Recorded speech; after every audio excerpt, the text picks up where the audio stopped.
Hey, watch it, mister. Read all about it. Bill Williamson's gang terrorizing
Well, I, for one, am grateful, Mrs. Bush, that they are finally bringing civilization to this savage land. I could not agree with you more, my dear. My daddy settled this land, and I know he'll be looking down on us, pleased at how we help the natives. Yes, they've lost their land, but they've gained access to heaven.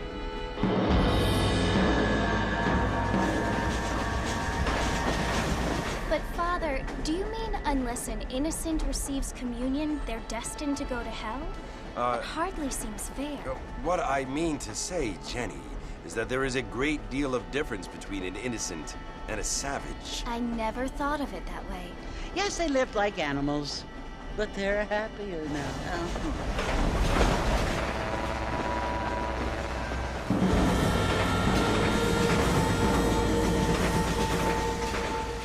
Not only do people now have motor cars, Father, but I heard that pretty soon we will be able to fly. No, only angels can fly, Jenny. No, apparently people can fly.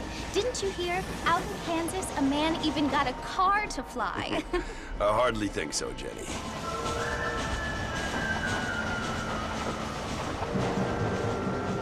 Apparently, Mr. Johns wants to run for governor, which is why he's so concerned with cleaning up the state. Nate Johns.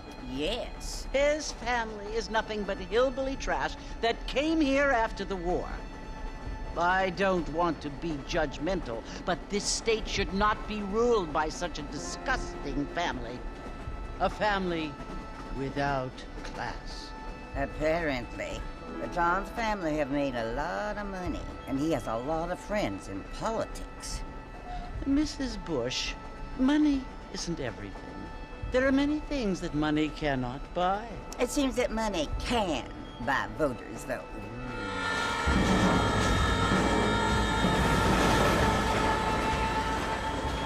What you must remember, my dear, is that we have been brought here to spread the word.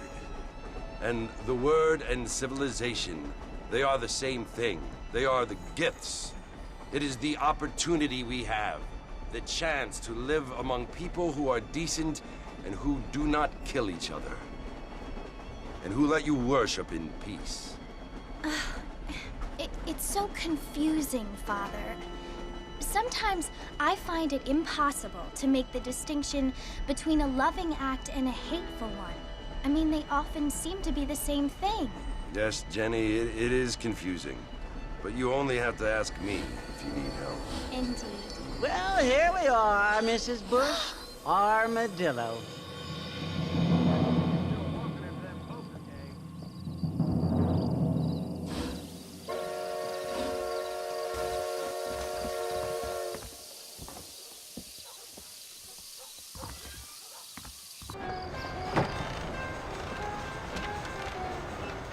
Marston!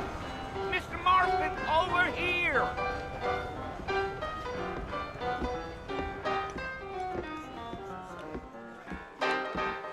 must be John Marston. Sometimes. I'm Jake. Your friends from Blackwater hired me to guide you. They ain't my friends, but pleased to meet you, Jake. I got the horses saddled up and ready out front.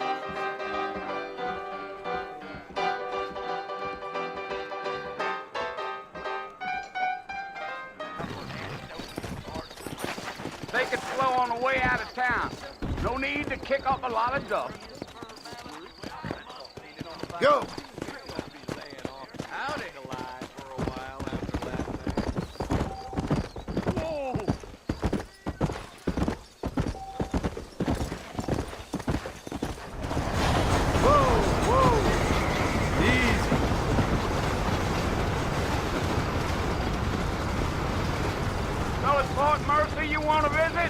That's right. Ain't taking nobody up to the fort in a long time. Strange place for a decent fella to want to visit, if you don't mind me saying. Who said I was a decent fella? It's been abandoned for years now. Folks say it was built during the Mexican War. What kinds of soldiers around back then? Why'd they leave? Well, I ain't entirely sure. I heard they had to go up north to fight Indians, or maybe they got tired of being soldiers and went looking for gold. You know how things is. So what are you doing up at the fort? I'm looking for an old friend. Well, like I says, you ain't gonna find many folk around those parts these days. Those you do find are about as sociable as no serrated back tooth.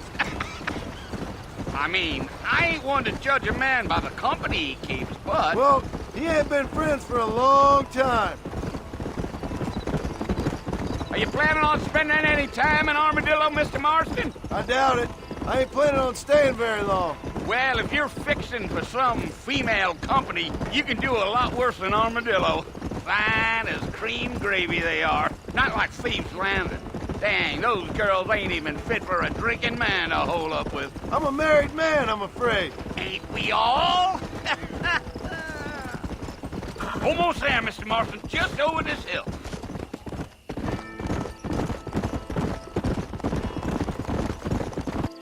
Listen, mister.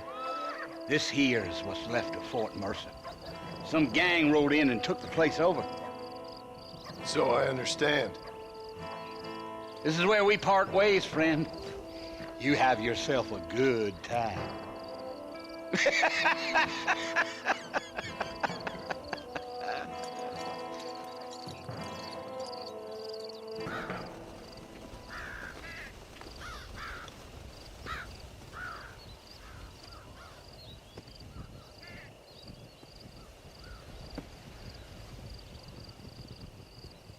Bill!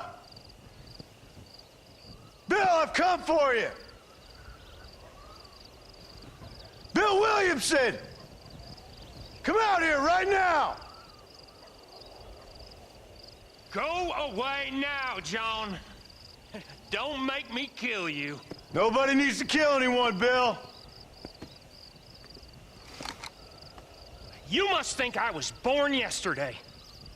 You always did think I was an idiot. That ain't fair, Bill. You were as my brother. I've come to try to save you. Oh. Do I look like I need saving? Bill, please. They want to kill us all. I can help you. Well, you never tried to save me before. You only seemed to save yourself. Bill, I implore you think about this. You implore me? You implore me. You always were one for fancy words. Oh. Well, things are different now, John. Now I'm in charge! No more Dutch! And no more you. Implores. I implores you to go back and tell them to send someone just a little bit more impressive next time. Well? Oh. Poor John.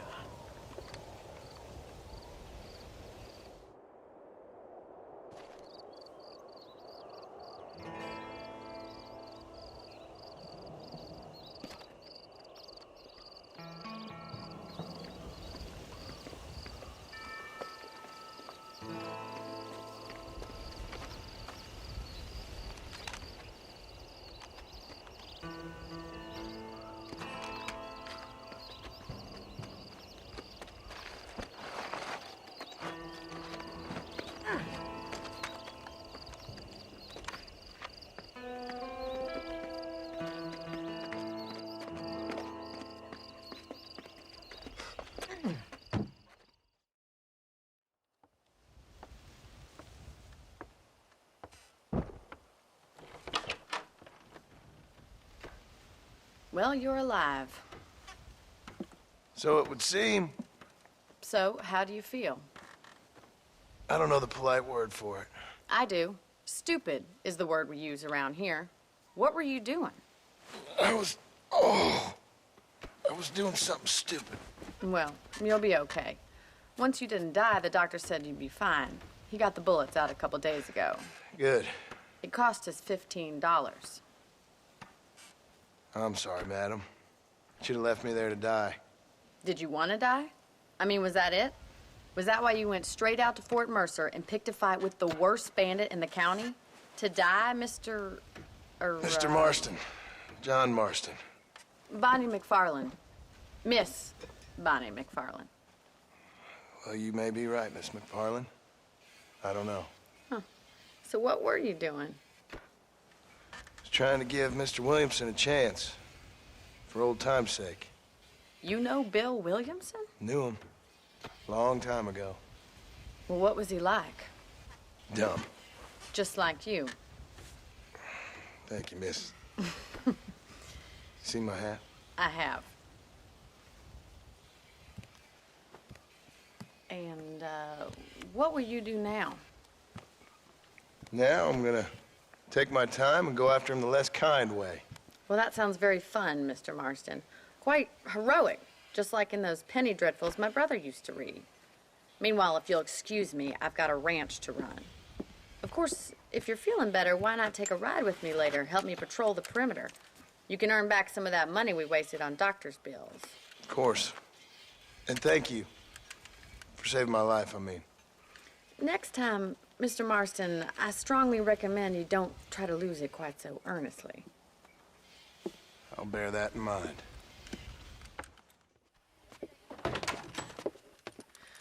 Oh, Mr. Marston, how are you doing today? I'm well, Miss McFarland. Thank you. How are you? Well, I'm fine, thank you. So, how are your ribs? Fine. A little sore, but apart from a couple extra scars, it'll be as nothing happened. Good. Come in, come in.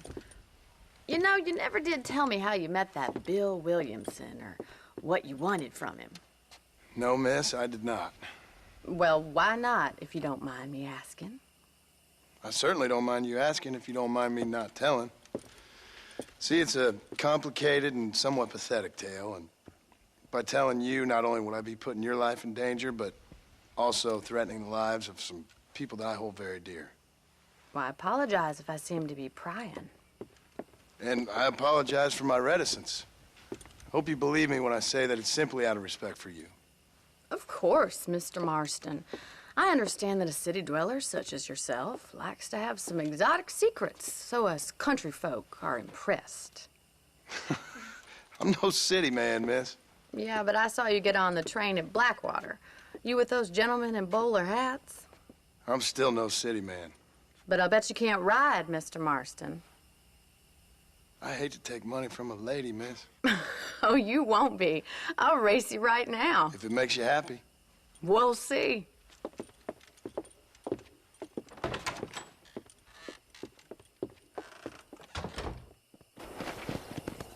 On the count of 3.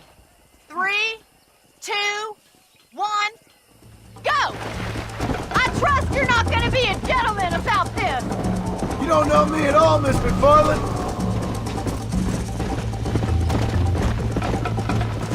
Yeah.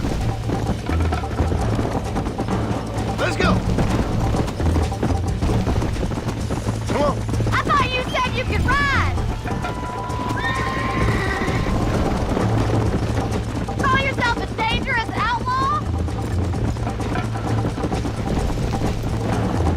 Come on. Come on, boy.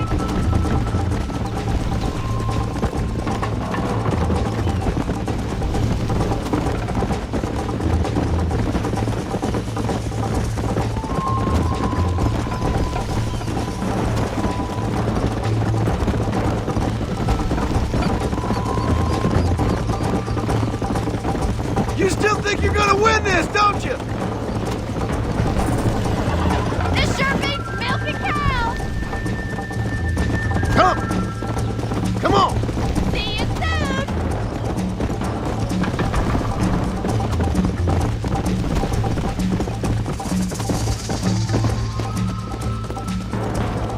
Easy now! That was fun. Sure. You know, you should go pay the marshal a visit in Armadillo sometime. I'm sure he could help you deal with that nice Mr. Williamson. Yeah, I might just do that, Miss McFarland. You do whatever you think's best, Mr. Marston.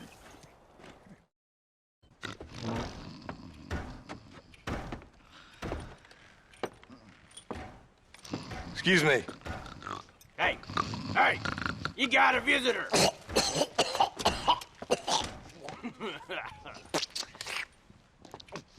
Shut up, you! And what you want? My name's John Marston. You wanted to speak to me. I did? Apparently so. Why? I guess because we're both in the business of the law.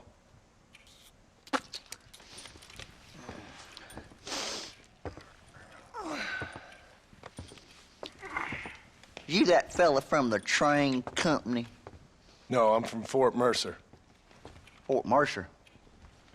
You them one of them Williamson boys. Calm down. Go on, shoot him, mister. Shoot him.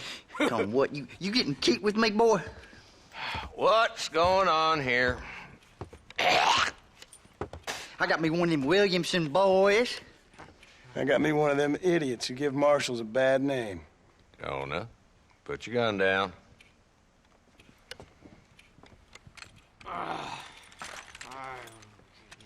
You must be the man from Blackwater. Yes, sir. Listen, that dog ain't too bright, but he seems loyal. Jonah, get out of here for a minute. Yes, sir, Mr. Johnson, sir. And you. Oh, I done seen enough of your hide around here, friend. I think there's some school children down the way you can go and frighten. Oh, hardy fucking har. Dickhead. What are you doing here, Mr. Marston? Apart from frightening my deputies. I'm here to capture or kill Bill Williamson. Okay. Can you help me? He's outside my jurisdiction. He's in the next county. Of course, Bill Williamson and his boys have tended to keep themselves away from my town. So you're happy to have him out there? Well, I ain't happy, but I also ain't suicidal. My job is to keep this town safe, not clean up all of these 3 counties. It's hard enough around here. You know, I hear you speak, and suddenly I'm reminded of how some of the people I respected most in my life had a problem with authority. What's wrong with you? Well, I'm sure you and your fine friends have enjoyed spending your time running around pursuing noble causes. My cause is to keep this town from turning into a living hell for the folks who live here. Whole world has problems, mister, and I'm here doing what I can. Why? What's happening? Right now, I got the railway, the people who pay my salary, trying to get me to turn a blind eye to them burning down settlements up there. I got a bunch of cattle rustlers out near Box Canyon needs shutting down. Not forgetting the gang that keeps murdering homesteaders out in the back country. And I got a bunch of hoods over in the saloon, drunk, threatening to shoot up the whole town. That's all I got today. But it's early yet. Give me a couple more days. There'll be more. All right, tell you what.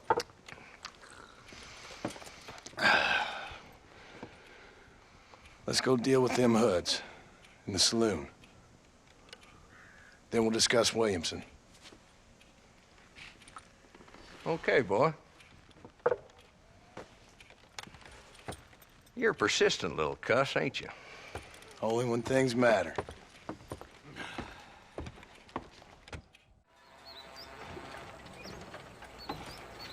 There's the dumb rat bastard now. Let's follow him. See what kind of hole he crawls into.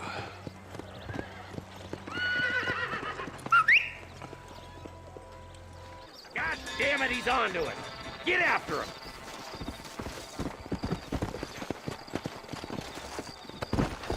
Let's go.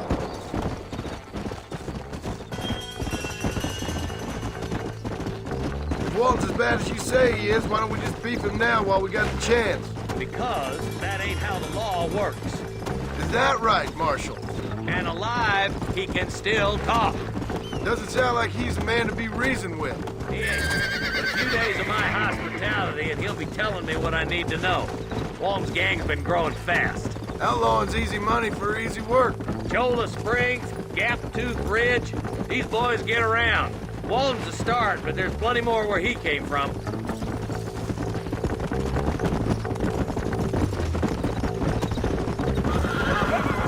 Come on!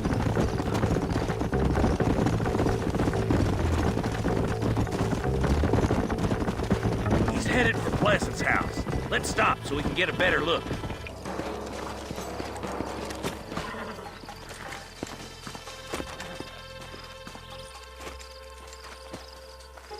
Looks like we got company, boys. Damn! Take cover! We'll work our way up this hill. Take that bastard behind the tree! Now move up to that crate! I'll cover you!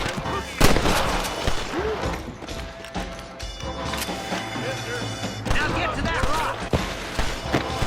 There's another one behind the outhouse, boys!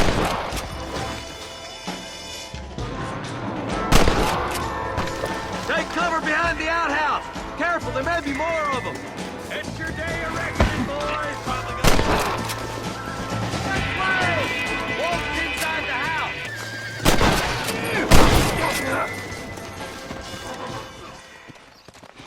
Not a bad shot, Mr. Marston. Why don't you check in with me next time you're in town? I don't want to be no policeman, Marshal. Nor did I, my friend, I can promise you that. I'll see you soon, Mr. Marston. Yeah! Ooh, now.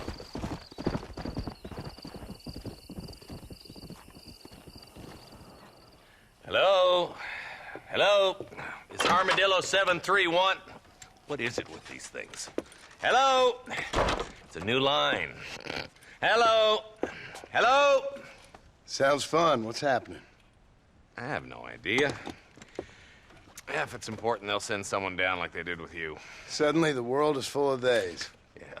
I remember when we first got here. We used to consider people from Dade County to be exotic. Now guys can get here from the Midwest, and they can do it in 6 days. Things have changed. They've gotten away from me. Hello? I don't understand it no more, boy. Honest to goodness. I'm not sure I do. Marshal! Marshal! Marshal! I'd just been up in the canyon, spying like you said. I think I seen me a couple of them rustlers. I think it was the Ballard twins and a couple of Mexicans. They up there right now? Well, it was a group of 4 men rounding up Mr. Gulch's livestock, and none of them looked like any of Gulch's hands, so yes, sir, right now. That sarcasm's most unbecoming, Eli. It's gonna hold you back in life, even worse than your lazy eye. All right, let's go. You ride with us again, Marston? Will you help me? I will try. It'd be my pleasure.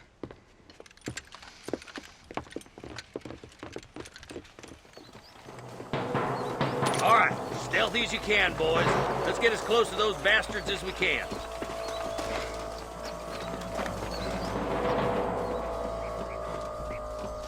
Come on! Come on! Right, alive!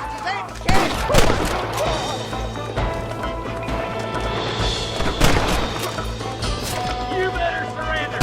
You hear? Do you want to die?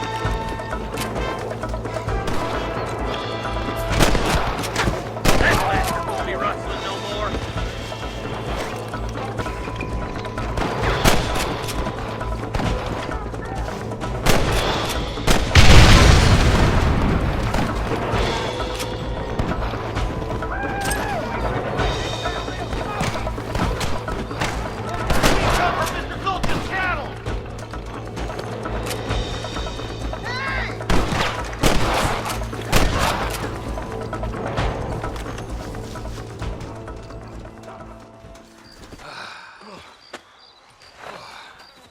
Thanks, Marshal. We're indebted to you with our lives. Just get them cattle back safe. All right. Oh, thank you. Oh, thank you so much. Thank you. Well done, Mr. Marston. Yes, well done. Now, about Williamson. I'll do what I can. You know, as you can see, this country is infested with all manner of scum. Say that again. Well, one other thing, Marston. Mr. Johnson, sir. It's Mr. Wes Dickens. He's missing. Who?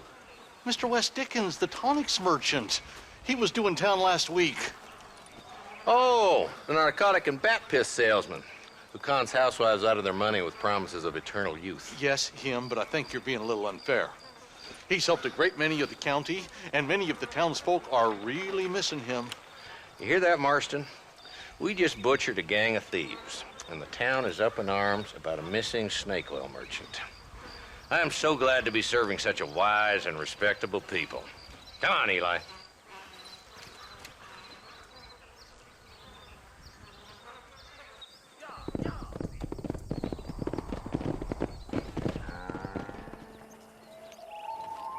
Mr. Marston, I've been hearing about your plans. Have you, Miss McFarland? Yes, from Lee Johnson, to settle here and build a life for yourself. I'm afraid those aren't my plans. See, I already have a life. Well, I had one, and I'm trying to reclaim it. Or maybe what you could say is that I had two, and I'm trying to end one of them so the other can survive. You do so love to talk in riddles, Mr. Marston. Do you do that, I wonder, as a substitute for having anything interesting to say? Probably, Miss McFarland. Oh, call me Bonnie, you fool. Call me Bonnie.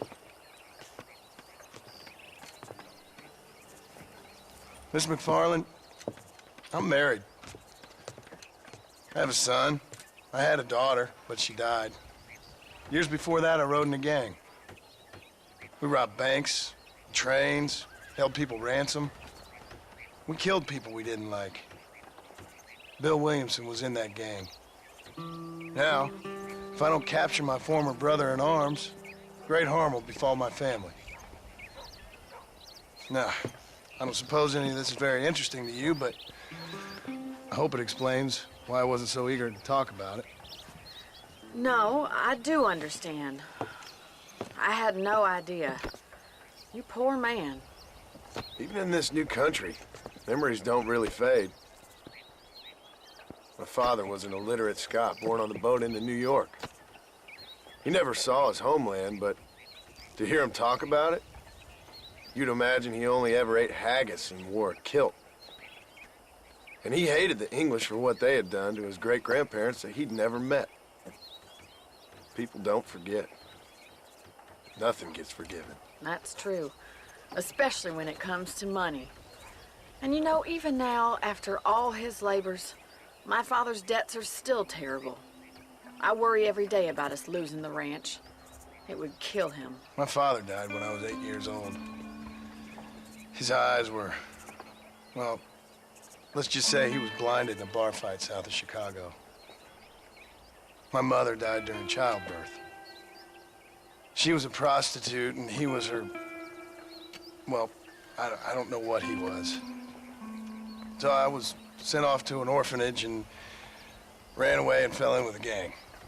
My word. What a difficult life you've lived. The leader of the gang taught me how to read, taught me how to see all that was good in the world. He was a great man in a way. But you killed people. Sure. And I've suffered for it. And that's the life I left, or tried to leave. Said too much, Bonnie. I'm an uneducated killer, sent here to do all I can do well. Kill a man in cold blood so that another man may do his part to cut crime in an area, and a rich man can be elected governor on the back of these promises. Civilization is a truly beautiful thing, Mr. Marston. Listen, can you help me? Well, I can try. What do you need, money? No, nothing so complicated. I need an extra hand to take out the herd to pasture. Sure. Point me in the right direction.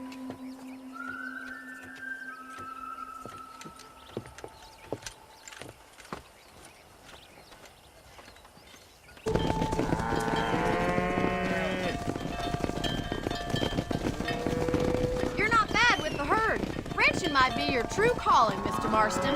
Either that, or you were a cow in a past life. Thank you, Miss McFarland. I'll see you later. I have work to do back at the ranch. Excuse me. Excuse me, sir. You need help?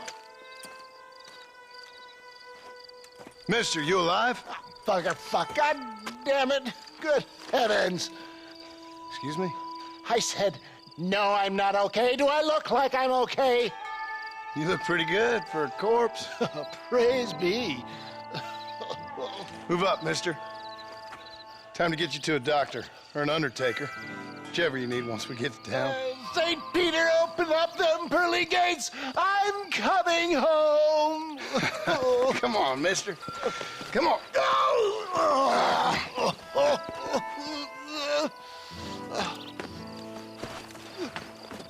Hurry, sir. I'm bleeding like a badly butchered hog. You'll be fine. Just focus. You better take the reins. I don't think I'm strong enough. I'm finished. Done for. Just sit up straight, will you?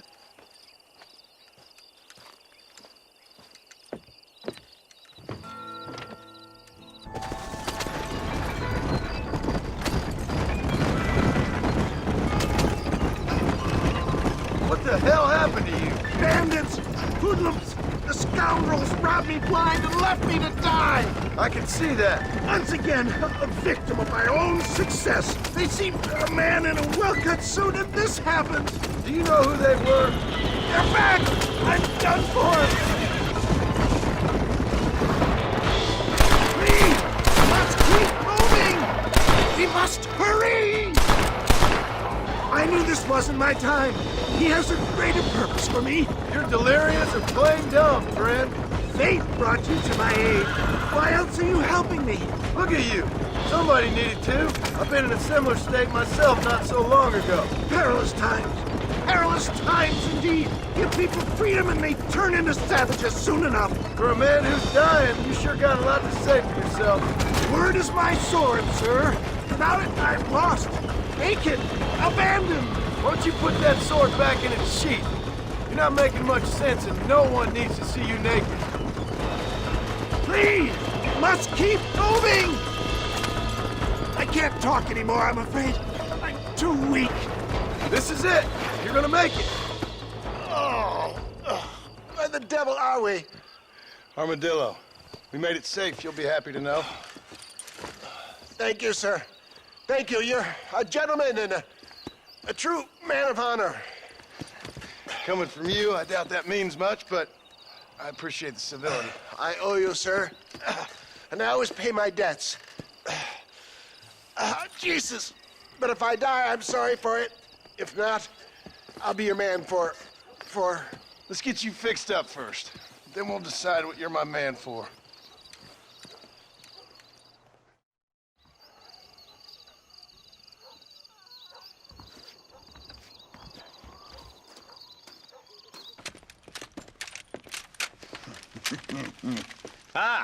Since you're here, you want to make yourself useful?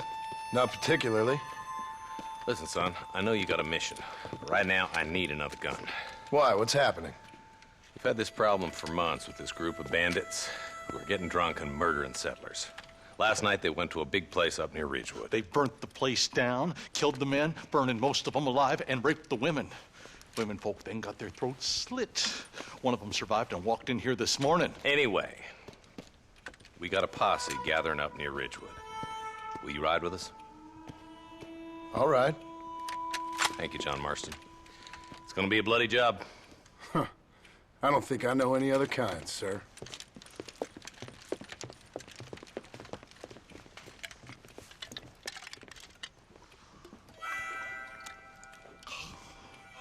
Hey, wait up!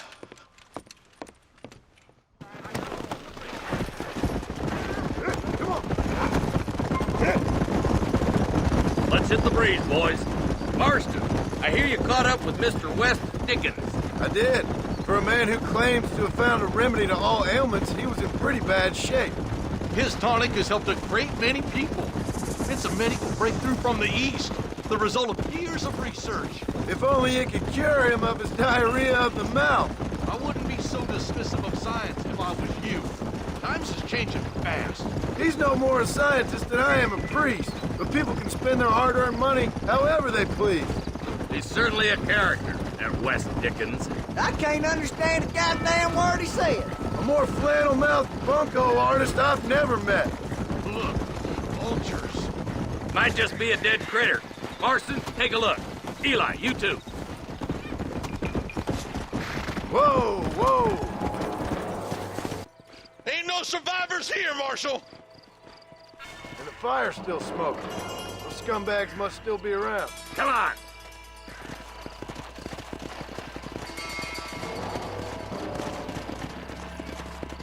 Sons of bitches! Didn't you once run a gang of outlaws, Marston? Yeah, but not like that. It wasn't our way. At least it wasn't my way. Killing and thieving's never right, boy. No matter how you dress it up. Unless it's ordered by a court of law, you mean? You know as well as I do, Marshal. One way or another, some men gotta die. Can't see a soul anywhere. This ain't right. All right, boys, let's have a look around.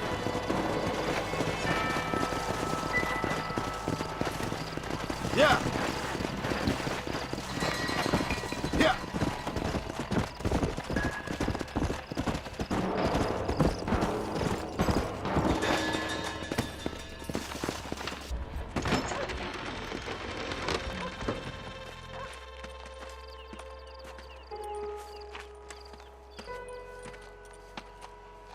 Holy sweet mother of mercy. Please, please don't shoot me. Some bandits came by and took us hostage. They're holed up in the farmhouse. Some of my family is being kept hostage inside.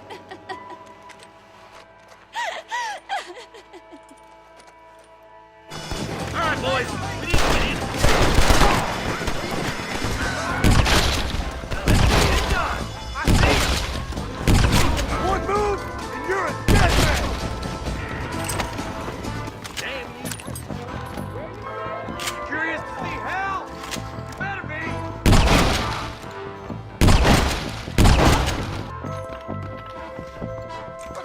Ain't you a pretty little thing? Keep your head down. Christ alive! You ready? Head for the shed in the back as soon as it looks clear. They did unspeakable things to me. Look like that's all of them. Let's see how the hostages are doing.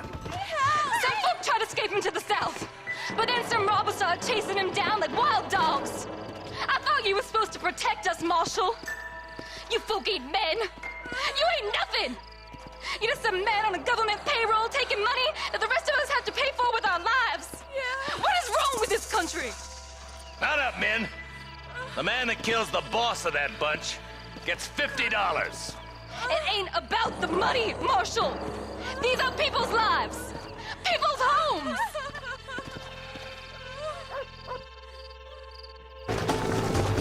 Come on.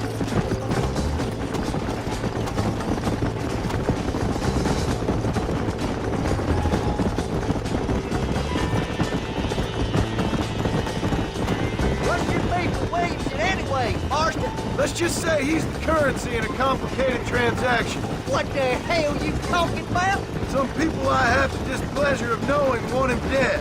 Why does that involve you? We used to run in a gang together. It was once like family. If this is how you treat your family, I'd hate to see what you do to your enemies. That was a lifetime ago. And bearing in mind, he's left me for dead the last 2 times I've seen him. I'm about figuring we've moved past the family part. Wait, who's that up there? You just walk away now, John. I didn't kill you before, but I sure as shit will now. Get yourself down here, Bill. You know you ain't man enough to stop me.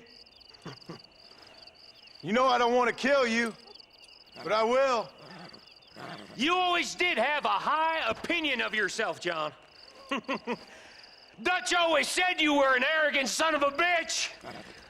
I guess he was about right. Get him, boys! Everybody, take cover! In that shed!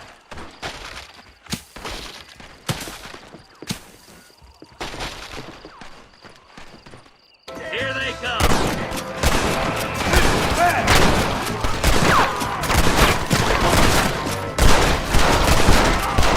You starting to regret this yet? Nobody leaves this shack!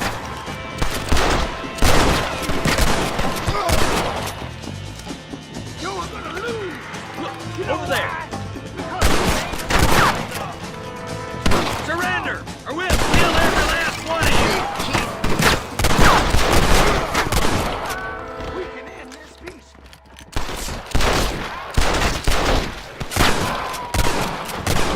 Hey, look what I got here.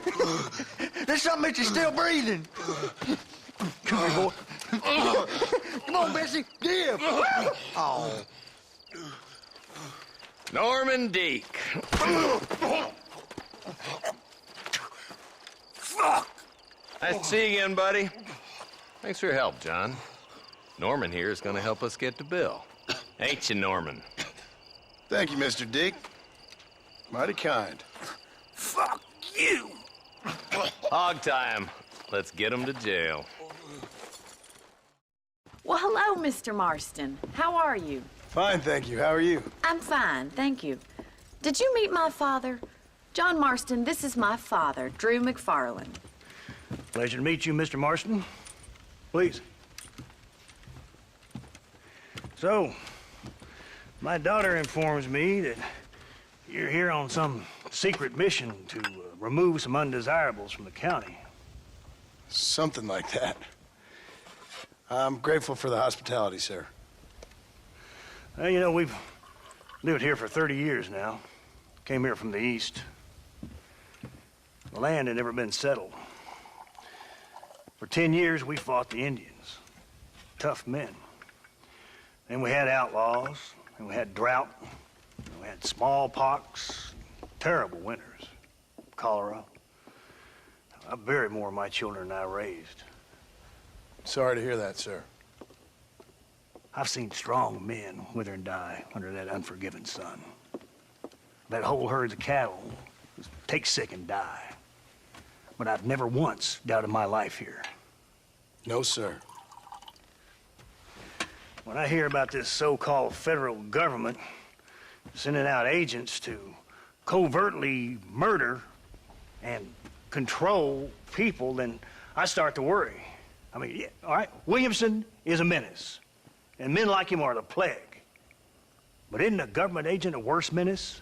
And all that symbolizes, I mean. You may be right, sir. Well, you're a brave man. You're always gonna be welcome here. But you tell your friends out east that we don't want to live like that out here. Sneaking around and spying and secret missions. Right? It's preposterous. Trust me, sir. I agree with you. Good. Good. Well, we won't insult you any further. Come on, Bonnie, we got things to do. And I can tell you with no uncertainty that miracle cures are no laughing matter. I bid you good day, sir.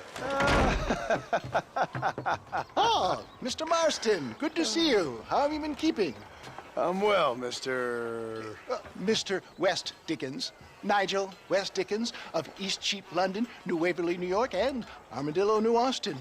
At your service. At my service.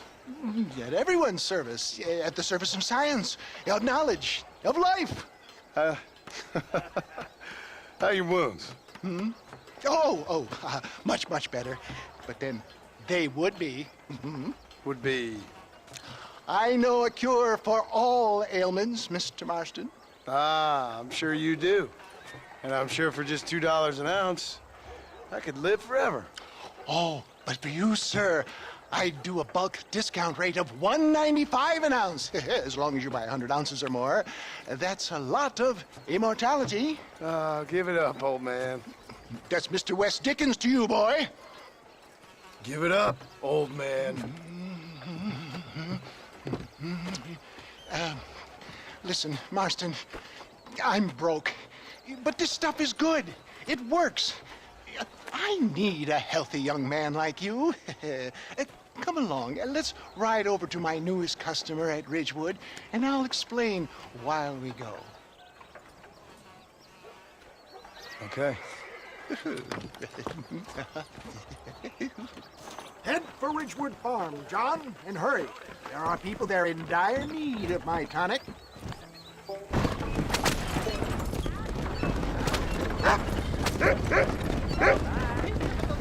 I heard about you, Mr. West Dickens. And I about you, John Marston. Hoodwinking the weak, gullible out of their hard-earned money. My dear boy, it is you who is gullible, if I may be so bold, for heeding such ill-informed scuttlebutt. You're as full of wind as a horse with the collar. I have been blessed with the gift of language, and for that I will not apologize. But the West Dickens elixirs speak for themselves. My thousands of happy customers attest to that. Those men trying to kill you didn't look so happy. Skepticism is the bastard child of progress, John. Knowledge makes a fool into a doubting Thomas. It's the cross I bear as a pioneer in the fields of commerce and medical research. If my tonic is such a sham, how do you explain the fine fettle in which you find me? Last time you saw me, I was knocking at death's door. You should thank the doctor for that. I reckon you were acting it up worse than it was. Act I can, John. A more convincing Othello there has never been, and so shall you, a fair Iago or Cassio make. I don't like the sound of this. Showmanship, John. The flourish, the bow. We are operating in a competitive marketplace. Our product must stand out. And how does this involve me? We're going to use your God-given talents to our advantage. I'm really starting to regret this. I'll drop you off at the outskirts of Ridgewood. That way, it won't look like we came together. Once I'm set up, saunter nonchalantly into the crowd that is sure to be forming. Eventually, I will call you up to try my tonic. After extolling the virtues, I will have you perform a few feats of wonder to amaze and impress the paying public. Such as? Oh, nothing out of the ordinary for a man in your line of work, I assure you. So it is all a sham?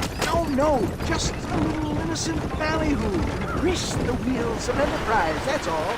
Best you alight here, dear boy, so no one sees us arriving together. I'll see you there. Be ready to enchant the crowd. Friends, hard-working souls of Cholla Springs, gather round, gather round. Do you suffer from rheumatism, lumbago, acute chronic sciatic, neurologic, or inflammatory pain?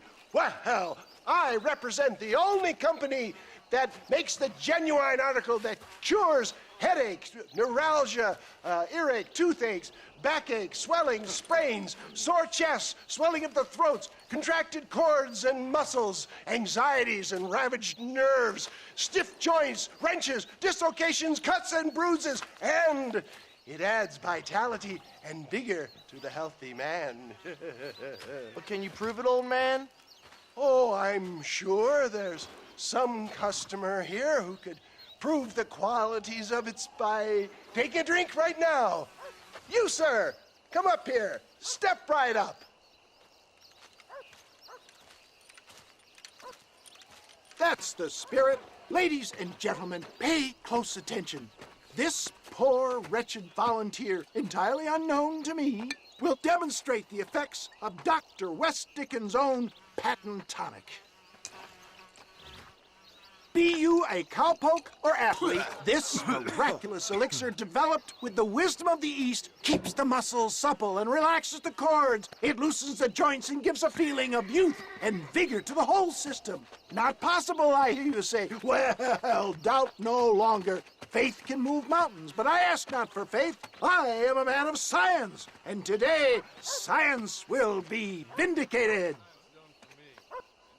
Your eyesight has greatly improved. Is that not so, friend? If you say so. That's right, it is. You heard him. What a good sport you are, sir. Now, gaze over yonder at that porch. If you squint, you may just be able to make out the skull that's hanging there. Go ahead, friend. Shoot that skull and demonstrate the miraculous eyesight you now possess.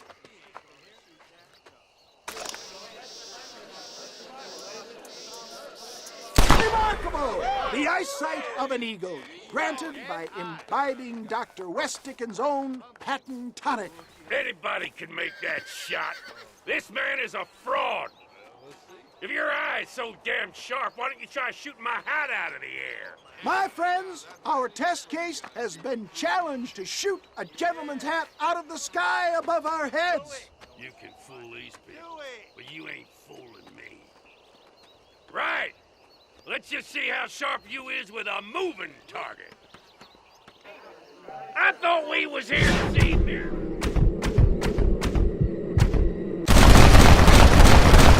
Have you ever seen such an eye? Behold the power of the elixir, plucked out of the sky. Hey! Hey! What? You think you can put a hole in a man's hat and just walk away, do you? Hey, it don't work like that around here, mister. Come on! Are you a man or not? A challenge of battle has been offered to our volunteer. Look at him. The tonic is coursing through his veins. It's nice and slow.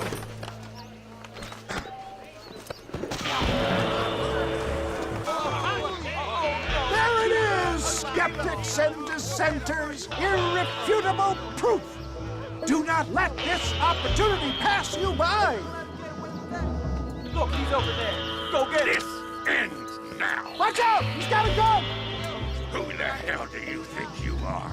You ain't leaving here alive. Marvelous shot, dear boy. The kind of deadly accuracy that can only be afforded by the West Dickens elixir. Come, I have plenty for all. You'll be fine. Get out of my way. Hey, where are you going? I want a bottle. Get me a bottle, please. One of them, right here. Yeah, no harm in trying one bottle, I suppose. Well, I think that went kind of well, don't you? I'm just glad that my normal job involves either chasing after cattle or murderers. Not the likes of you, mister. Don't be like that. Now, if you'll excuse me, I'd like to say my goodbyes, head on back to the real world. Wait, sir. I've been thinking about your predicament, and I think I may have an idea. I've been thinking I could be your cunning Odysseus. Beware of the Greeks bearing gifts, sir. Williamson had better beware. We will make them into Trojans. I don't rightly get you. I want you to go and see my old friend Seth. He can come across as a little curious, but I'm sure you two will get on. He's most often found at Coots Chapel. He's very devout. Why see him? Because between him and me, we can get those gates to open for you, and you can walk right in, just like in Homer's great Trojan yarn!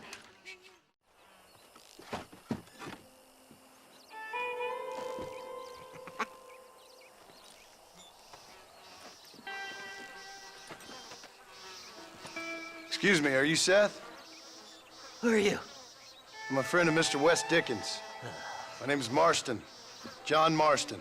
Goodbye, John Marston. It's been a great pleasure. I need your help, Seth. We need your help. Me and Mr. West Dickens. Let me be frank for 1 second, partner. I hate people. It was people who got me in this mess in the first place. What mess? Look at me. Look, scrambling around, looking for maps, half insane. I ain't washed in 6 months. My hair falling out, my mind's going. What happened? What happened? My partner. He stole half my map. I never would have done that to him. Never. Look at me. Who did this to you? My partner. My boy, my man. Moses Forth. I don't have the facility to tell you what I would have done for that man. And what I would do to him now. Why? Because he stole half my goddamn map. And what map's that, then? The map, partner. The map that tells me where it is. Where what is, friend? I ain't telling you that. I ain't. Don't make me tell, partner. It's mine! It's mine! All mine! Sure. And where's this Moses now?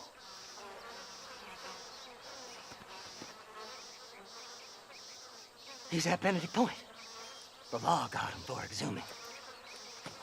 Some people, they feel differently. Not Moses. Him and me are the same. The self-same.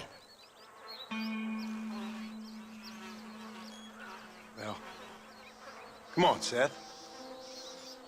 Let's go see Moses, get you your map back. Then maybe you'll help me.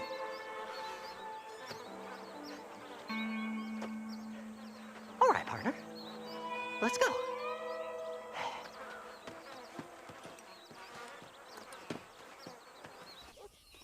Moses?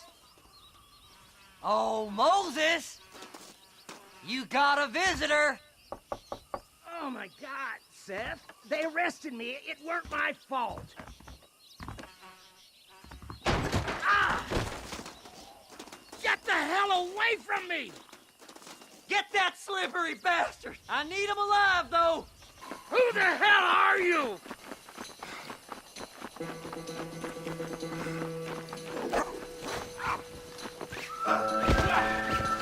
God damn you! Let me go! I'm begging you! Moses, you son of a bitch! Where's my damn map? Damn you, Seth! Damn you, Seth! You've always been a twisty little freak. I ain't telling you shit.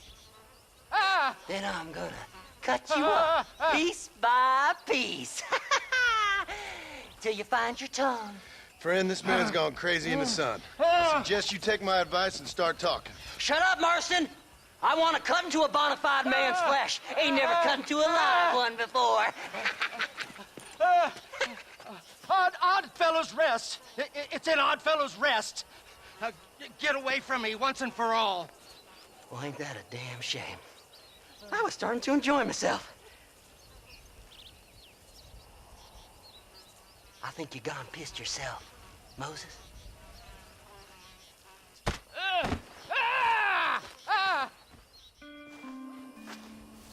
So, mister, thanks for your help. Don't worry yourself with thanks, Seth. Just help me when I come asking. No problem, mister.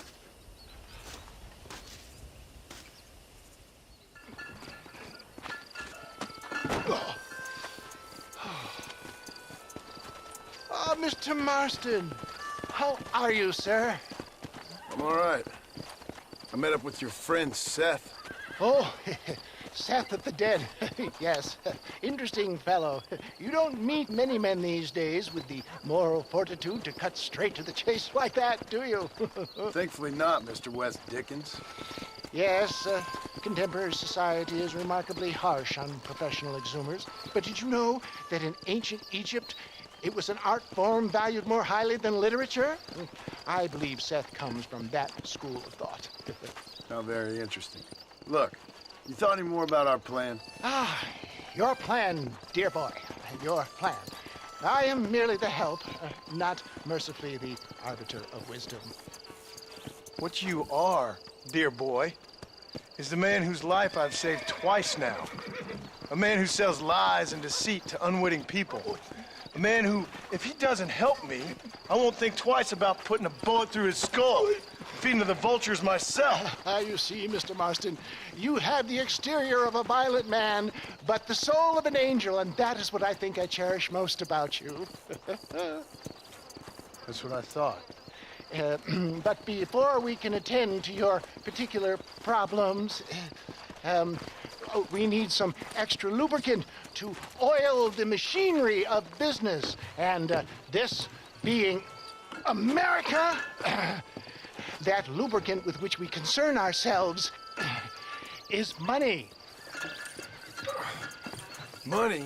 What are you talking about? Oh, we need weapons.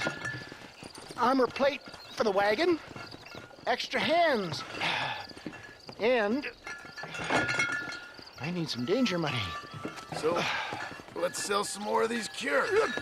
Sell cures? Around here? Do you want to see me lynched? Oh, no. The sport of kings. Racing, my friend. The sport of kings. A noble activity without reproach. Exactly the kind of activity where a lying, cheating degenerate like myself can prosper. Come, let's finish the loading and we'll discuss it as we drive.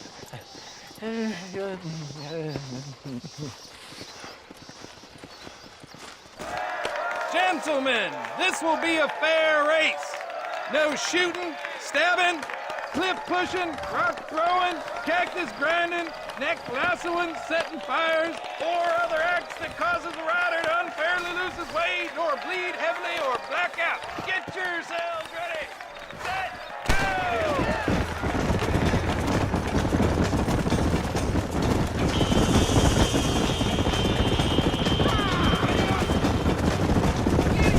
See you later!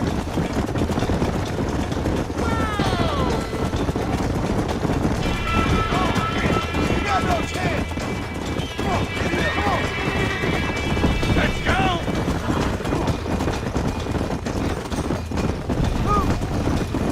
Nice try, mister!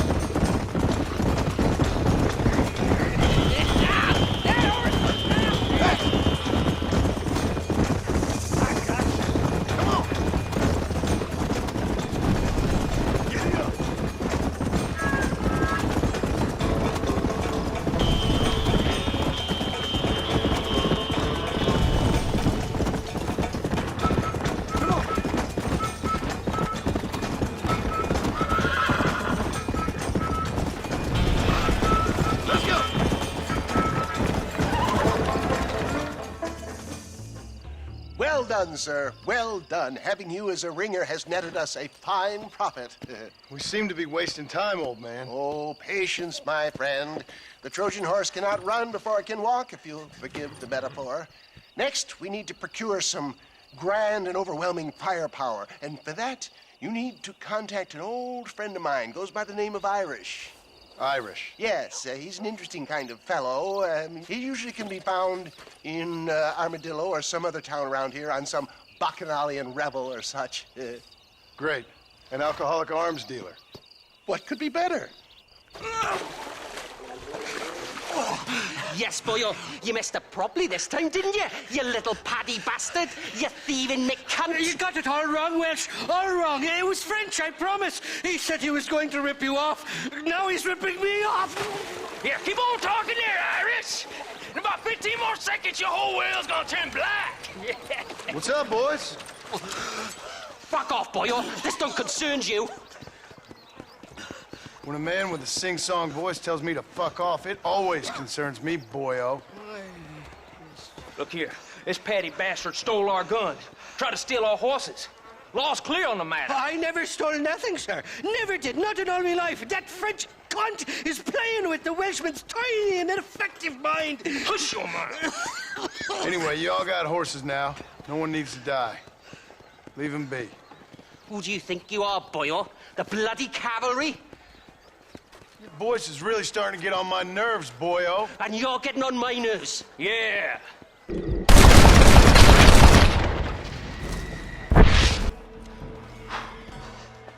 Mr. Nigel West Dickens said you'd help me locate a machine gun. And since I just saved your life... I can't thank you enough for taking care of those two degenerates. Untrustworthy, poor in personal hygiene, lacking in the finer qualities of a gentleman. What about the gun? It'd be my pleasure. She's magnificent, government issue. It'll be a bit of a ride, but we'll get there soon enough. Follow me, fella.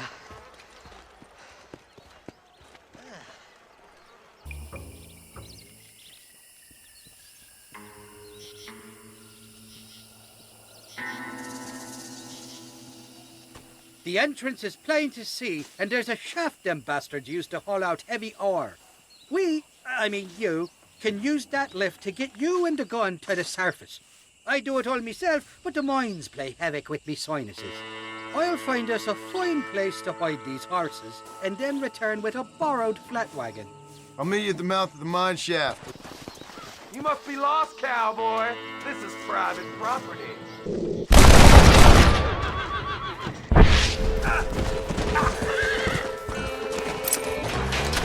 Too damn close! You're just about dead!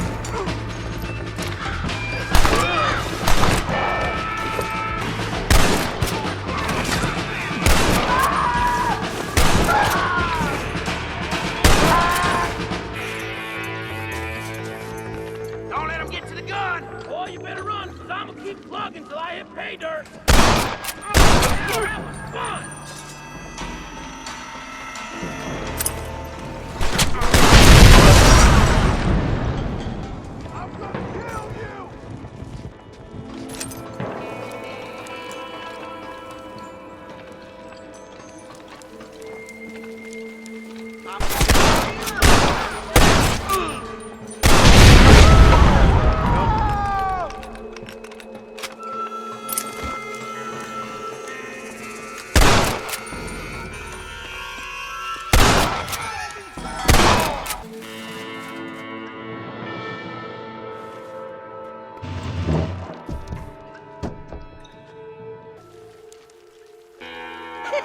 I thought I'd be looking at your corpse being hauled up this lift. Load up and I'll engage the gears.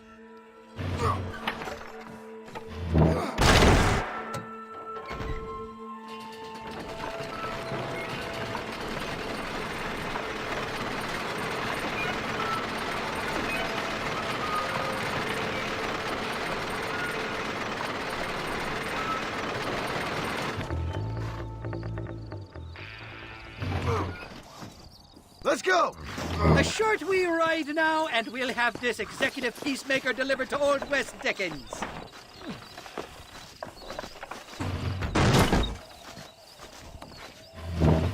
Just make sure it doesn't fall off on the way.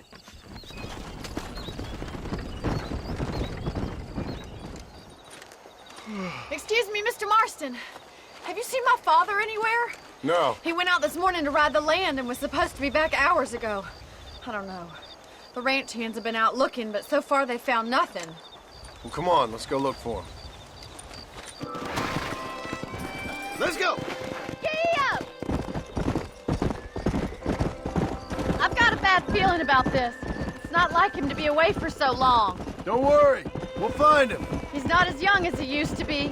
What if he's hurt himself? Your father can still handle himself just fine, Miss McFarland. He's built like an oak. You're probably right, but I can't help worrying. He's all I've got. Yeah! Don't you have any brothers or sisters, Miss McFarland? I had 6 brothers, but 5 of them died, either from sickness or foolish choices. And the other one? He left for the east and never came back. Must be getting on for 10 years ago now. He's a high and mighty banker in New York, according to his last letter. He should be here, helping you and your pa. I don't want his help. He can live his life any way he wants. But when I see those city fellers coming in on the railway, all dressed up like a sore toe, I fear a little for his soul. He switched his saddle for a tie, and that's fine. I just never met a man in a tie I could trust. Who's that over there? Daddy! What happened? Nothing nice. Rustlers, I guess. Maybe the Bollard twins, that bunch.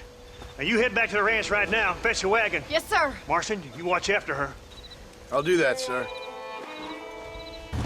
What could have happened to those poor men? And their horses were dead, too. I think we should get back there as soon as we can. Who could have done something like that? Your boss seemed to have an idea who it was. Let's just do what he says and get the wagon.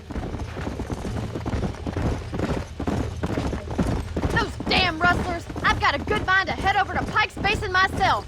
I don't think that's a good idea. And you're no better. How many men have you killed? Do you really want to know? It's disgusting. You never met the men I killed. I heard the way you talk about that gang you were in, like there was some twisted morality to what you did. We all have a code. Only some of us don't realize. The outlaw with the code? How wonderfully romantic. The reluctant murderer, the noble criminal. There's nothing more depressing than a man who's found a way to think the bad into good. You're upset, Miss Mc... Oh my God! The barn's on fire!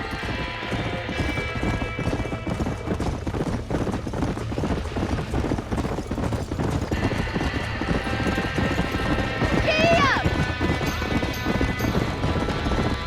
It's getting worse! We can't get through the doors! It's too dangerous! Somebody get their horses out!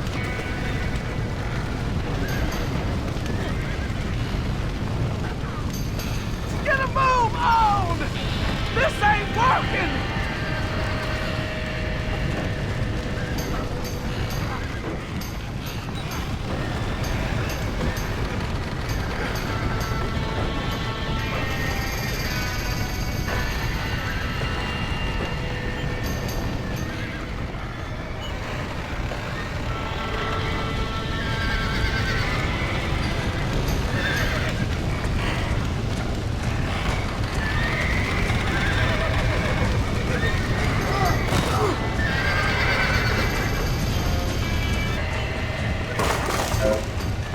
He did it! Now get the horses out!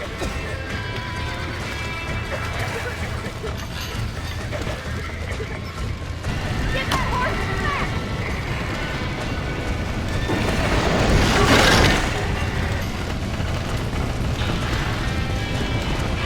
Come on!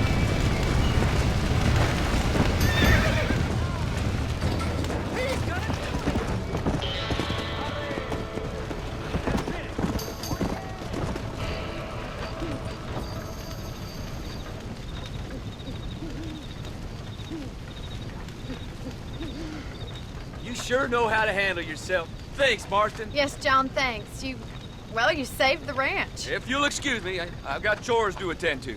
Hey, hold on a second over there. Sincerely, John. Thank you. Well, I did all I could, Miss McFarland. Sorry about all the damage. That gang seems to really want you out of here. Yeah, well, my father fought Indians. I scarcely think we're gonna be frightened by some white trash. White trash can be pretty frightening. Well, they don't frighten me. Good. John, my family owes you a great debt. I think you got enough debt. You saved my life. All I ask of you is this. If I get back home and get my farm started back up, you'll sell me some cattle. I prefer doing business with people I know. Of course, Mr. Marston. It'd be my pleasure. Well, you get some rest. I've got to go see how my father's bearing up.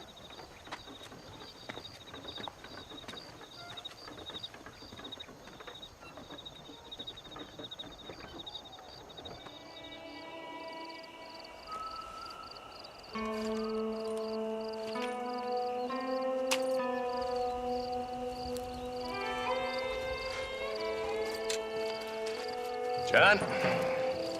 Marshal? Gentlemen!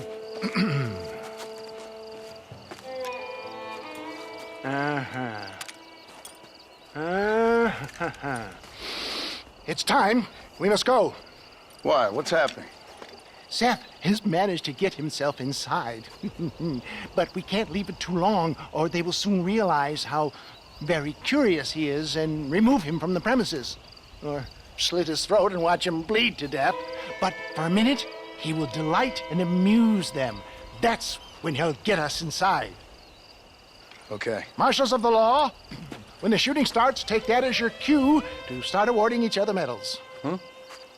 I mean, take that as a cue to get inside and clean up the mess. Oh. All I care about is Williamson. It is vital we stop him. Agreed. That man is a stone-cold killer. Williamson's a proud fool. The question is which will win out between his pride and his instinct for survival.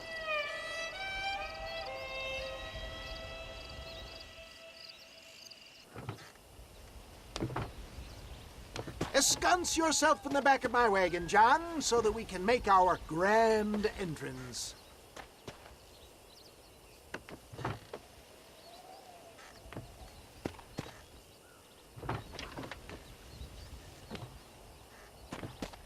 Come on, let's go.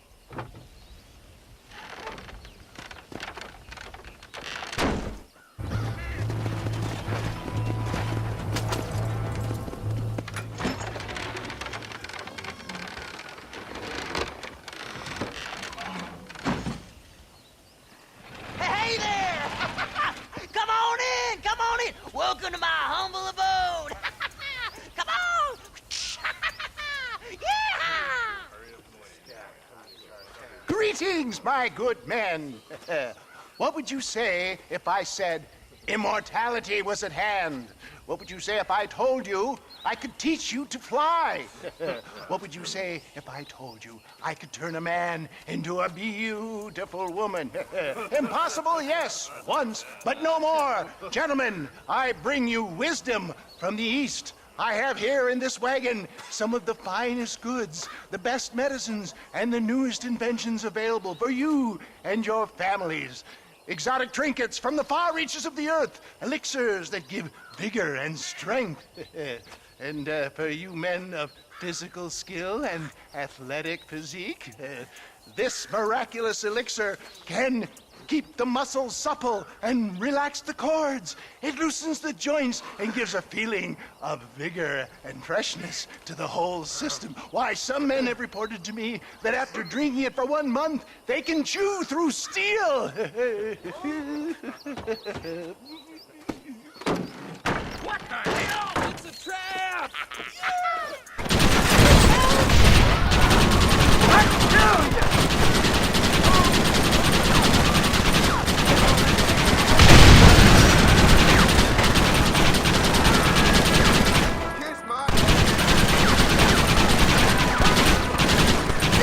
What are you waiting for?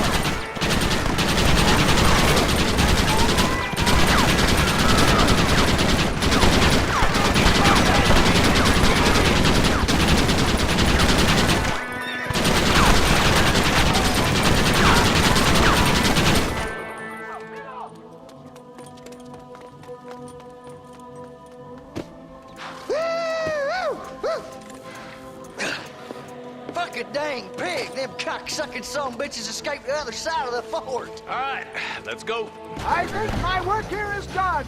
Godspeed, gentlemen. I bid you farewell.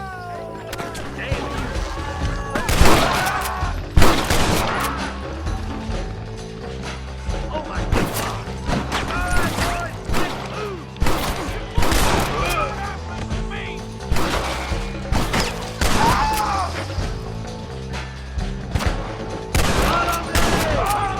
Cover me, Marston!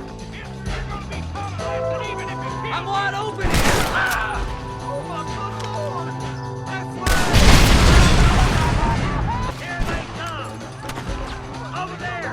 Order them out! Any men joining this fight, or am I just killing women? That's the last of them.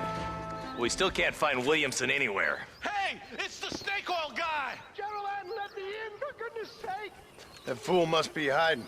Men, it is time to start tearing this place apart and find out where he's cowering! A sense of urgency here, please! Open the gate! It's the snake oil guy! Get the goddamn gate open and lock it behind him! Oh, we've got company, gentlemen. These scoundrels have got reinforcements riding this way. Oh, my good Lord above! There must be 100 of them!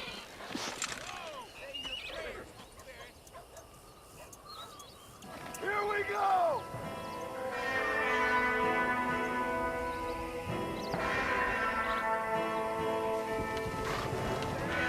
Look out, Jack!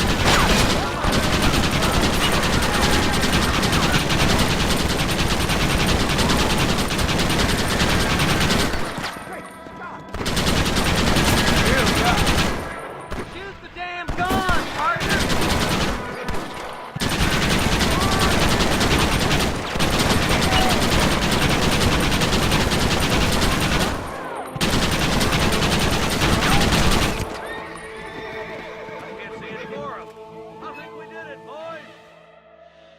Bill ain't here. We looked everywhere. Hold on! Oh, darn, I missed Marston, it. Mr. Marston, we got a live one. He says, Bill's already run off to Mexico yesterday morning. You'll never get him. Javier Escuella. He's gone to see Javier Escuella. That should make things interesting. Where in Mexico? How should I know? Oh! Where in Mexico, you little shit? Someplace near Chuparosa, I think he said. That's bandit country. Chupa-feckin' Rosa. Oh, I'll take you there, John. I'm real popular down there. You just meet me at the ferry. I've got lots of friends down south. I'll see you at the ferry, Irish. I'll just get me things. I'm sorry about this, John. I guess you'll be heading to Mexico? So it would seem. How is it down there? Wonderful. A sweet, peace-loving people with the love of social justice. May you always find coin in your pocket. It's been a pleasure spending time with you, boy. You too, Mr. West Dickens. Marshal? All right, boys. That's enough.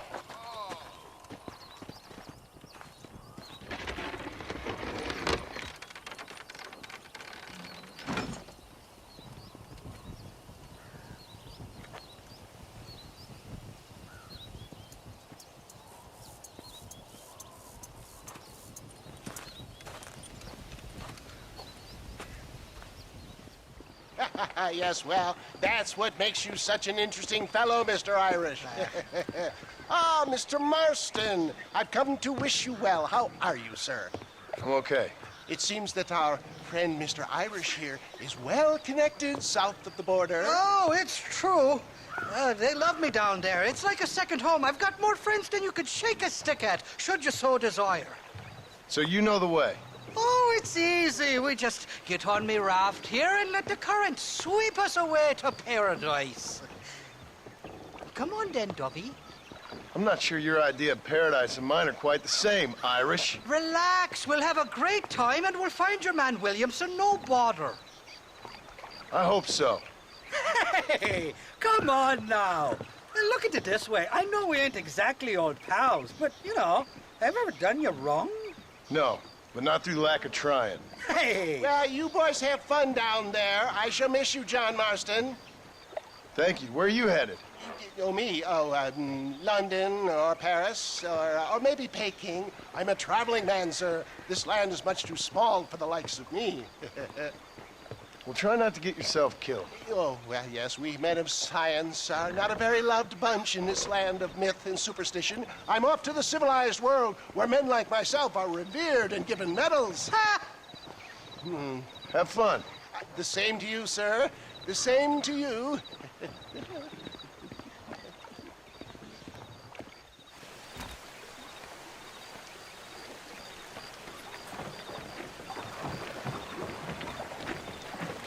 Nice of you to turn up for once, Irish. What do you mean? In usual fashion, you conveniently missed all the action at Fort Mercer.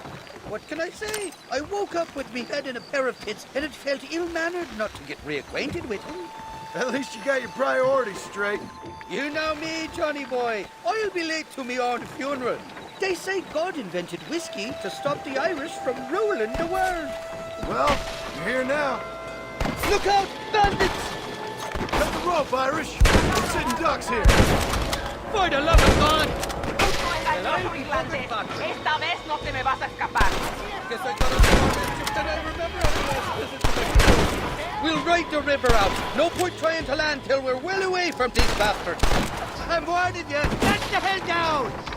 Hey, there's more ammunition in the box at the back of the raft.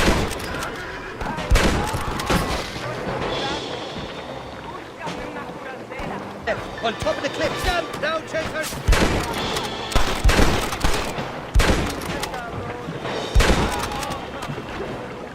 There he is! Sakes alive! Nobody shoots the Irish in life! This ain't exactly... Not ones to forgive and forget, these fellas.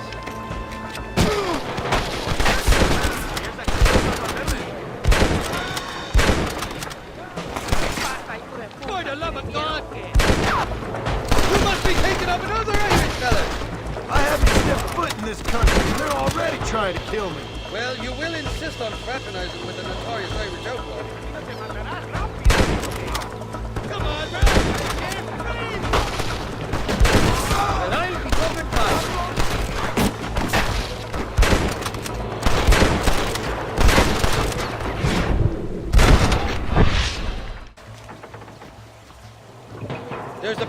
coming up on the left. Hang on, we'll be on dry land soon. Heads up, there's 2 more. Look at these John bastards. We made it, thank the Lord. So my glad to be getting out of that floating death trap.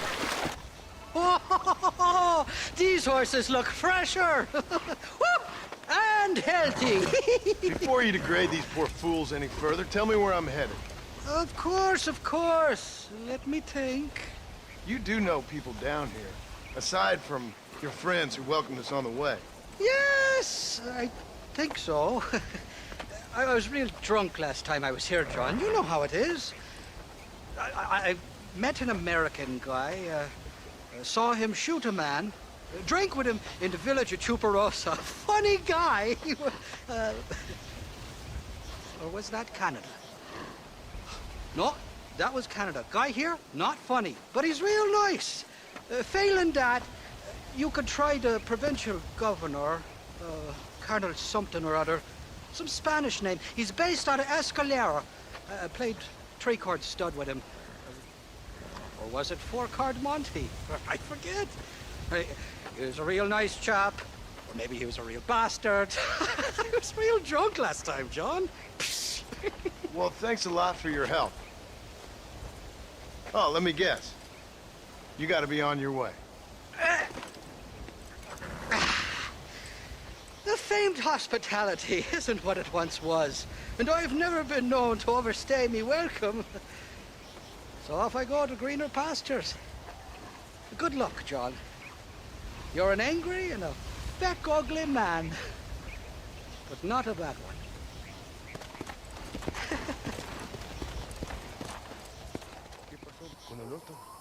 Interrumpas, pendejo, dejen la casa.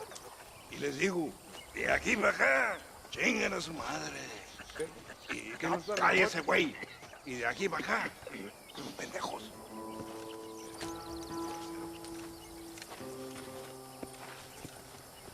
¡Eh, gringo! ¿Hablas español? No, sir. Pardon, pero yo habla un solo poquito español. ¿Habla English? Oh, sí, gringo. Hablo mucho inglés. Sí. Hablo filthy fucking bean eater. Hablo slippery little Mexican. Hablo little piece of shit. Shit. ¿Comprende, amigo? ¿Comprende? Hey, what are you doing here, gringo? I don't remember inviting you to my country. I don't think you did, amigo. I mean you no harm. You mean us no harm? This is funny. What harm could you do to us, exactly? Nothing, amigo. Now, I appreciate the welcome committee, but I'd hate to spoil a beautiful afternoon on such beautiful land with any further unpleasantries. Now, if you'll excuse me. Hold it, gringo. I think you're forgetting something. A little taxation. I have a large family. Very big. I, too, have a family, friend. So that we may see our families again, I suggest we part ways amicably.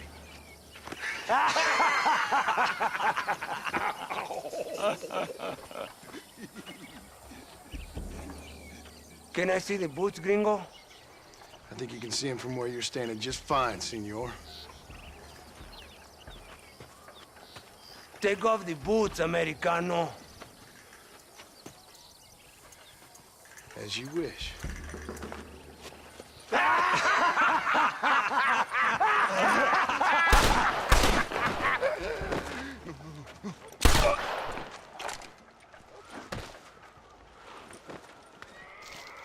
Oh, very good. Very good indeed, sir. What a great way to improve border relations.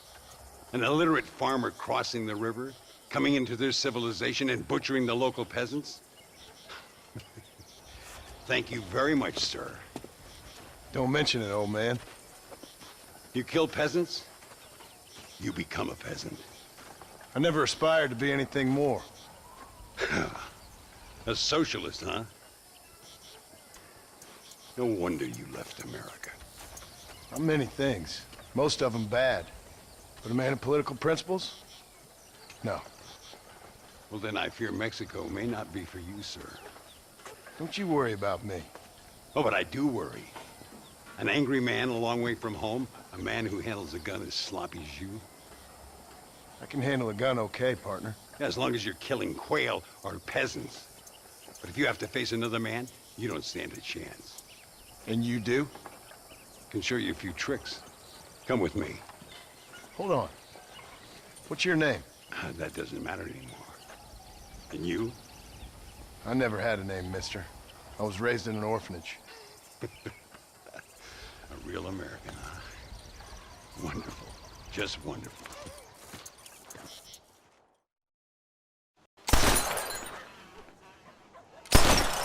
Well, you won't make it in the circus, but you can shoot. Keep on practicing. Thank you, old man. Now, who are you? No one interesting. Who are you?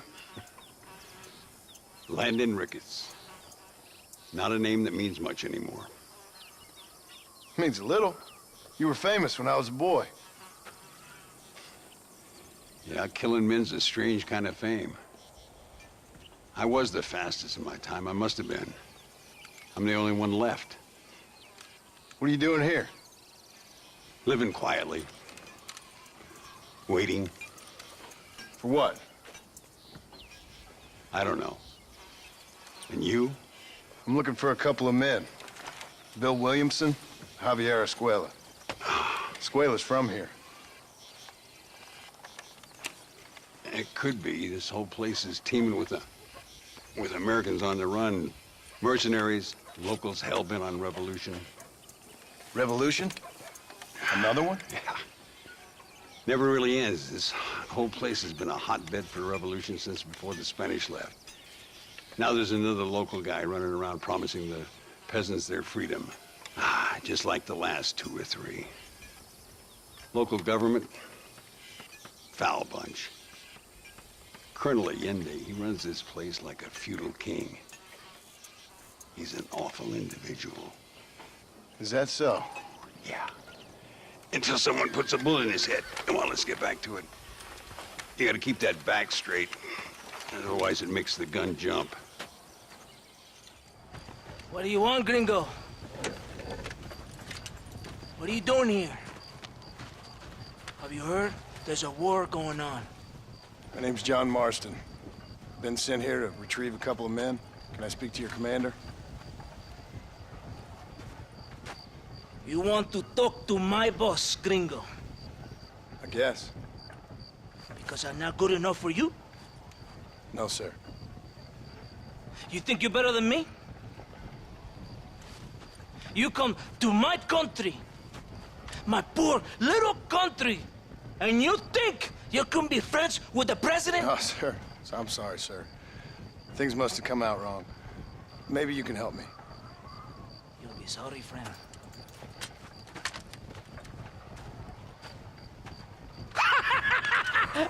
Relax, amigo, relax. How you? Sure. Somewhere between a threatening stare and the soldier's arm to the teeth? Yeah. Yeah, you had me. Welcome to Mexico, amigo!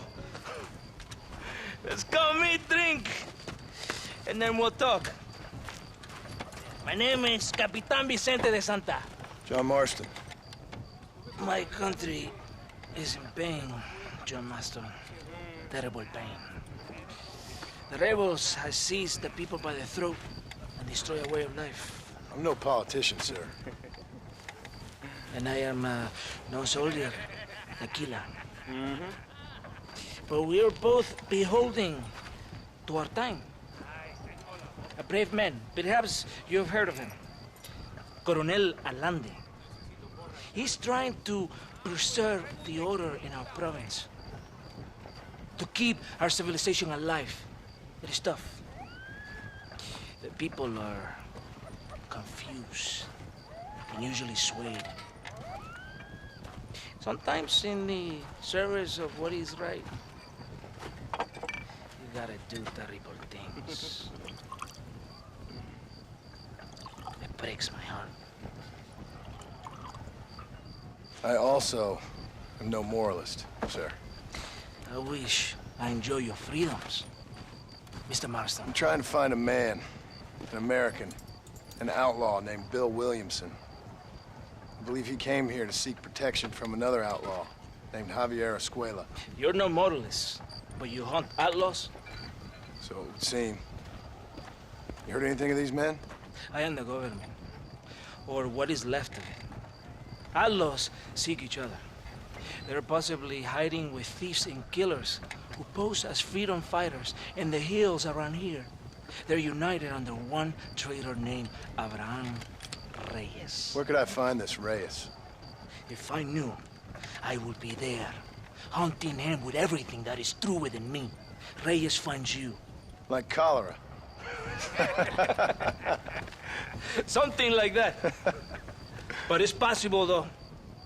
My men are trying to lure him into a trap. Possibly you could ride with us. And if everything goes okay, I'm sure the Coronel will help you. Okay.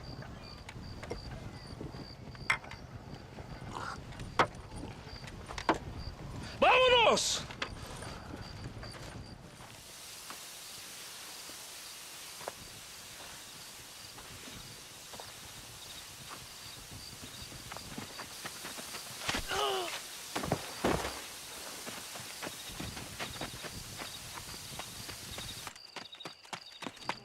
¡Los rebeldes están robando el tren! ¡Levántese, perezosos, que sepa que le estoy pagando! Marston, you're gonna have to do something. What? You have to go out there and stop the train before it crosses the bridge. Yeah. ¡Todavía levántese! ¡Usted también! Y allá atrás, muévase. ¿Qué le pasa a usted? ¡Ay, Dios mío, levántese! ¡Ya mismo! Hurry! The train is getting away! That was too close to my liking!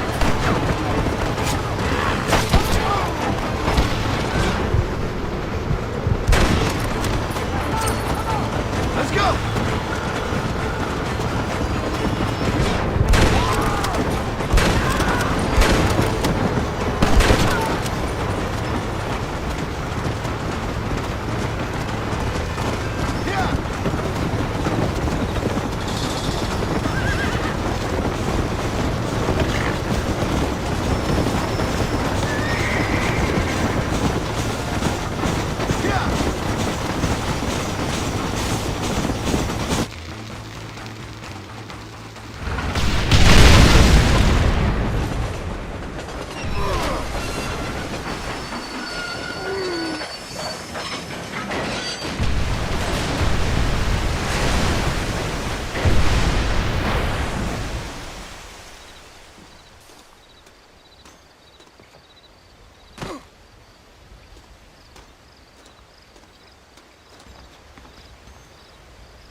Muy interesante.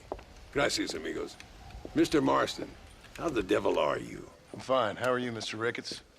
I'm good. I'm glad you're here because these men were just telling me about Mr. Escuella. Javier Escuella? Emilio, let me ask you something.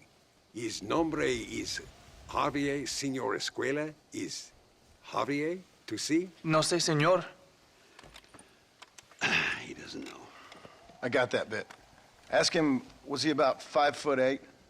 Mustache? Did he have an American in tow? A big American? Emilio, Estabacon, Grande Americano? Yo no sé. No. Again, I got that. But they do have his sister. Emilio's, I mean. She's a fine young woman, a teacher, a human being. Not the clothed vermin so many people seem to have turned into. Tell him I'm sorry. When a man's family is involved, you need a little more enthusiasm than mere apologies. I have enough worries, sir. This man's problems pain me, but they're not quite my own. Those who sit on the fence make a choice, in their own way. Don't you think, Mr. Marston? Of course. And what about you, Ricketts? A man living in the past? Man who ran away from home? What choice did you make? I'll tell you what choice I made. I'm a fighter, sir, and I'll fight to the end. I think we should get going.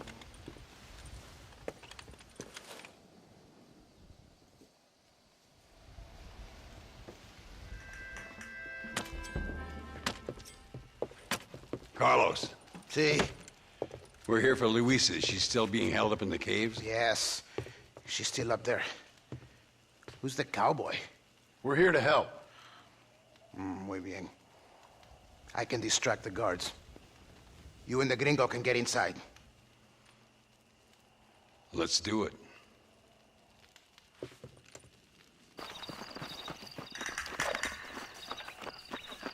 Come on, let's get into those caves.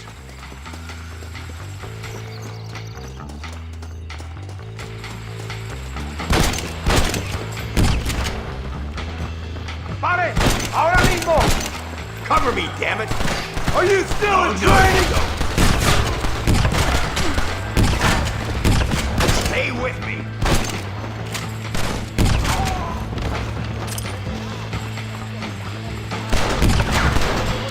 Stop shooting at me! You animal, she's just a girl! Get up here, Marston.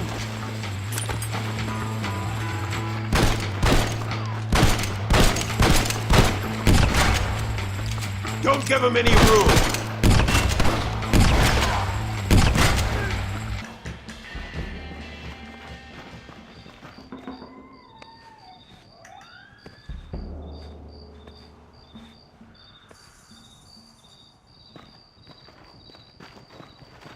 Stand back, damn it! Here goes.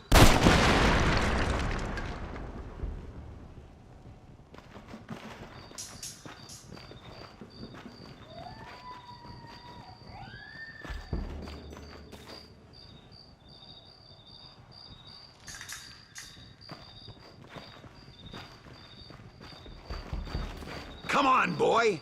Poor girl's barely alive. Thank you for saving me. You're good men. Friends of the people of this land. Was someone named Javier Escuella one of the men holding you? No, I don't know. I don't think so. But I remember that name from prison. Bad people spoke of him. I told you, John, he's still in Mexico. Okay, then. I guess we'll keep looking. Yeah.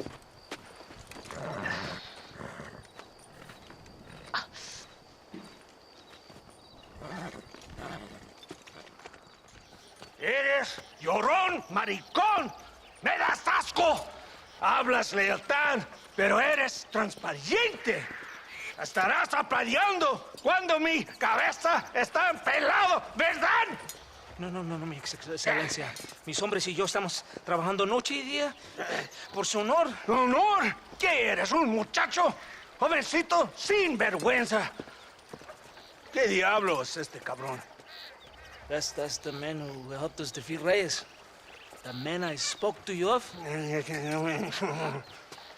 A friend of Mexico. Hello, sir. Hola, gringo. So you are the bounty hunter, huh? Have you found your prey yet? No, sir. Perhaps you come to hunt me, huh? Your country loves to make trouble in mine.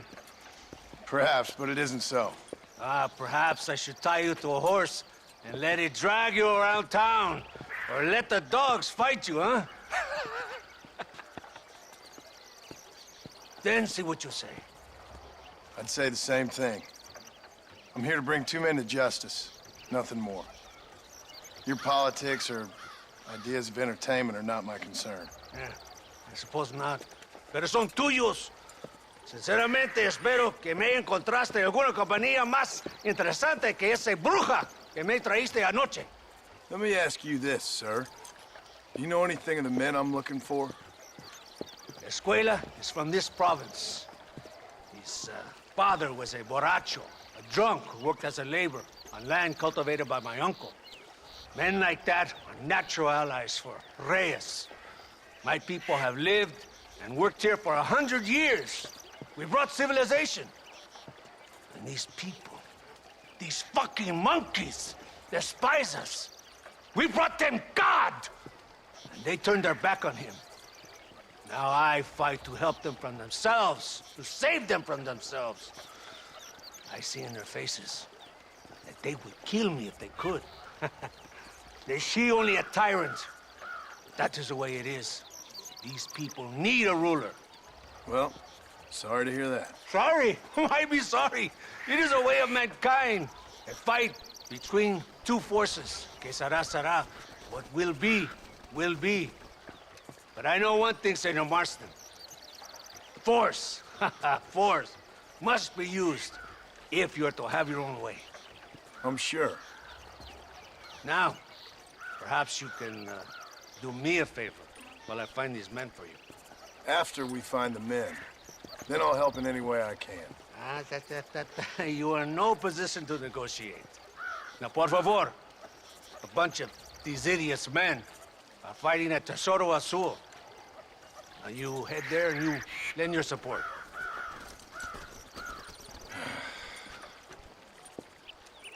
Baboso, ¿cuántas veces voy a decirte?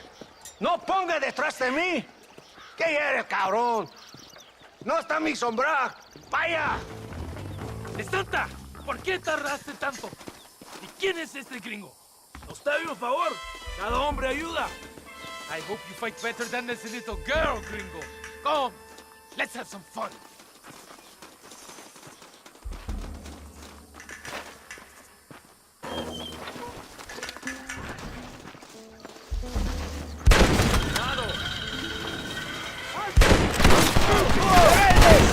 Escuchen la melodía de mis tiros.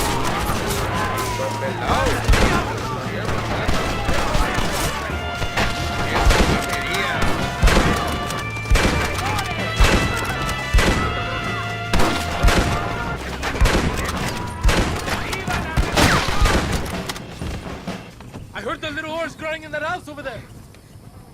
Remember, nobody takes them before Allende. We did all this just to get women for a Linde? No, that's just a bonus. This village is riddled with rebels. Make sure they don't have homes to come back to. There are fire bottles over there. Use them to burn down some of these houses. And what makes you think I'd do that? You want to find Javier Escuella, don't you? John, you're helping Mexico. ¡Vámonos, muchachos! ¡Buen trabajo! What are you waiting for? Hurry! I do not want to be here any more than you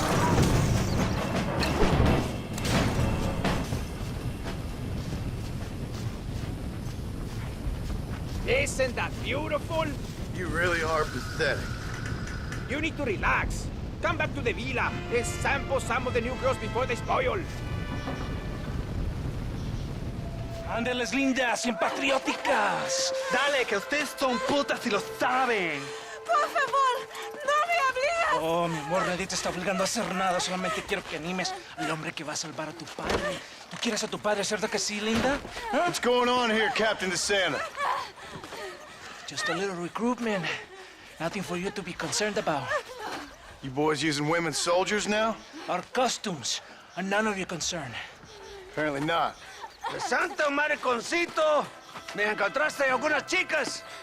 Ay, mamacita, ¿dónde has estado toda mi vida? Ven, mujeres. Ay, me gusta. These two patriots were keen to make your acquaintance, the Coronel. Fantastic. I love patriots.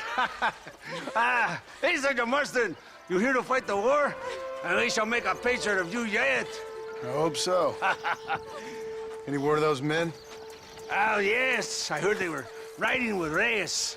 I wanted to talk to you about it. De Santo, hable con él. Tell him what I wanted, huh? His Excellency, El Coronel, would like to employ you in escorting a train down rebel country.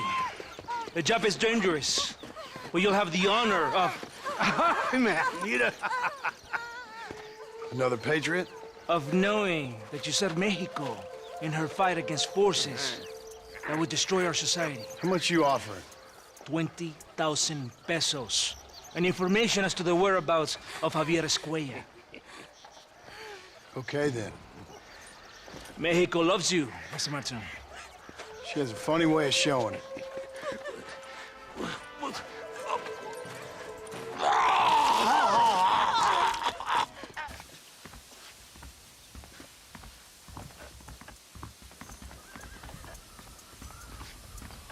I do not think we have seen the last of the rebels. You recruits can't win a fight like this. I need you to man the Gatling gun. I ain't the soldier here, Captain. Do not question me, gringo. Just do as I say. ¡Ándale! ¡Ojos abiertos! Take your position now! Over there! It's the rebels! This ain't good!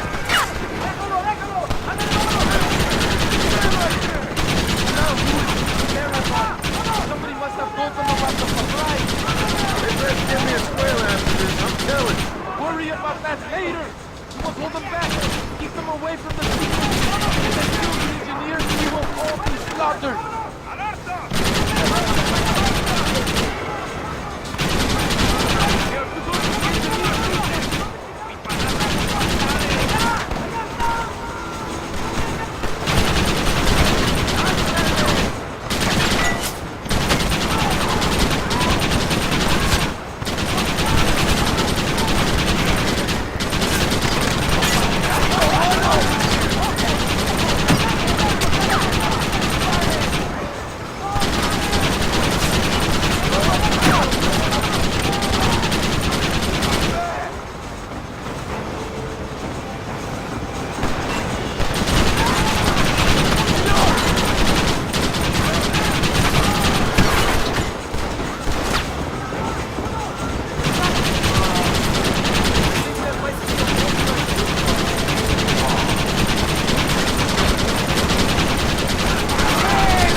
The hill. That was madness. You did well, compadre. Very well. Whatever Allende promised you in return, you have earned it. I don't think the Santa expected us to come back from this. Did you want to kill him, or should I? No. Until I find Escuella, he's more use to me alive.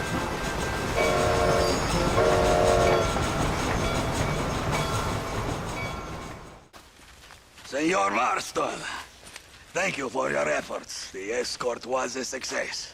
At least some of your men survived. I didn't think to survive myself. My whole life I have dreamed of a glorious death. Vamos! Rapido antes que nos ataquen otra vez. These socialist pigs cannot be allowed to win.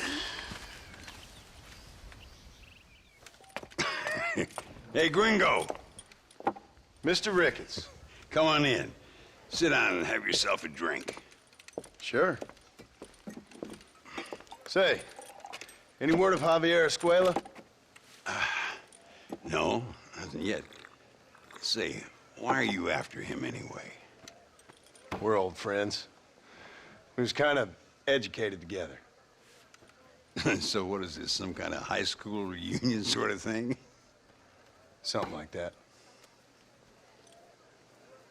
Well, you've killed people. You lived the life. That I have. And I tried to stop. I mean, I don't know. I tried to go straight. I did. I left the gang after the gang left me. Left me to die after I'd been shot. They'd all gone crazy anyhow. Our old leader, fella you probably heard of. Anyway, he more or less lost his mind, went and shot a bunch of people unfair like. I got shot in a robbery. They left me, and I left them. Well, that's how it goes.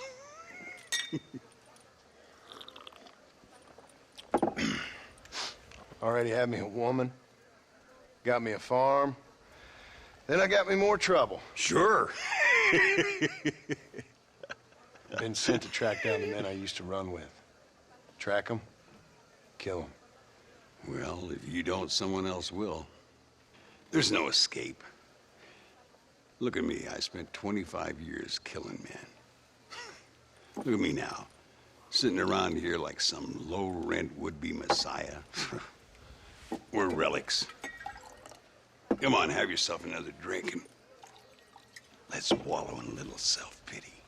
Sounds like a plan. Your health. Mr. Ricketts! Mr. Ricketts! Thank the Lord I have found you. And you, Mr. Marston. Will you sit down? You all right? I'm well, sir. But Allende is sending more men to the death. Prisoners who have not been tried. A prominent writer, Castilla, and a local official whose only crime was not putting the small holders on the street when they were late with taxes. Writers and government officials. For once, I agree with Linde. Some men need to be killed. Mr. Ricketts! I was just joking. Where are they? Out near Escalera. Let's hang up our self-pity and go shoot ourselves some bad guys. You're gonna be all right. Thank you. Both of you.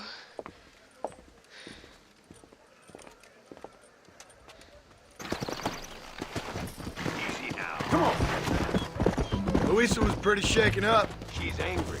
This war is getting dirtier by the day. People are being executed for just having an opinion. Linde seems to have more enemies by the day. Perhaps you would know. Rumor has it you've been making all kinds of new friends. I don't pay much attention to rumors. Just be careful, John.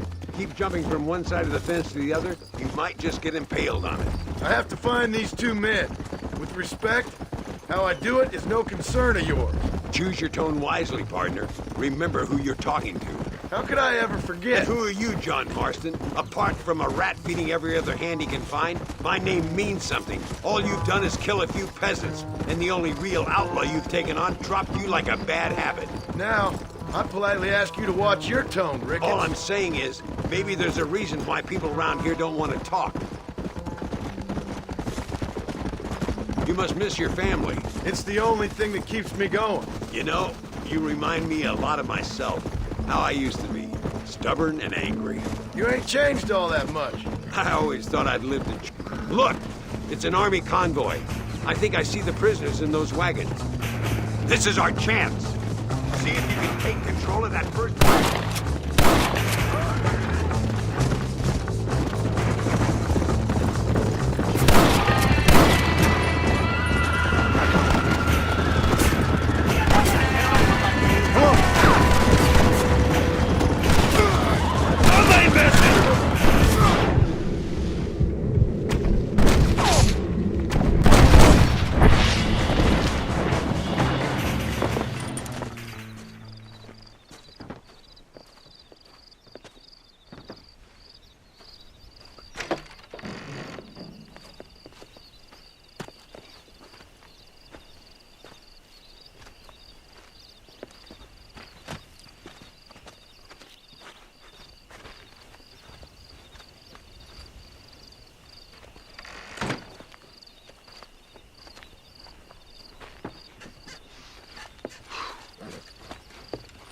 Now, we'll handle it from here. I know you got other matters to attend to. It's been nice riding with you, Mr. Ricketts. And you too. You took me back to another time. Talk to Luisa. She'll help you, and she's well connected in that other land. I hope you find what you're looking for, Marston. You know what I'm looking for. If you say so, Marston. If you say so. Oh, Mr. Marston! Mr. Marston! What's wrong, Luisa? I don't wait for myself, but for my country. Abram Reyes has been captured. He has? He was coming to meet me at Roca Madera. It's a very romantic spot. It was a beautiful night, yet he was ambushed by patrol. My heart is breaking, but I cry for Mexico. Where's he being held? El Presidio. You know, in our hearts we are married already, but his family do not approve. How could they, when I am little more than a peasant girl? But that's what makes Abram the man he is. He doesn't care for their bourgeois, snobbery, or elitism. He sees the real me, the woman. I'm sure. I'm going to go and rescue him or die trying. Whoa, whoa, whoa. I don't think that's such a good idea. Ride with me to near the jail. We'll figure out how to rescue him. Mr. Marston, you're truly a friend of this land. So everyone keeps informing me.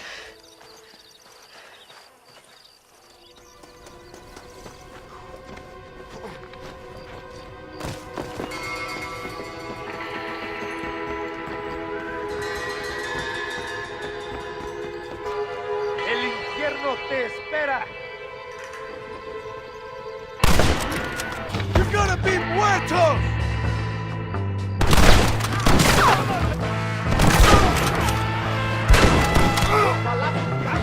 I dropped 100 fools like you!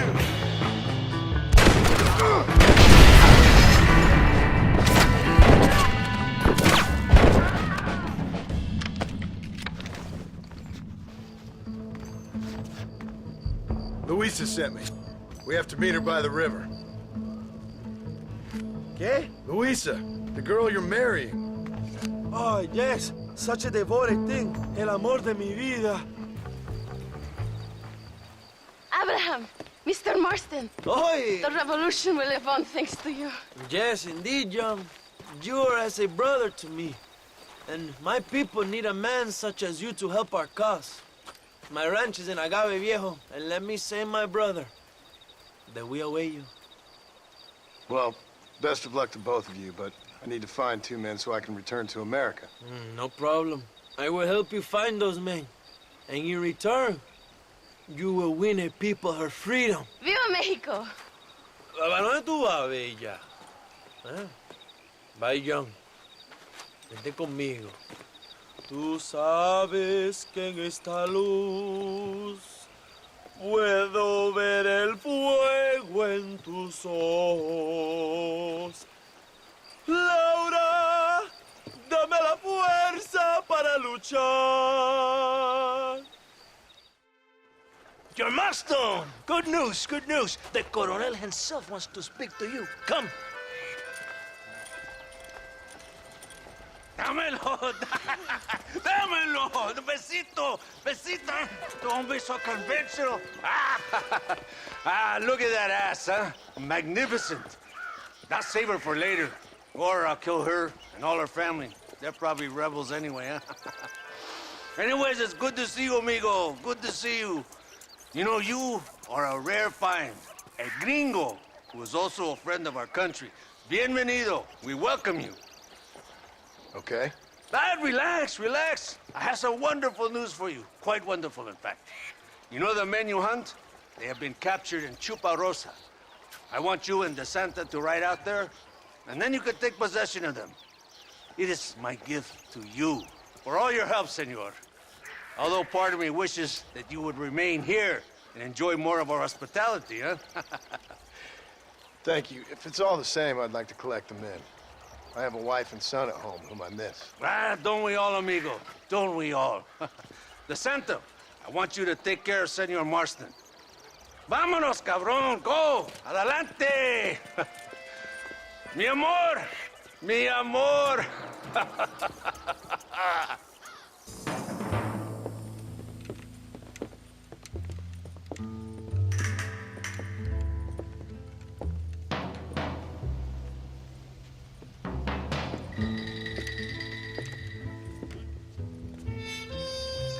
Mr. Marston, gracias for your service to this land.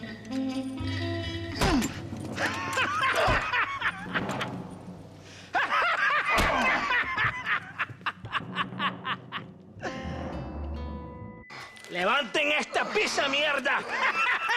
¡Levántenlo! Marston, hey, Marston. You have betrayed this land enough. I hope you have a clear conscience, because you're about to meet God.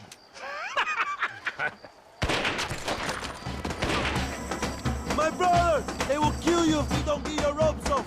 Over here, I will free you.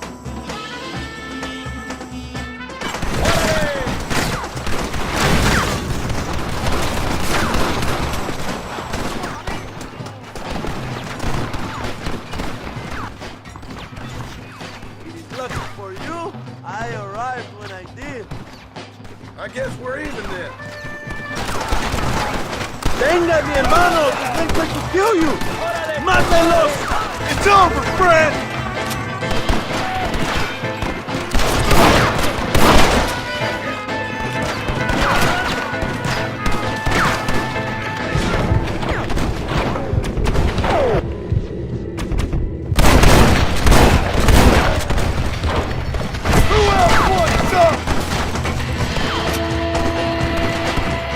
Are you here to fight or not?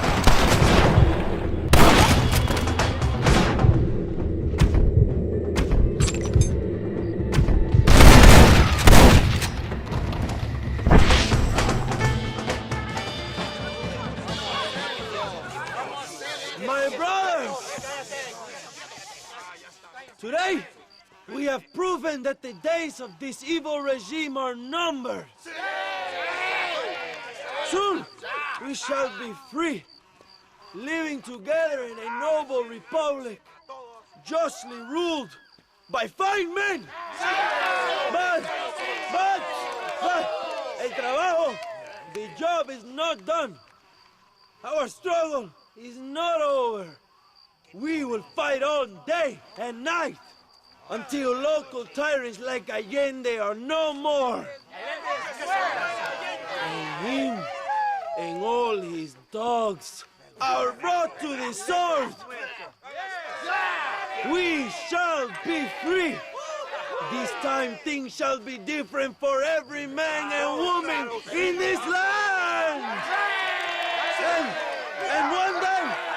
And one day soon, Allende will know justice. My brothers, fight on! In our hearts, we are all free! Let us make it so! ¡Viva la revolución! ¡Viva México! ¡México! ¡México! ¡México! ¡México! ¡México!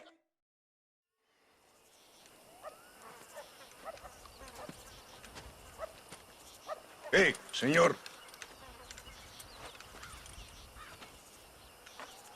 You want trouble, friend? Manos arriba. ¡Mántelas! Tranquilo. Tranquilo, amigo. Tranquilo. Ya lo tengo. Muévase, cabrón.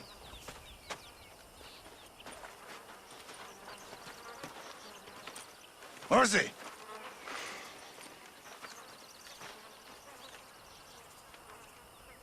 El mundo es muy difícil. Tenemos que jugarlo bien.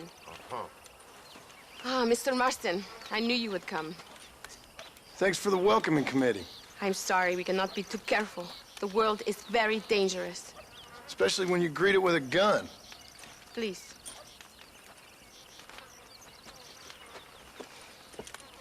Mr. Marston, my father was killed yesterday. The army found him and accused him of treason. They cut out his heart and fed it to their dogs. Allende did this. Then he took the honor of 2 young girls. I'm sorry to hear that, Luisa. My father must not die in vain. His death must mean something. It'll mean that war is brutal and unnecessary and good people die. And that's all it will mean. That is not enough. Well, you know I'll do whatever I can, but I have problems of my own. We all have problems. This is about the people. My father died for his people. For these men and for millions like them, that they may be free. While there are guns and money, there won't be any freedom, Luisa. Mr. Marston, the movement is on the brink of great victory. Allende knows this and has sent for reinforcements. Abraham Reyes asked personally that you stop them reaching Escalera. They are coming by the old trail. You must ambush them. I have my own family to worry about. Mr. Marston, I have lost my father. My mother is in the United States. My sister has fled. I have no family. Just because. Please. Good actions make you a good man. Then I'm doomed. But I will help you, out of respect for your loss. Thank you, Mr. Marston. Thank you.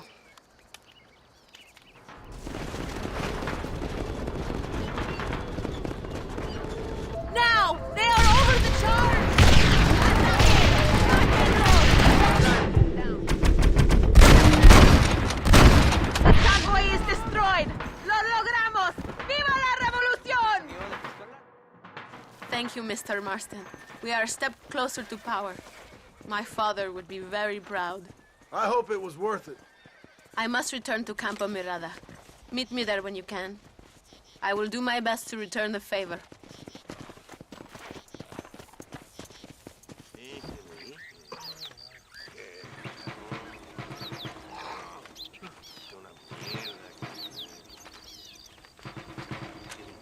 Tenemos que movilizar fuerzas en el extremo sur de la llanura para que los flancos del este y el oeste. Where is Abraham Reyes? Here, amigo! Here! Well, look who it is.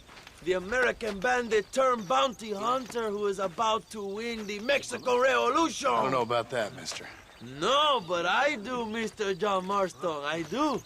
A man like you, or me, with just a few such men, I tell you I could rule the entire country. Hey, hermanos unidos! Set my people free! ¡Libre México! ¡México! ¡Libre México! ¡México! ¡Viva la revolución! Their energy is like food to me. I feel I was sent for them and they were sent to me. Good for you. When I rule these people, I shall be fair and judicious and wise. How so, you ask? Very simple. I know these people. I know this land. In short, I can make them better. It must be pleasant to be a man so at one with his destiny. Ay, Dios mío, I don't do it for myself, John Marston. I do it for my people. Well, exactly.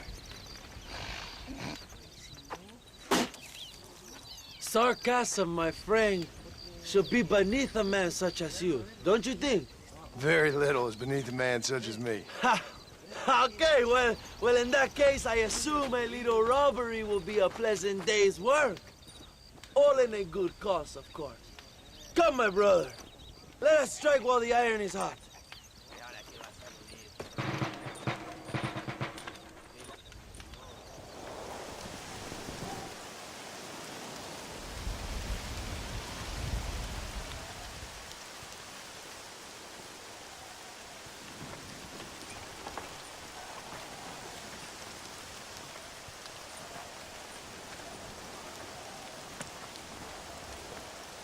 So listen, this train is filled with valuable supplies we need, but it's also filled with government troops. We'll set off a very loud distraction. You can board the train, and then you can disconnect the army cars, huh? Okay. Okay, but listen, we've got to get this done before the train rolls out of the station. You make it sound so easy. Well, did I not promise you fun times, amigo? Eh?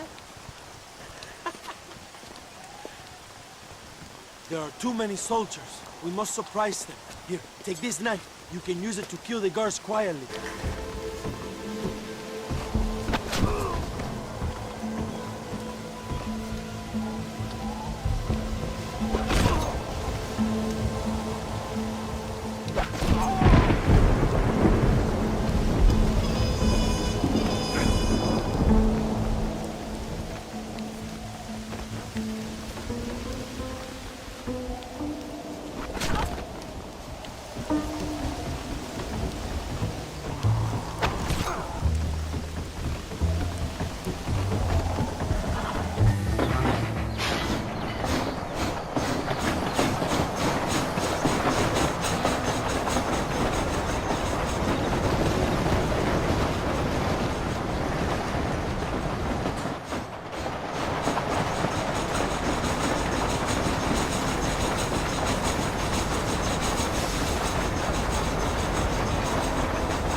You move like a cat onto that train. Magnificent. Vámonos.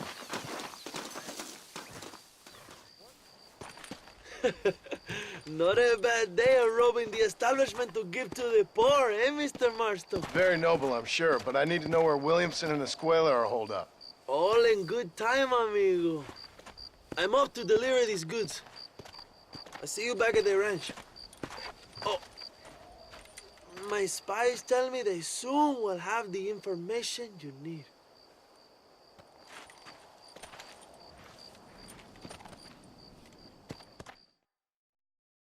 Apúrese. Amas. John. John. Thank God you have come. That wretched animal de Santa has been sent to oversee a massacre in El Sepulcro. Come. We must stop him and finally kill that vermin and all of Allende's other followers.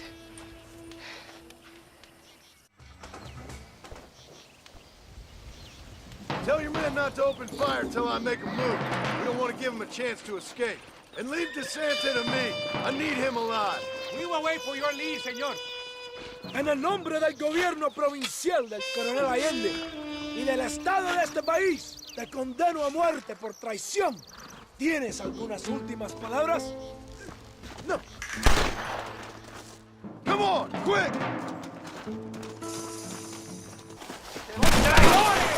If you're the army, then we're all doomed!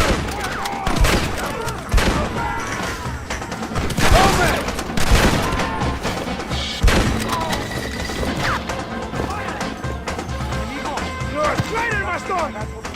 Where is Javier Escuella? He's over there! Stay away from me!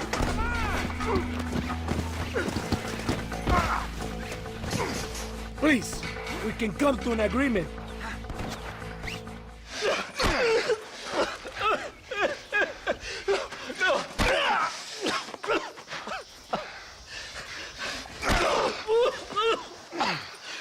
You fucking pig! Go back to your country! Where is Javier Escuella? Wait. Okay, all right. Shit. All right. Casa Madrugal. It's hold up there.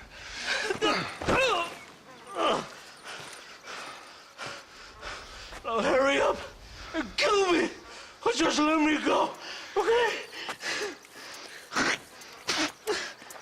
Can we kill this piece of shit now, senor? Or would you like the pleasure yourself? Now we're even, Captain.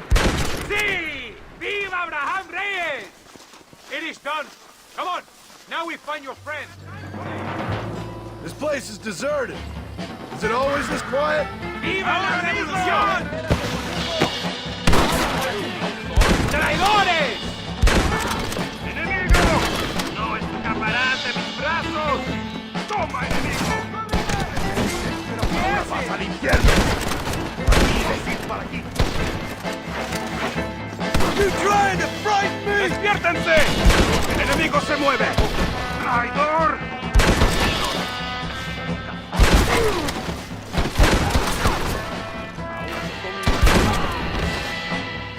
Hey, you, lady. Where's Javier Escuella? Javier Escuella. He hasn't been seen around here in months. You shut up this place for him, huh? I wouldn't spit on him if he was on fire. I don't blame you. But Captain DeSanta said he was here. And you believe him?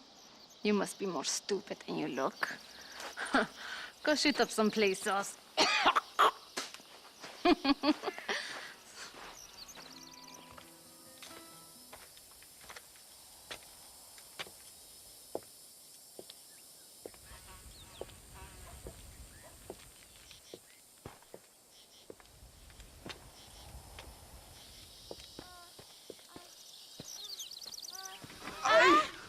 Mejor puta que chingado. México! ¡Qué rico! Ay. John, excuse me. Oye, mamita, cuando te vea la próxima vez que sea un poco más durito, ¿ah? And I mean rougher, ¿ah? What would your most loyal follower, Luisa, say about that? Who? Luisa, the girl from Campo Murata? Her, a gentleman never tells, but she was a most wonderful... I just say she was increíble. Yes. Let me tell you something. I strongly recommend her. You take her when you have the chance, my brother. She thinks she's your wife. My wife? These peasant girls, they believe every word a fellow says. So naive. It's really quite charming. I love peasants. Don't you love peasants? I love them. They have such purity. Are you gonna marry her? Ha! Marry a peasant? My dear boy, don't be absurd. I'm going to be the next president of Mexico. My wife will meet ambassadors, kings, other great men. The very thought that I would marry some peasant girl with a tight gun and the hands of a farmer, well, I really don't think so. My mother, que Dios la cuide, would turn in her grave. Interesting. But come on, let's run. I've got an amazing present for you, my brother, huh? Yes, the man you seek. Together, we will bring them to justice. Let's go.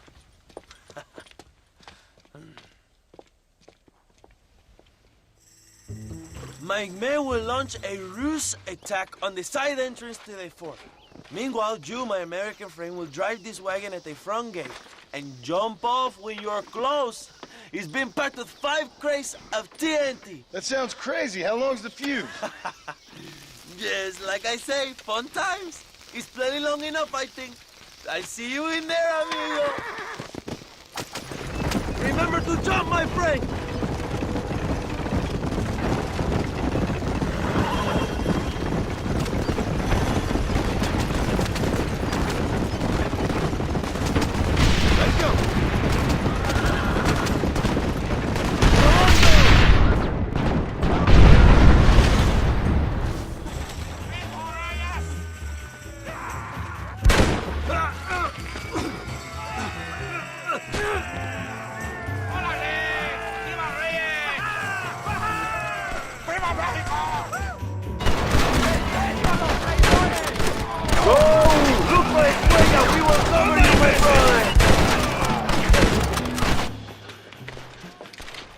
Hello, old friend.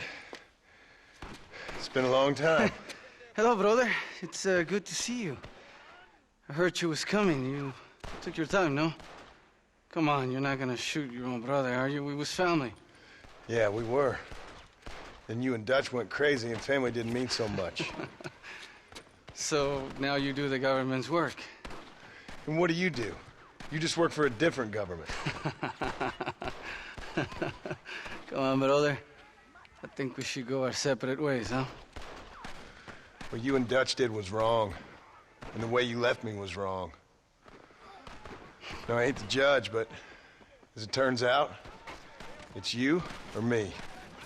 The way I see it, might as well be you. We thought you was dead, brother. I promise. I'm telling the truth. Besides, I can give you Bill. In Dutch. Dutch is in Colombia. I can take you straight to him. You left me to die? Whoa. To save your own skin, and now you expect me to care about you? You got it all wrong, brother. I've always loved you. Even now. You were always weak, John!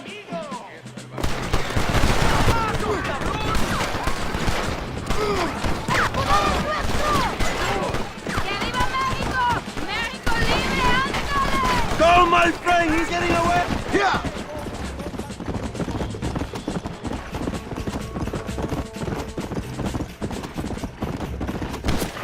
Whoa!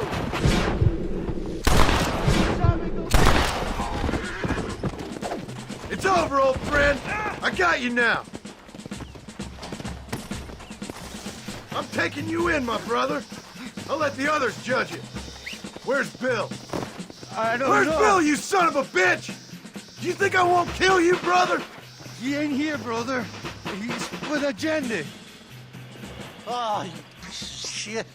Don't be sure about what you're doing, brother. You saw me out. Didn't that life we had mean nothing to you? Oh! Ah, you puto. Oh, one day, I promise you, you're gonna regret this. One day's about all you got left. I hope you and your wife and children rot in hell. You know, that life we lived is over. And when we was living it, it didn't mean nothing anyway. It was just an excuse, and we all knew. What I knew is that you was always a puto. And you're still a puto. Marston, come with me. The army sent reinforcements. Come. Yeah, go with your puto.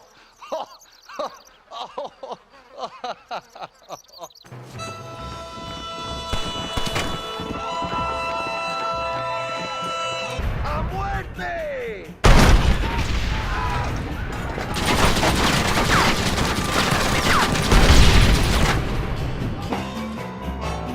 ¡La revolución es imparable! My name is John Marston, gentlemen, and I'm afraid you're dead. We did it, my brother! El Presidio is ours!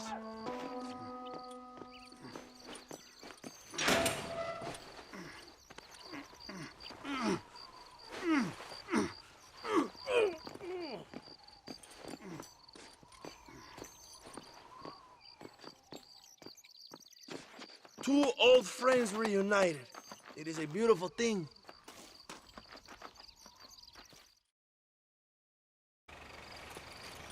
Mr. Marston, fancy seeing you down here. I must say it's a pleasant surprise to see you. You've done well, Mr. Marston.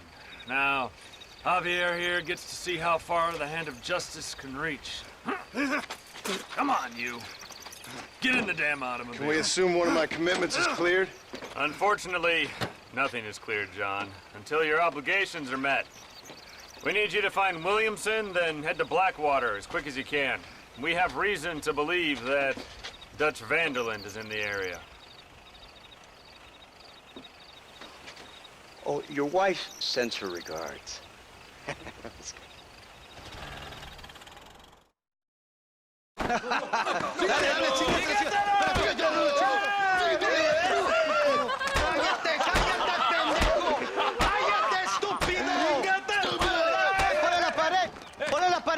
Voltealo. Quítate, estúpido. Le voy a dar un balazo. Quítate. Quítate, pendejo. Quítate. 1, 2, 3. ¡Bang! ¡Que viva Reyes! ¡Muerte ¡Viva a la Allende! revolución! No, para atrás. Usted para atrás. Para atrás.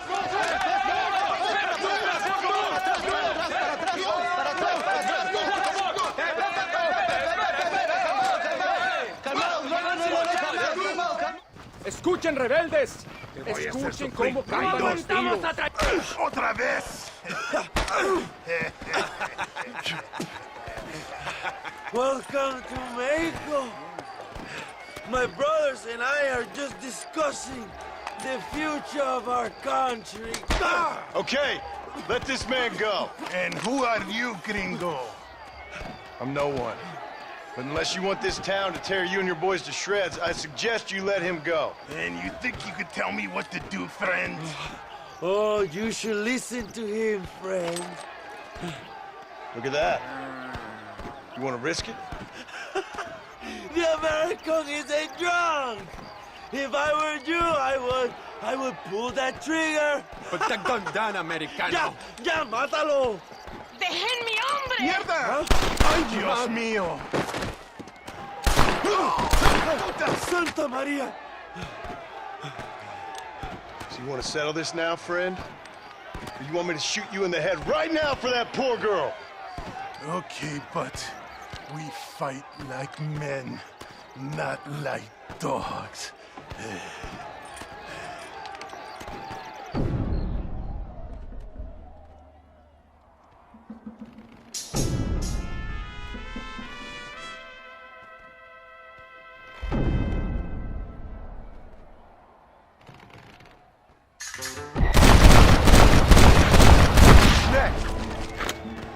Thanks, my brother. Now the people are finally ready. Today we overthrow the coronel. ¡Van a morir en la calle como perros! ¡Date prisa! ¡Ay, madre!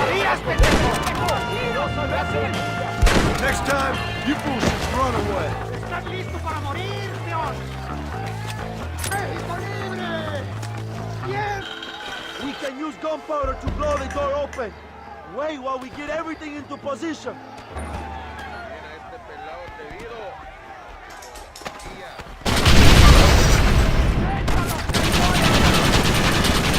¡Maten a los hijos de puta!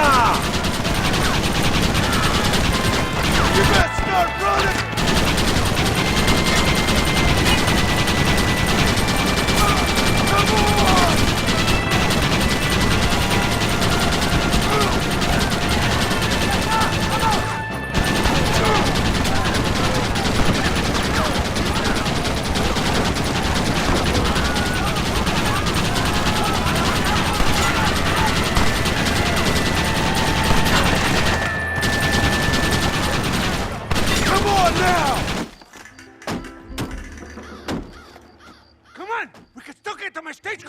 Go then. I'll cover you.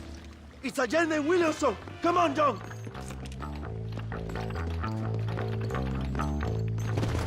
¡Vámonos! ¡Date prisa, cabrón!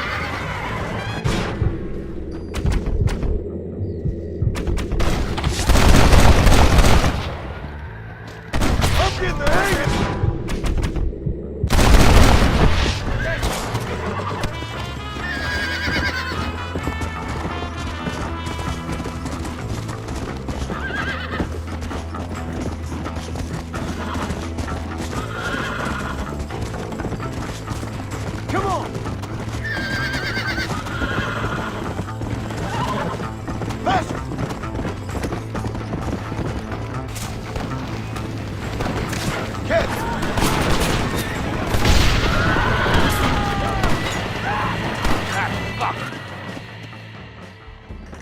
What the hell are you doing? Find my freedom, pendejo. Now shut up, you dumb ape, and get out of the wagon. Apúrate. I'm coming out! Don't shoot! Here, take Williamson. Just let me live. You always was weak-minded. You're the one who let Dutch drive you insane! Dutch wanted you dead. We all did.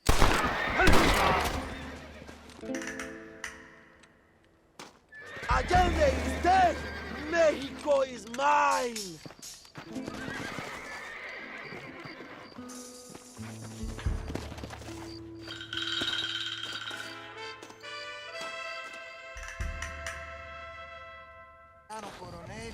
My people are free, and it is all thanks to you, John.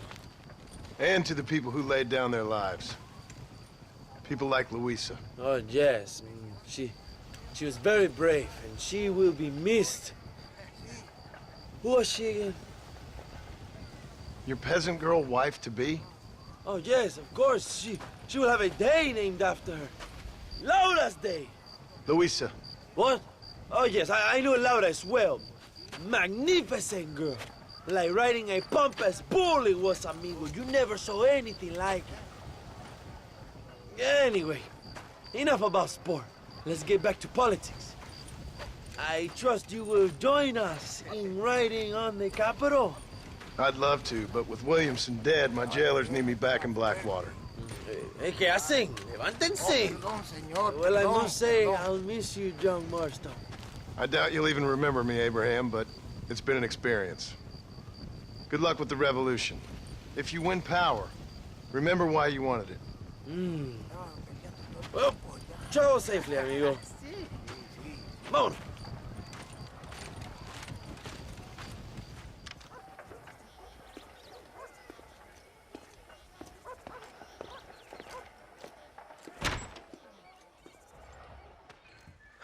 .101, 102, 103, 105, 106. I'm here to see Mr. Ross. 107, 109. Edgar Ross. 113. Upstairs on the right. 114. 115, 116, 117.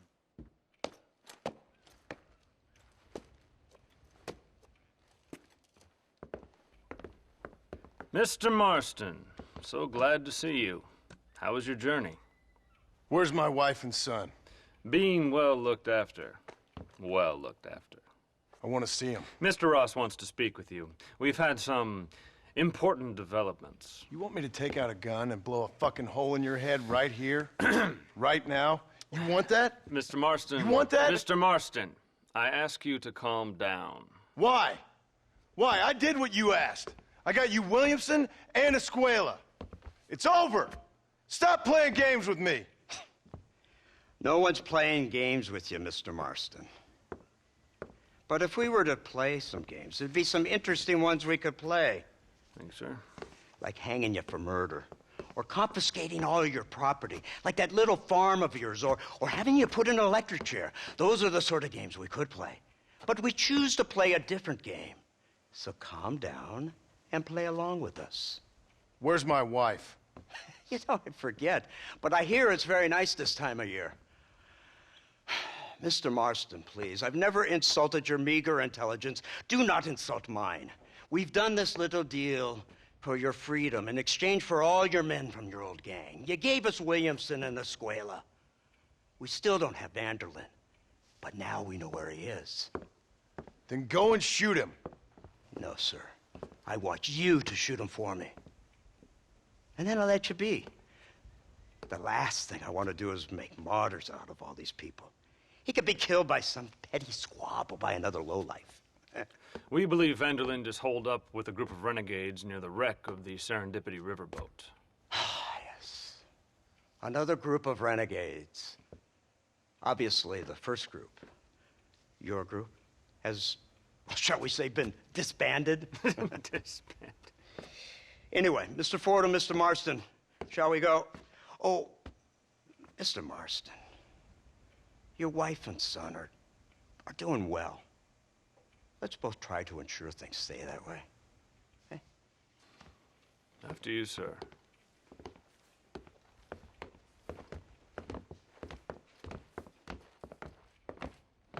Oh, Mr. Marston, one more thing.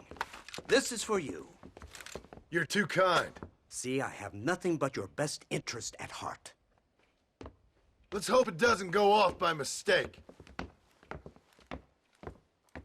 343. I have a patent for that, sir. This is an outrage. Ah, Mr. Marston. You're alive. Hello, Wes Dickens. Thought you were headed to Peking. So did I. So did I. A long story. But now it seems I'm being put under arrest and charged with narcotic possession or some other such nonsense. Ross, have him release this man. Why? Because he's a harmless old fraud, the kind of man that built this country. And because he helped me get Williamson. Did you hear that, officer? The man's a hero. Let him go. Come on, Marston. Moral degeneracy waits for no man. Let's hurry along. 344.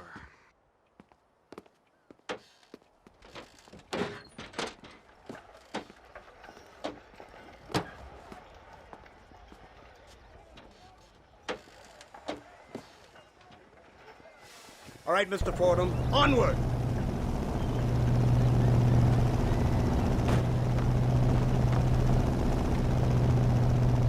Isn't this something? Lawmakers and lawbreakers working together for the good of civilization. Like you always say, sir, the higher the stakes, the smarter you have to play the game.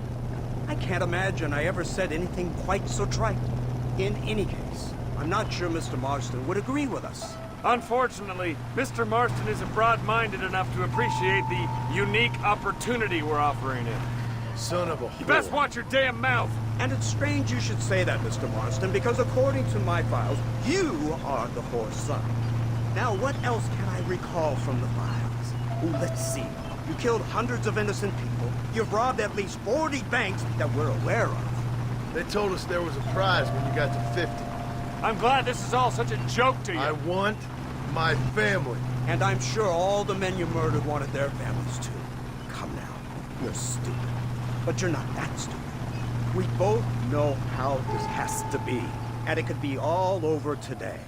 As soon as we find Dutch Vanderlyn, you can go back home and play being a farmer again, or whatever else you've been pretending to do for the last few years. First it was Bill, now it's Dutch. After Dutch, it'll be somebody else. Where does it end? It ends when we say it ends. You're in no position to make demands. Like you live. You don't just walk away from that. Buy a few chickens and make it all disappear. You should be dead or rotting in a jail cell by now. We are giving you a chance at new life. A chance at redemption. You can't erase your past, Mr. Marston, but we can. It's not far now. The old Serendipity wreck has been used as an occasional criminal hideout for years. We were informed that Vanderlyn and his gang are making camp there. We'll stop on the cliff above, and you and Agent Fordham will go on foot. I'll stay with the vehicle and keep watch. Then you'll do as I say, Marston. Don't try anything stupid. Oh, I think he knows what's at stake. Don't you, Mr. Marston? Let's find Dutch and finish this.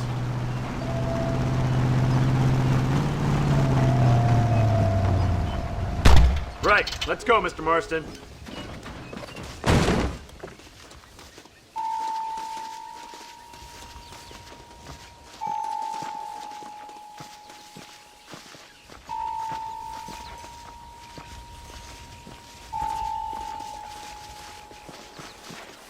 Keep quiet and stay close. Yes, sir. Vanderlyn is the priority. We go in, take him down, and get the hell out of here. Quick and clean. You leave Dutch to me. We don't want you getting that suit dirty. If you step out of line, even once, well, I hope you're aware of the consequences.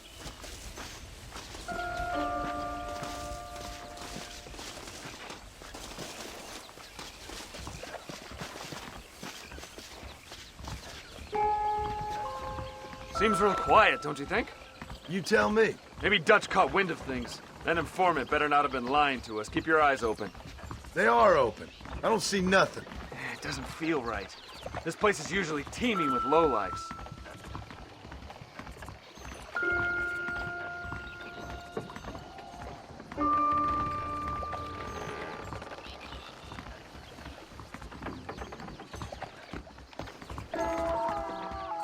Did you hear that? Go see what's happening up there. I'll wait here.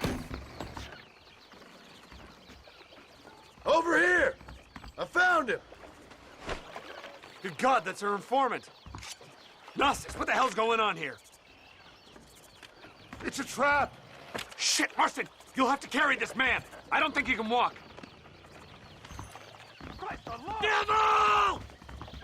Come on, we need to get him to safety! Christ alive!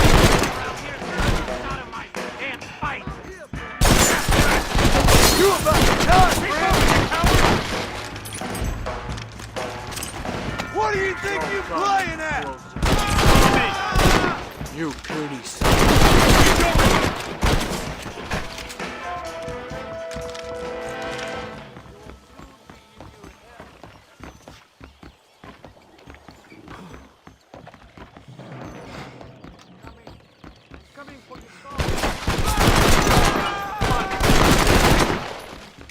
Push forward, you fool!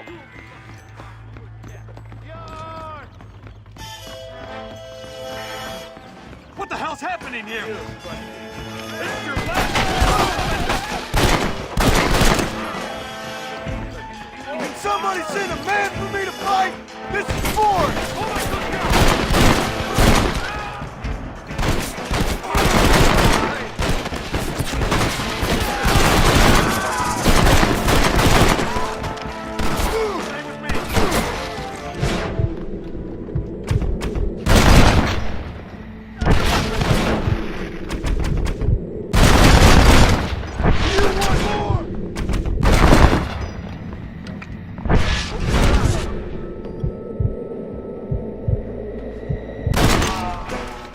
Marston, lift this fellow into the back seat.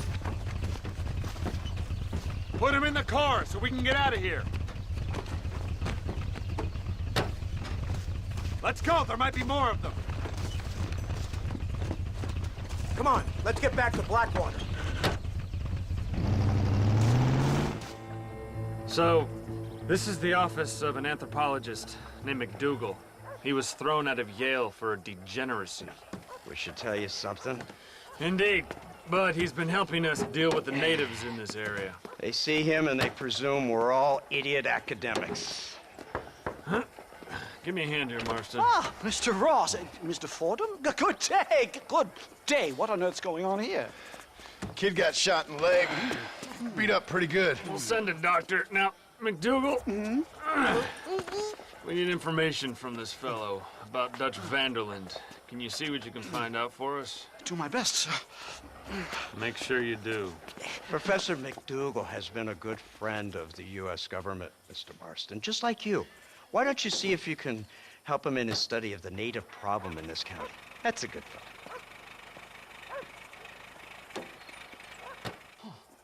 Incredible. Simply incredible. Hello, Professor. Hello, sir. Oh, Mr. Marston, sir. Good day, good day. How are you? Well, my family's health and well-being are being threatened by some unscrupulous government agents, and my own hard-won freedom is under duress. But these problems aside, I suppose I'm fair. Yes, the problems of civilizing nomads. Tell me, sir, are you from Norse stock? Not as far as I know.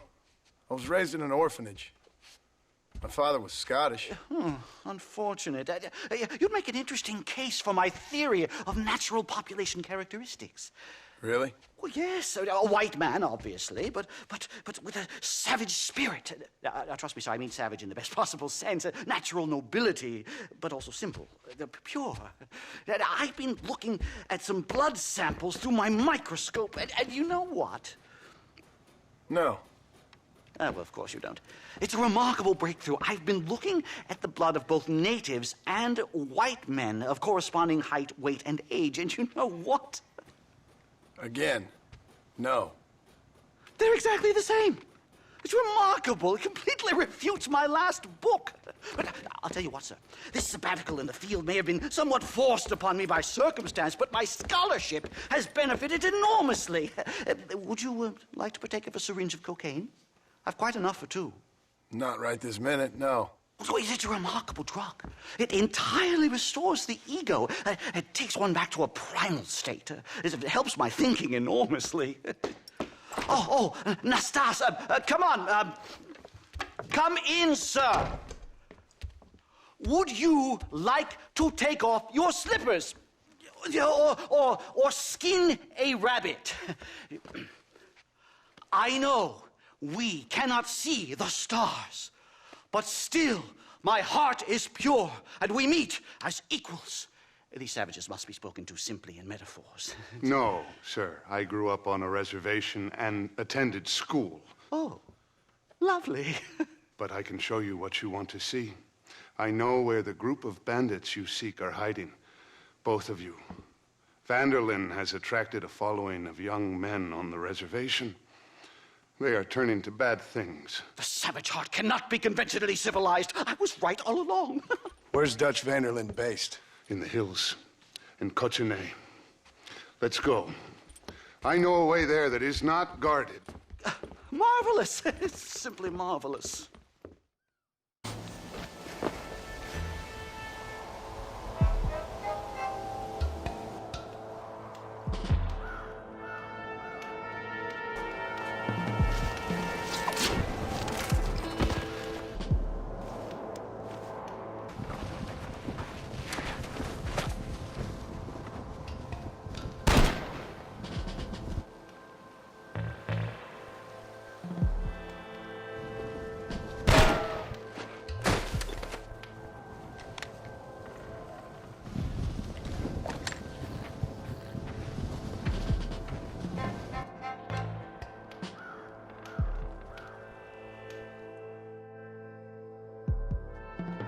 Mr. Marston?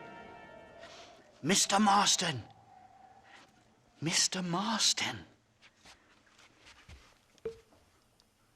Here you go, Mr. Marston. Put that stuff away. You banged your head. Nastas and I carried you down. Nastas heard the shots and he hurried up to rescue you, and he carried you down. I improvised an escape plan.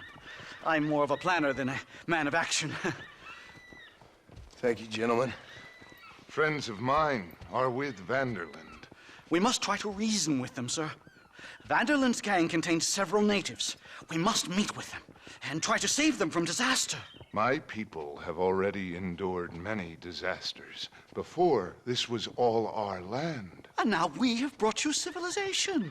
Well, sure, it hasn't been easy, but it hasn't been easy for anyone, Nastas. Why, I knew a man in Yale whose father once shot 18 natives in one afternoon out in Wyoming.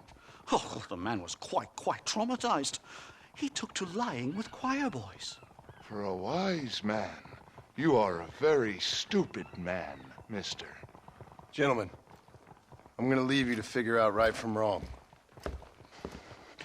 You are simple-minded, sir. Thus, I do not blame you for not understanding reason. Then again...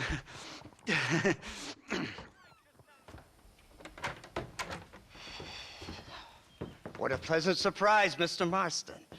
An informant just told us some interesting news. Our mutual friend, Mr. Vanderlyn, is about to pay call on his bank manager. What do you say to having a little financial discussion with the fella? This way.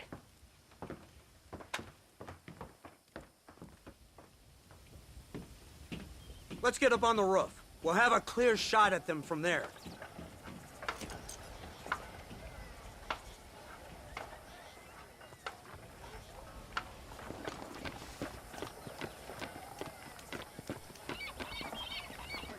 That door is the only way in and out of the building, so cover it tight.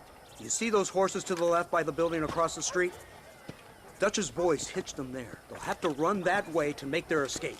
Don't start shooting until they're out in the open. If we spook them, they might retreat back and hole up inside. Don't shoot till I give you the signal.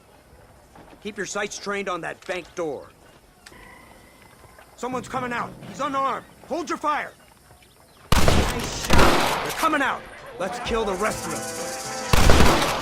They're in the window. Pick them up.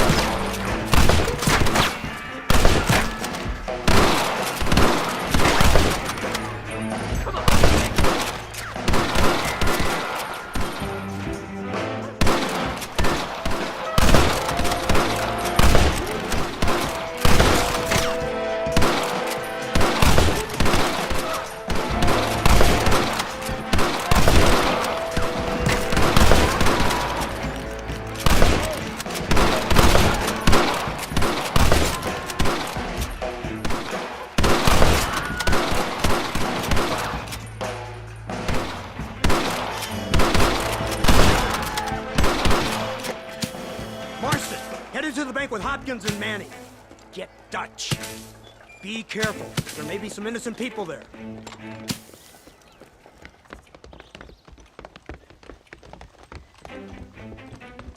We can take them. Come on, let's get in there.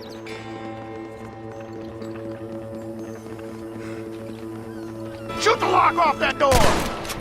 Let's go. Watch out for hostages. Help me! Please! You shut up! I was done! Help me!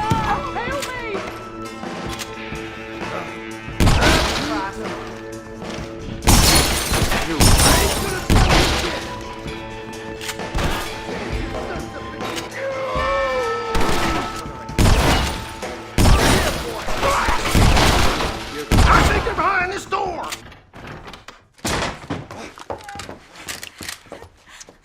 Oh, it's nice to see you, John. Hello, Dutch. How's Abigail? Well, I hope. Ain't seen her for a while. 'Cause you've been chasing me? Let the woman go, Dutch. Of course. Of course. How's your little boy? He ain't so little now.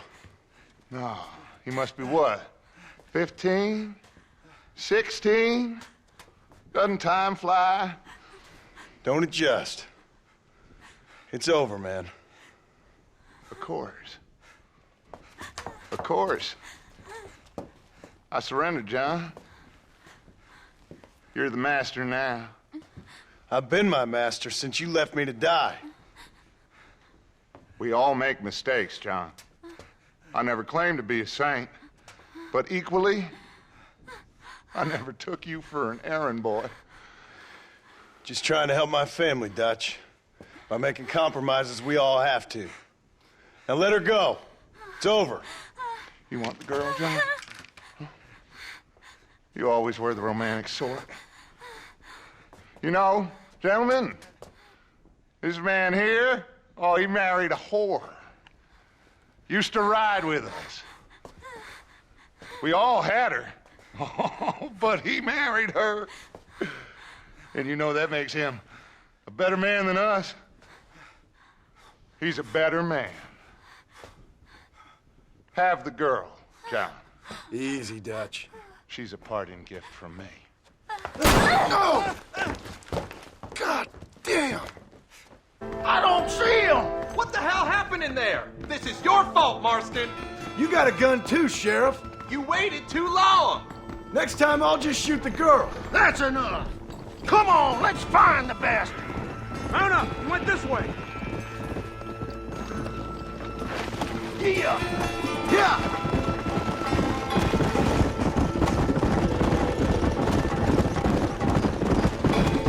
Hey, what happened in there? We saw Vanderlyn escaping from some men. He stole off with the bank manager in an automobile. Let's just say, Dutch ain't gone and got himself saved. He killed some poor woman. There's an old logging camp further down this road.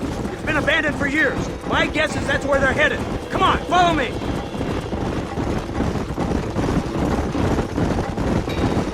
So that's the great Dutch? What a role model! The man who made you who you are. I guess so. Has he changed? No, still the same crazy bastard he turned into. How was it seeing him after all this time? Did he tug on your heartstrings? He kind of reminds me of you. Violent piece of shit who went and confused himself with God. Isn't that sweet of you? And now you must kill him. Your side is chosen. My side ain't chosen. My side was given. I'd kill you 100 times before I killed Dutch. If it was an option. Hallelujah! I think we're finally reaching an understanding, Mr. Marston.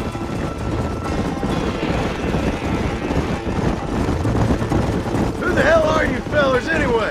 Lawmen or army? We are neither, Mr. Marston. But I have the authority over both. There's the car. They must abandon it and continue on foot.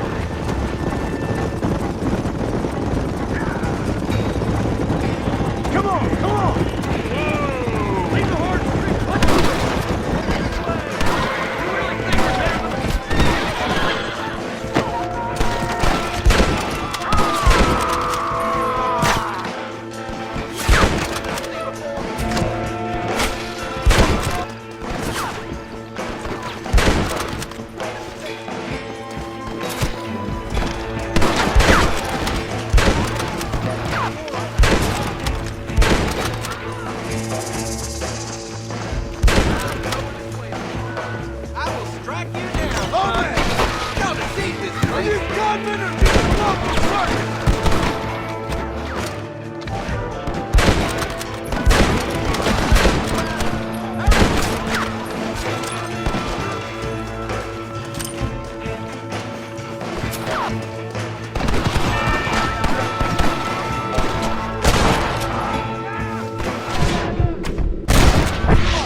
Where's Dutch, Marston? He got away. Scared to shoot him? Too much to handle? When the opportunity presents itself, I'll put a bullet in him, don't you worry. Won't like myself for doing it, but I'll do it. Ah, good man, good man.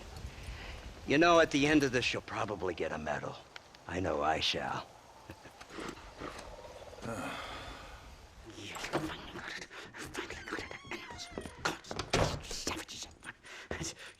Marston, sir! It's good to see you, old bean. Good to see you. And you too, Professor. Forgive me. I am in a state of remarkable agitation, partly due to standard narcotic impulses, but also due to the fact that I have finally solved the riddle that has tormented my mind these past 8 years. What's that? The nature of the savage soul. What makes some societies great, like ours, and others, not worse. I would never use a pejorative such as worse, but lesser. Meaning? What makes these beings less human than us? Closer to beast on the continuum between animal and God. You know, I argued with Fortescue at Yale about this. It caused a minor scandal. But I shall be proven right, sir. I shall. Mark my words. I shall show them all what civilization is all about. The redskins and the nubs at Yale. Come, sir. I have a way to sate both our desires. I will bring you, Vanderlinde and me, the evidence of savages reverting to type. Come, sir.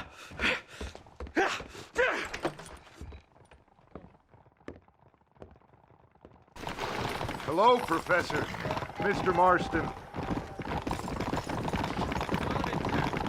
Good morning, friend. This is it! Years of research! What were you talking about back there? Where are we going? Nastas has set up a meeting. A powwow, I think they call it. A meeting of minds, of souls. Indians and whites, academics and criminals coming together to find a common understanding. Nastas, this fool's making no sense. Some of Vanderlin's men have agreed to meet with Professor McDougal up at Bear Claw Cabin.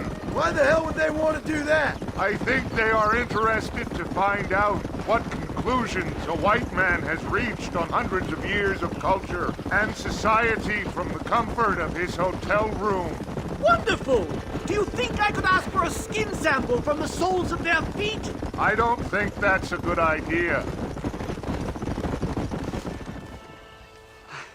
Hello, gentlemen. We come in peace. Those words mean nothing coming from people like you. Look at what you've done to us. Look at us! We live like animals, scrabbling in the dirt.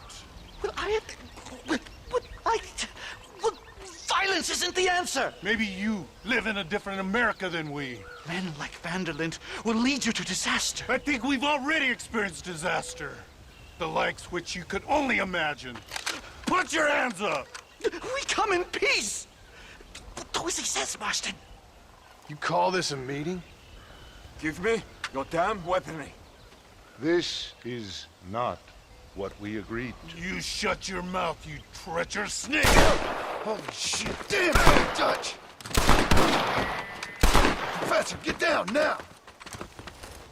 They killed the stars! It's a nightmare! Do something quick! Go home to Mama now! Oh, no! Unbelievable! I think I've had about enough of field work for today. Time to return home, sir. Come on, come on! Safe and sound. Thank the Lord. So much for a meeting of minds. Thank you, Mr. Marston. I could be boiling in a pot right now if it wasn't for you. Get some rest, Professor.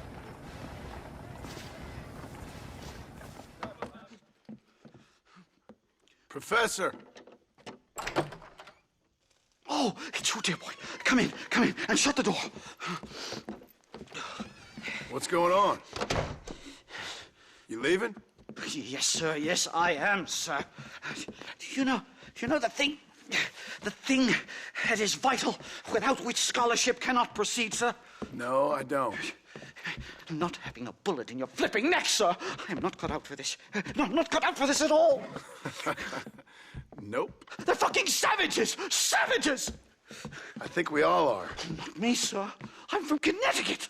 I'm a professor at Yale. I write books. I do not deserve to die out here. Where's my tincture? Oh, yes.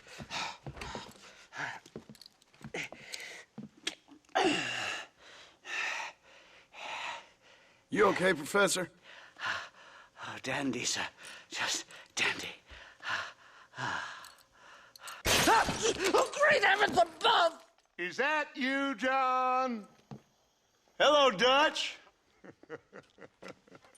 I think that's what they call two for the price of one out here in this wonderful place. Maybe so, Dutch. You and your friend there, the professor, we're gonna kill the both of you. Why you want to do a thing like that? I don't know. Sport, I guess. Fair enough. Why don't I come out there?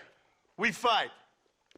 Let the professor go and send your boys back to their families.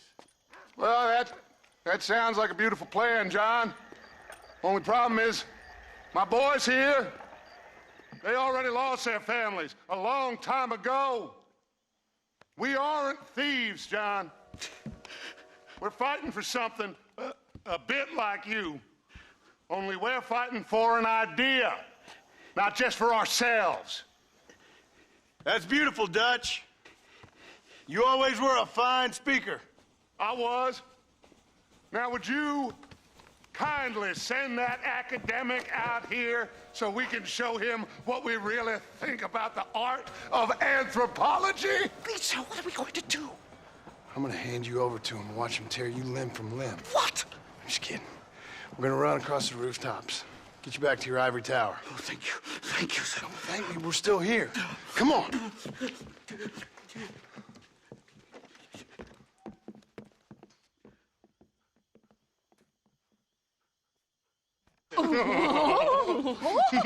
Yes.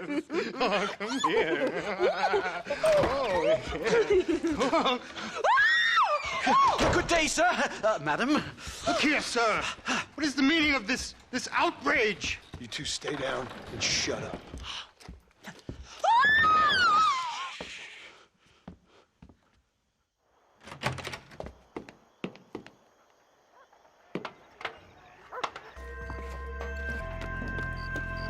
Do something! He's going to kill me!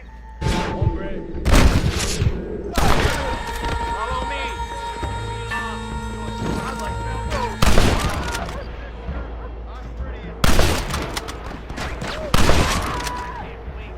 That last syringe was a mistake. Stay quiet.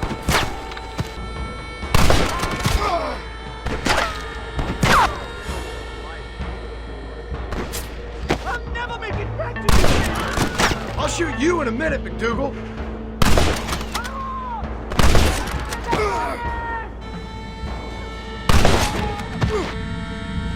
You have to get us out of here. Stop whining, for Christ's sake. I think that's most of them. The coast looks clear.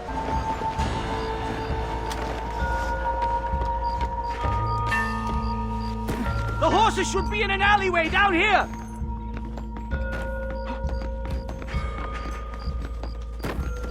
Unbelievable.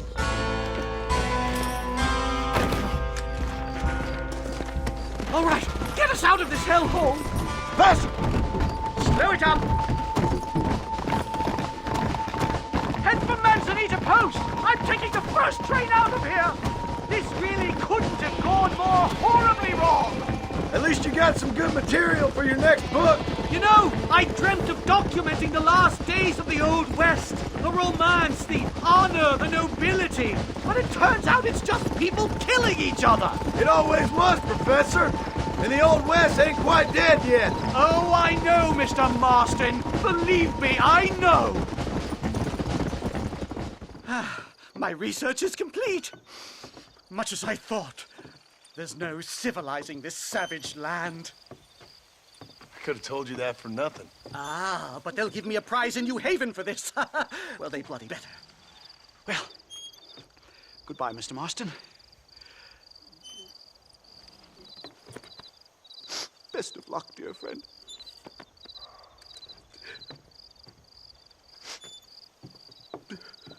So long, Professor. So long, sir.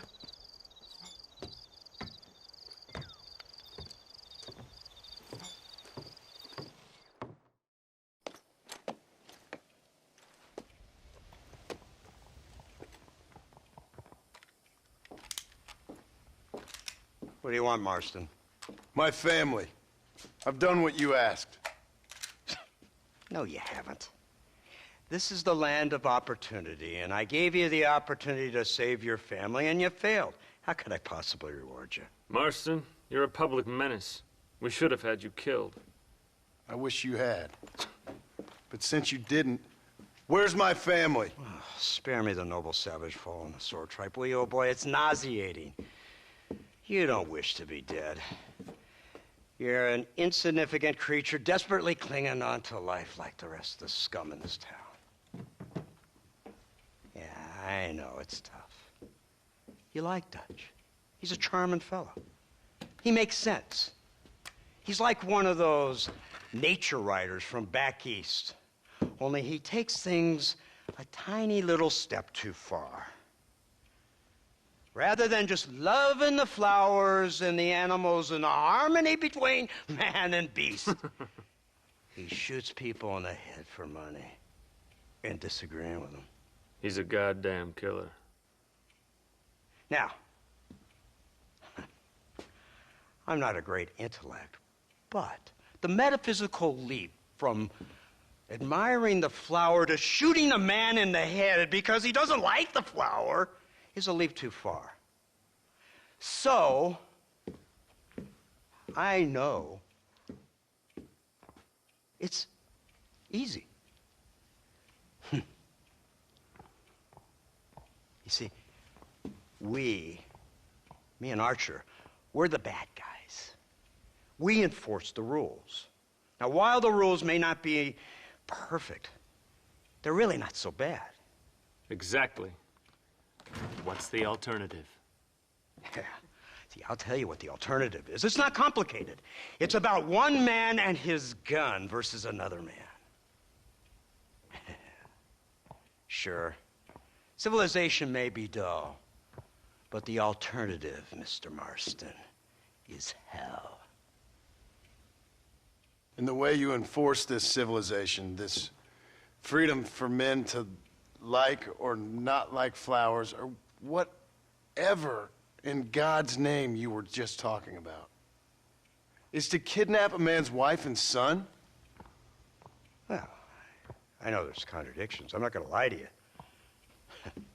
Yeah, as I said, I'm not a great intellect. Now, after the debacle with the army and the bank, we have to put Mr. van der Linde to rest ourselves. Will you help us? Do I have any choice? Now that you mention it, no. Then what was that pretty speech in aid of? I don't rightly know, but it sure felt good saying it. Shall we, Mr. Marston? Let's go.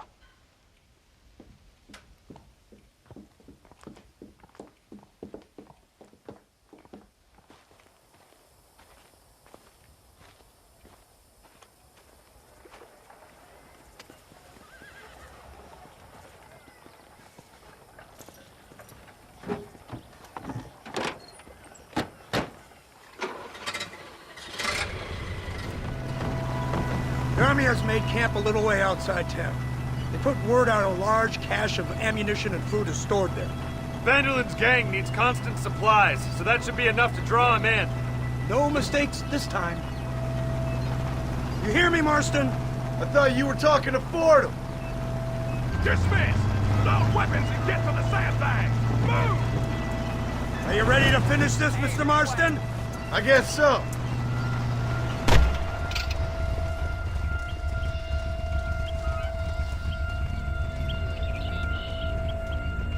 Fingers on the triggers, boys. Targets on the horizon. Fire at will! I thought you wanted to kill me! I jumped on that spot here! We'll kill every last one of you!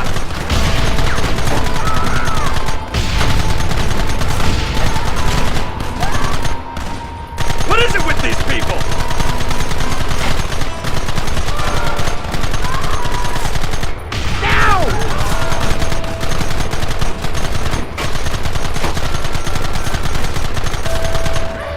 Keep them back!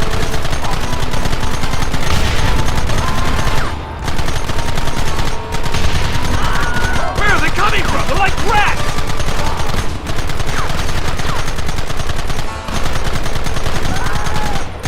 Keep it steady!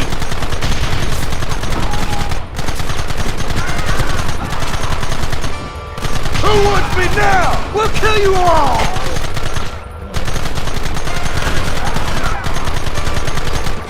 They're retreating!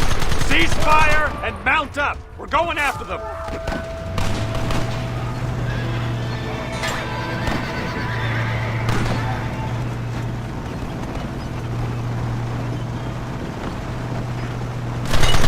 Christ! This thing's a lot bumpier off the road! It's gonna be a mess if we have to follow them into the woods. This is insanity! I can hardly hold on! Just shut up and drive, Fordham! Get those men behind the rocks! Coming now!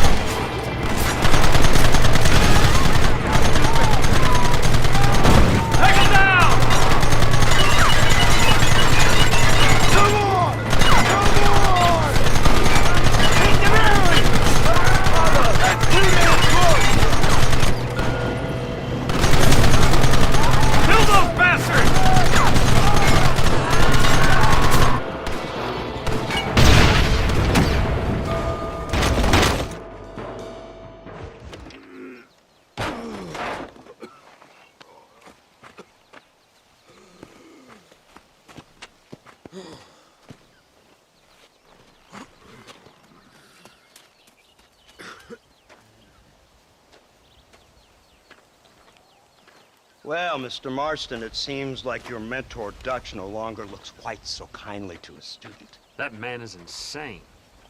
So it seems. I think we need to get him before sundown. As you say, Captain. Otherwise, he'll be gone again. And what if I say no? Now, before I shoot you myself, let me just point out the obvious. The one person we have left that can appeal to Mr. Van der Linde is the last person we know who knows him. Your wife. That won't be necessary. Mr. Ross, Captain, let's go.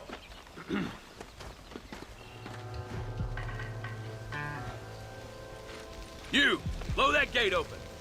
Move, soldier.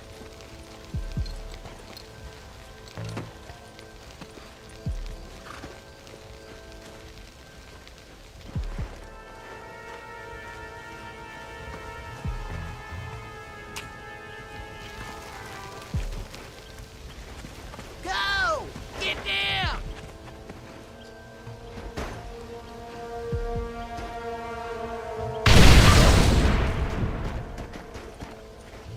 Forward! Move in!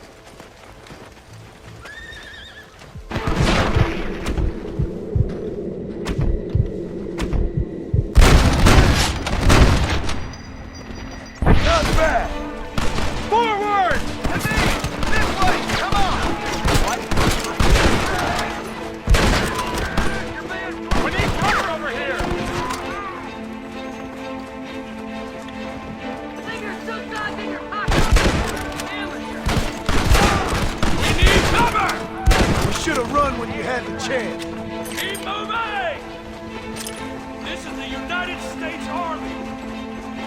Lord of love. That's it! There's another wave up!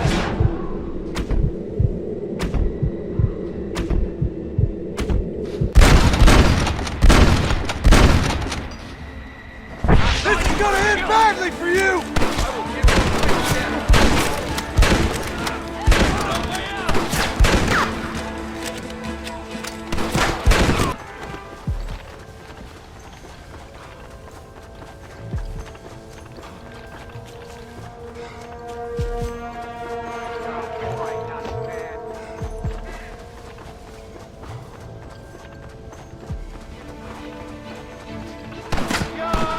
Let's see how they like this!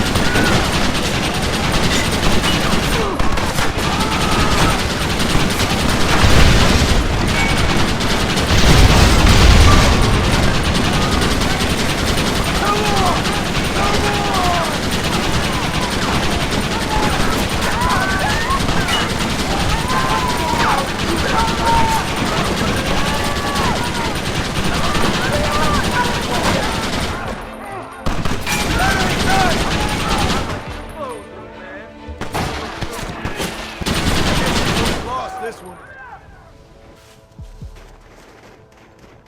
Right, Marston. We'll take 2 men with us. The rest will stay here and take care of the wounded.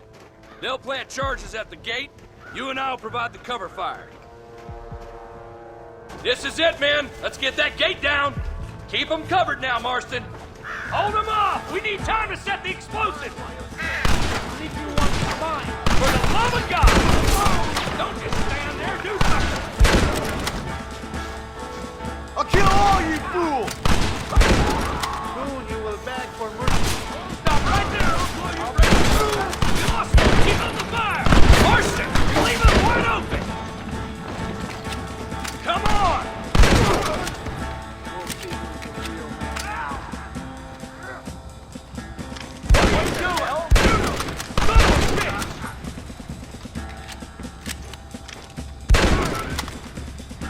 Take cover, man! Fire in the hole! You tend to your wounded. I gotta face Dutch alone. Looks like it's me and you, John. You should have stayed at home. You dishonor your fellow man! Just drop the gun! They work! Working for the government, John? After all I taught you, I'm ashamed. I don't have a choice! There's always a choice. You're just blind. They got my face! Go to hell!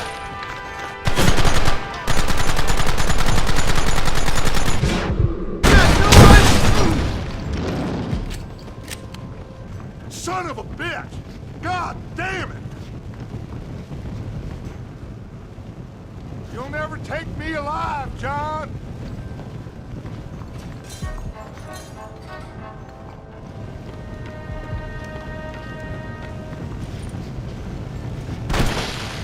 It's over, John. I ain't leaving here without you!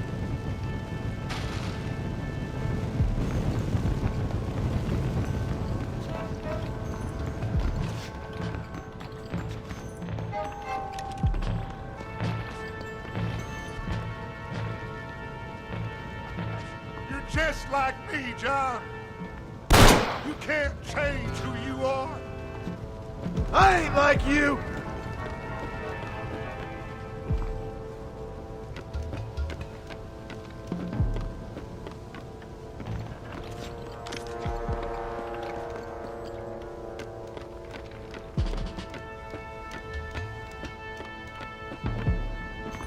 You can't erase the past, John. Killing me, it won't make it go away. That's where you're wrong!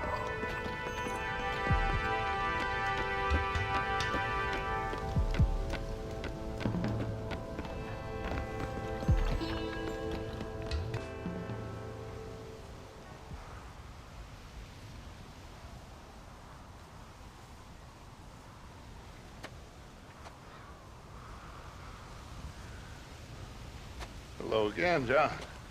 Hello, Dutch. We gotta stop meeting like this. Sure. I got a plan, John. You always got a plan, Dutch. This is a good one. I don't doubt it. We can't always fight nature, John. We can't fight change. Can't fight gravity. We can't fight nothing. My whole life, all I ever did was fight. Then give up, Dutch. But I can't give up, neither. I can't fight my own nature. That's a paradox, John. You see? Then I have to shoot you. When I'm gone, they'll just find another monster. They have to. Because they have to justify their wages. That's their business.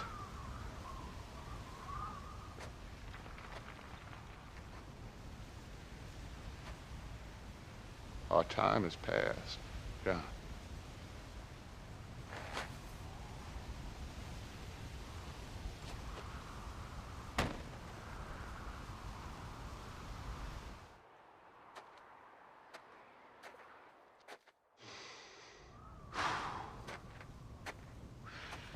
So at the end, you didn't have the guts to shoot him. The man's dead, Ross. Sure. Can I see your gun?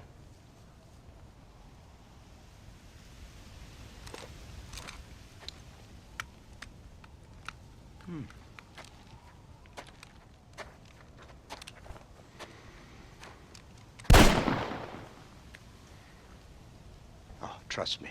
It looks better in the report that way. Where's my family? Your wife was killed in a prison riot last week. So, I'm only joking, dear boy. They were sent back to that Scrabble ranch of yours in Beecher's Hope. They're quite safe and sound. They better be. Thank you, Mr. Marston, for everything. I know this wasn't easy for you, but I have to say, you've done your country proud. Yeah, exactly. See you around, John. Try to stay out of trouble. Come on, Archer. Let's go find somebody else we can annoy.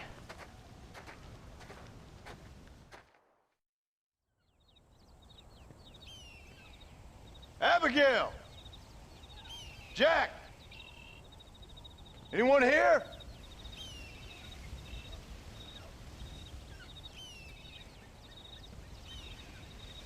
Anyone home? Oh, darling. I never thought I'd see this day again. You no-good hillbilly piece of shit! I thought you was dead! I thought you was dead, John, huh? Where you been? Where you been? You know where I've been, darling. You know. You saw Dutch, didn't you? Yeah, I saw him. And Bill? Yeah, I saw him too. And you didn't go back to him? I left that life.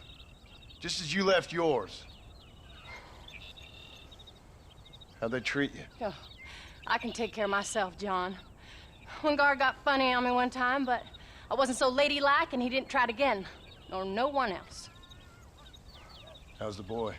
Oh, like you. And like me. Well, he's like a kid growing up without a father. That ain't fair. What is fair? Well, some trees flourish, others die. Some cattle grow strong, others are taken by wolves. Some men are born rich enough and dumb enough to enjoy their lives. Ain't nothing fair, you know that. We tried to change. I mean, isn't that what you're supposed to do? We did change. And it's over now.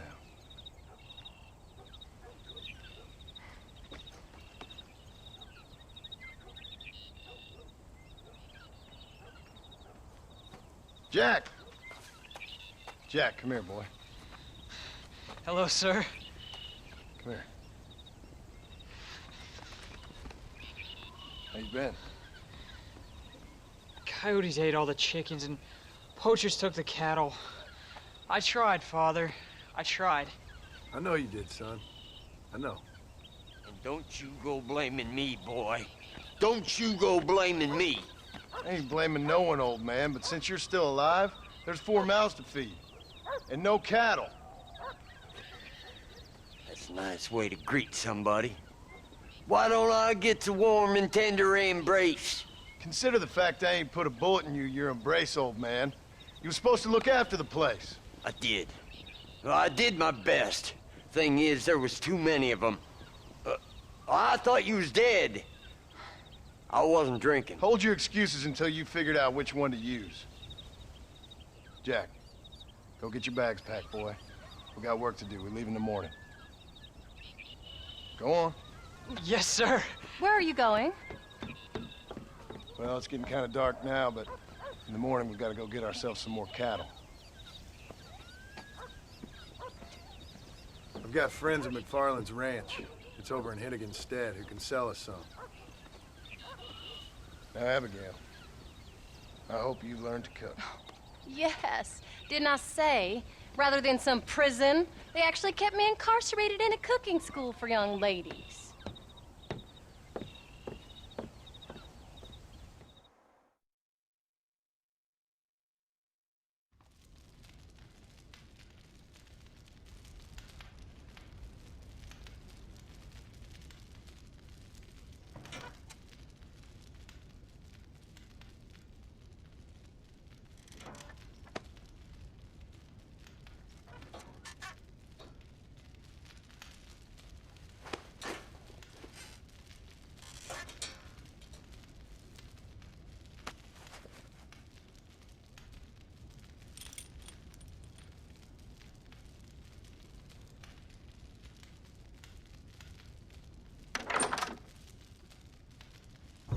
Come on!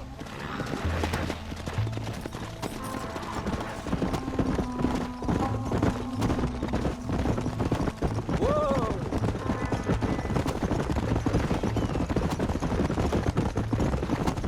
Let's go! How you feeling, Jack? I'm feeling fine, sir. We got a decent ride ahead of us. I've never been to Hennigan's stead. How do you know these ranchers? I met them while I was away. The McFarlands are good people. We need folks we can trust right now. How? I was sick and they looked after me. Sick how? You sure got a lot of questions. I don't often get a chance to ask them. Was it a gentleman's complaint? What do they call it? The morning drip? Good God, boy, no! Where do you learn these things? Uncle told me about it. Well, he'd know, the dirty old fool. No, I just got weak for a while. Acted foolishly, got in trouble. Guess I was a little out of practice.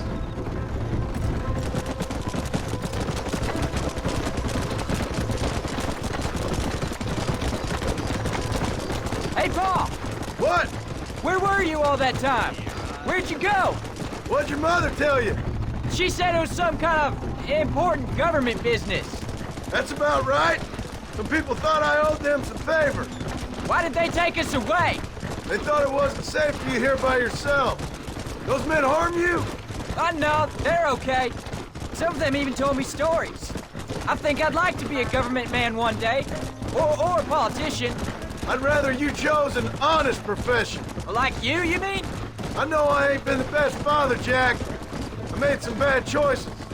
But all that life, it's over now.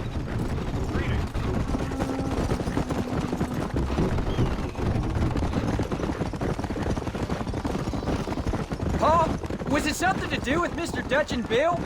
Why you went away? Who told you that? I kept hearing people say their names. That's all. Yeah, I caught up with Bill and Dutch. We had some old business needed settling. Where are they now? They're gone, son. We won't be seeing them again. They were angry at you, weren't they? That's why we had to leave. They was just good men who turned bad. I'll explain it to you one day. And what does that make you? I guess I'm a bad man who tried to be a good father. I don't know. Every man has a right to change. A chance of forgiveness. Ain't that what the good book says? You've never read me the good book, sir. There's the ranch. Come on. Let's see if we can find Mr. McFarland. John Marston. Now, there's a face I thought I'd never see again. Some of our public servants in Blackwater sent you back on another homicidal errand to protect and save us from Lord only knows what. Thankfully not, sir. I was hoping you might still be able to sell me some cattle. My boy, it would be a pleasure. Bonnie's out in the crowd now. She'll be more than happy to help you.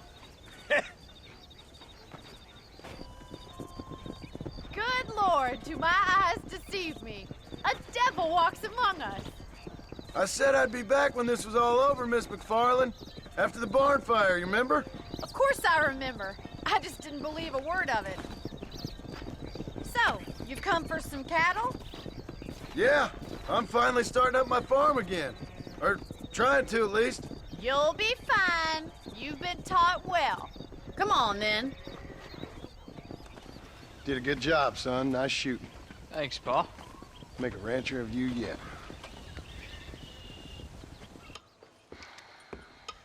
What you cooking? Same thing I've been cooking the past 15 years with the hope of poisoning you. Ain't working so well. Not yet. Be honest, though. Tastes bad enough to kill a man. I never was much of a cook, but I did try to be a good wife. And you have been. Given what we was and what we came from, I think we've gone and done okay. I look at Jack. I look at him, and I think we've been blessed. Maybe he can be something more. He's a good kid. He can be whatever he wants to be. He ain't gonna be no frontier gunslinger killing and running no gang, though. That way's over. Railroads and government and motor cars and everything gone and done away with all that. And he ain't gonna marry no orphaned working girl running with a bunch of hucksters, neither. If he meets one like you, I hope he'll marry her. Stop. For an illiterate gunslinger, you sure know how to make a girl blush. God damn crows! John!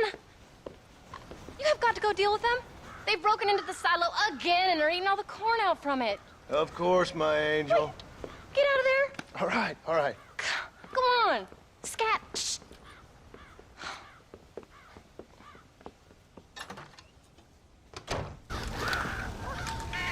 Nice shot.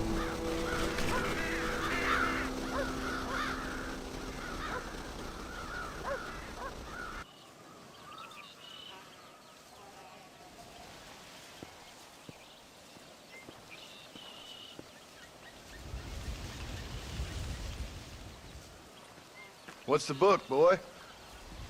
Nothing, sir. What's it about? Well, it's an adventure, sir. Set out in the West, and it tells this amazing story of how people killed the savage Redskins, and how this brave man, hunts the man who killed his father. I'm glad you're enjoying it. Talking of adventure, how'd you like to learn to track elk? Really big ones in the valley this time of year. We could use the meat. Well, I know you'd rather read your adventures. Trust me, this can be very enjoyable in its own way. I suppose maybe it's a little less dramatic. So, let's go, come on. You may get to see me get gored by some massive wild beast. Then you can write a story about that. Very funny, Paul. I've forgotten how funny you was. Grab your things.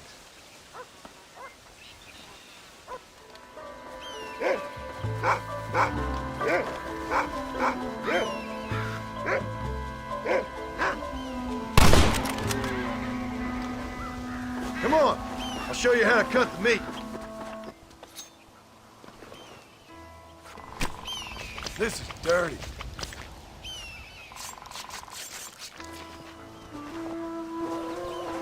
Hope you were watching. It'll be your turn next.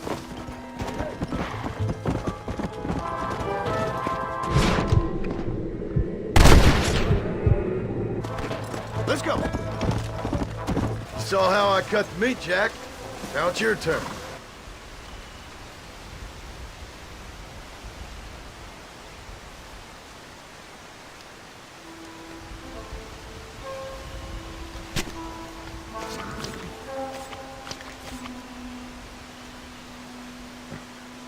Oh, Paul, that was so much fun. I can't rightly believe it. Just like in the books. We'll do it again soon. Now get to your chores.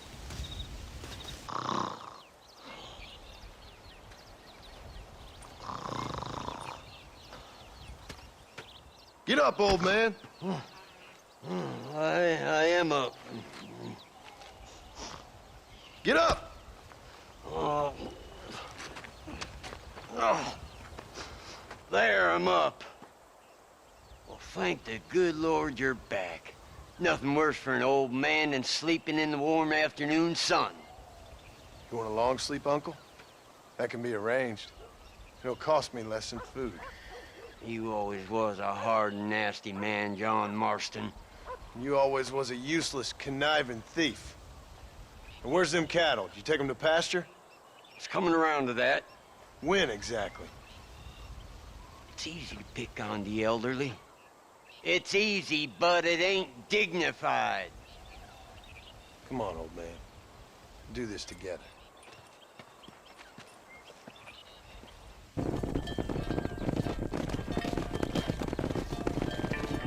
You look after the herd. I'll ride back.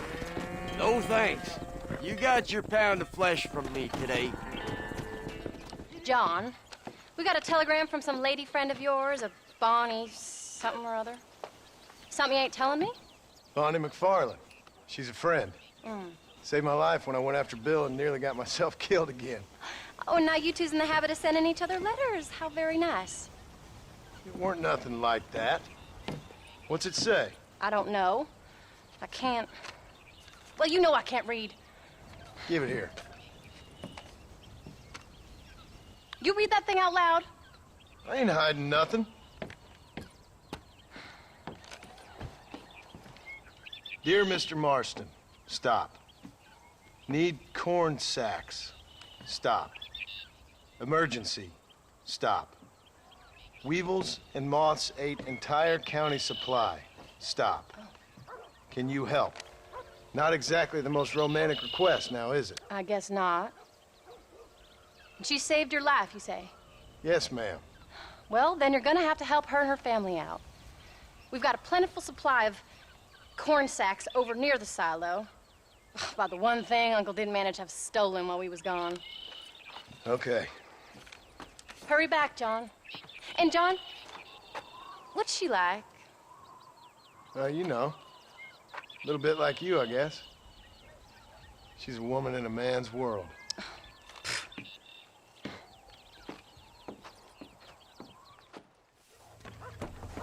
John, wait! Wait!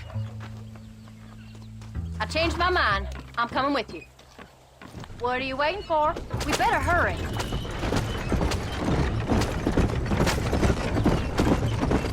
I don't think I can let you go off again without me. Fair enough. I'm glad of the company. You only had to ask. Ask? I was waiting for you to ask me. I thought you'd want to keep an eye on the boy. Oh, while you were off cavorting with cowgirls in the next county? I don't think so, John Marston. You only just got home. That Jack has seen enough of me for a lifetime. So, is she married? This phony McFarland? No. What does she look like? I don't know. Pretty normal, I suppose. Normal? What? Normal like me? No. Normal as in 2 eyes, mouth, nose, that kind of normal. Besides, ain't no woman fine as you. A little flattery. Now we're finally getting somewhere. If you find yourself in a hole, the first thing to do is stop digging. Another pearl of wisdom from John Marston. I sure do miss those. I never took you for the jealous type, Abigail. I ain't jealous so much as curious. You heard what she wrote. It's just some corn. She saved my life, and she was decent enough to me, so I owe her this much at least. How did she save your life anyway? She found me half dead on the side of the road and took me to the doctor. Most folks would have left me there. Half dead from what? Bill didn't take so kindly to me visiting unannounced. Bill never did like surprises. How was he? Same as he was when we left. Angry and dumb, taking his revenge out on the world. People down there was really scared of him. Of Bill? You gotta be kidding me. He was only frightening if he was afraid of dumb fools. Bill weren't so bad, but when Dutch went crazy, Bill took it hard. For a while, we all thought we'd found something right. A better way to live, but it was just a lie. So you saw before they did. Maybe. But there was still kind of a family. A family that left you for dead. You knew the truth, John, and they hated you for it. Where'd they take you? Who? Those government bastards. Where did they hold you and Jack? I ain't sure. They kept their eyes covered there and back. Can't have been too far from here, though. They treat you right? It ain't the first time I've had a gun to my head, John. You're forgetting your marriage proposal. Very funny. So, they learned pretty quick what would happen if they laid a finger on me. Sons of bitches. It wasn't them or being there. I didn't care about that. I've been in far worse situations. It was the waiting. I didn't know if you was coming back.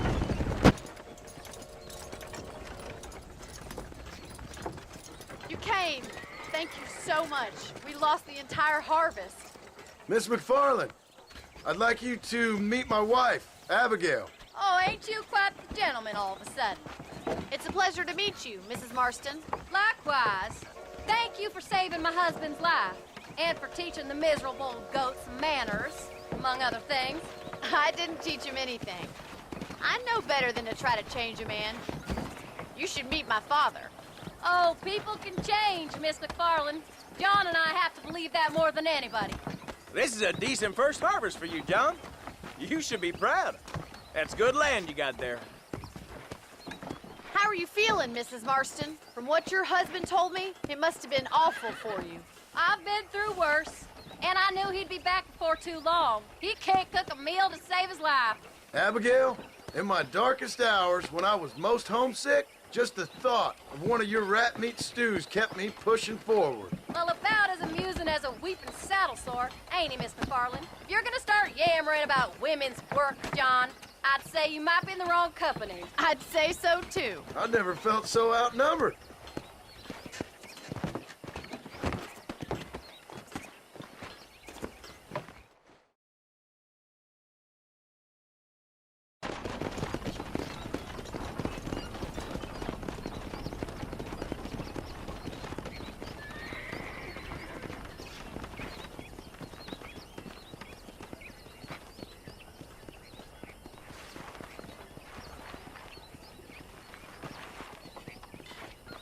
Ma'am?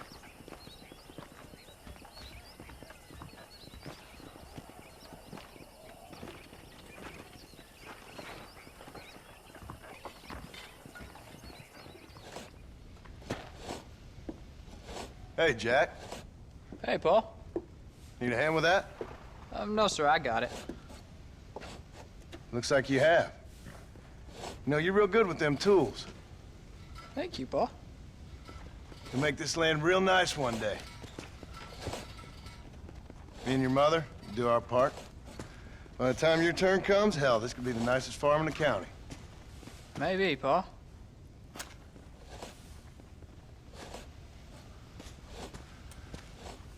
Just gotta learn to shoot straight or you'll get yourself eaten by some animal. Very funny, Paul. Thank you, son.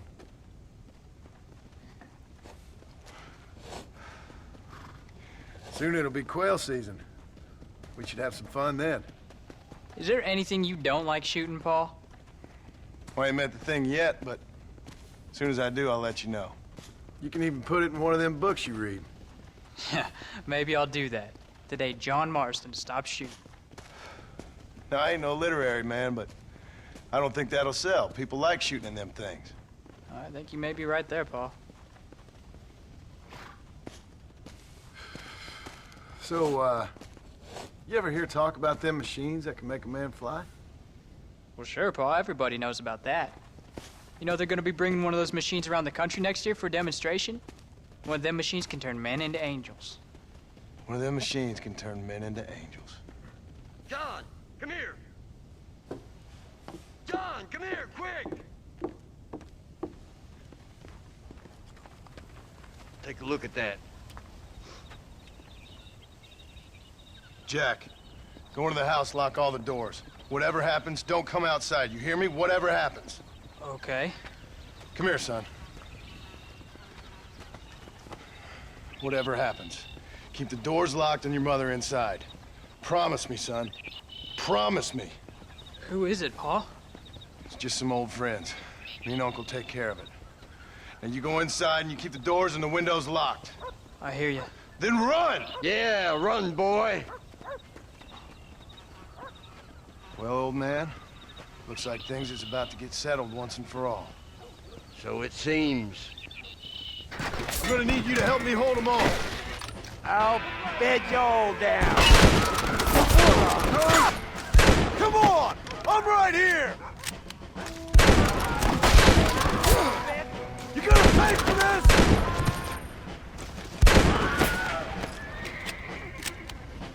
None of you bastards are leaving here alive!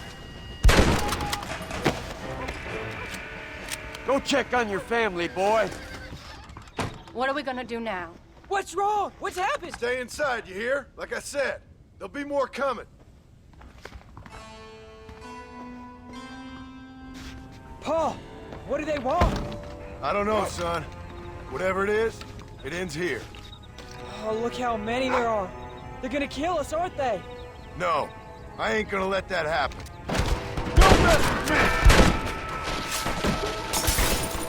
Uncle, are you all right? Damn it! I'm hit! No, not again! You won't take us away again! Over there!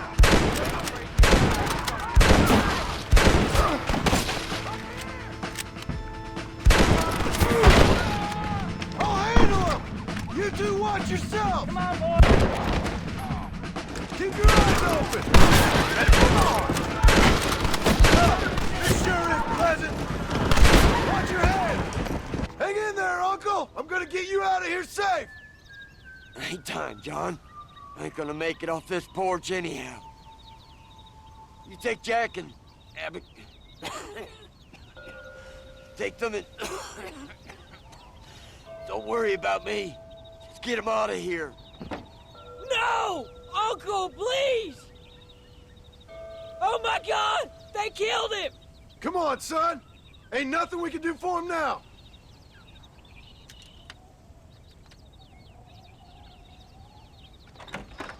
We're leaving the farm. I'll watch from the silo. You two go to the barn, get the horses ready. John! I'll meet you there.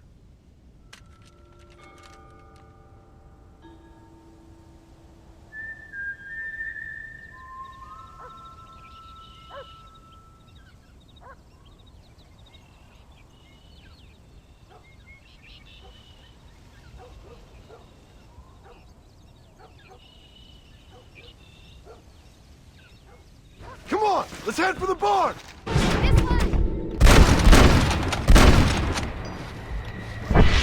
Now! Quick! Run for it!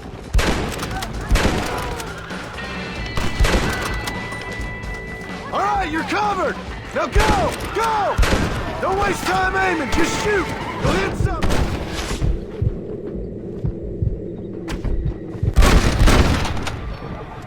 Come on, then!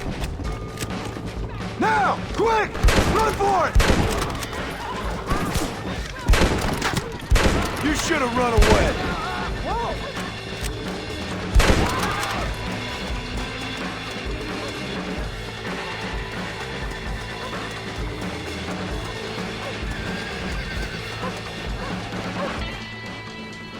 Hey, come on. Now listen. Jack, Darlin, get on this horse. Get out of here. Go find a place to hide. You're coming with us, Paul. I'll catch up.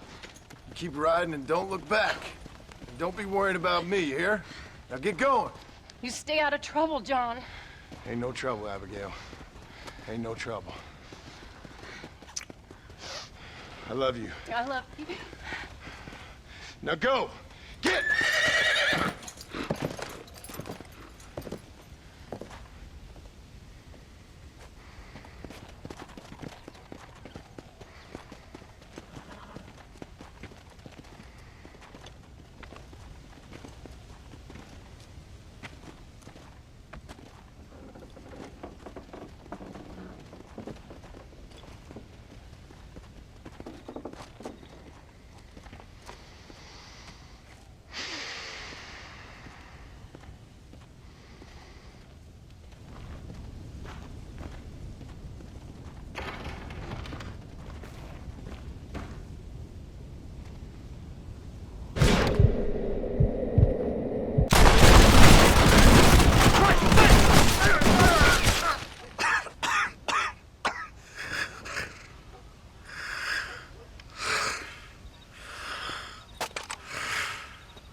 Did you hear that? Jack, we have to go back for Pa. Let's go!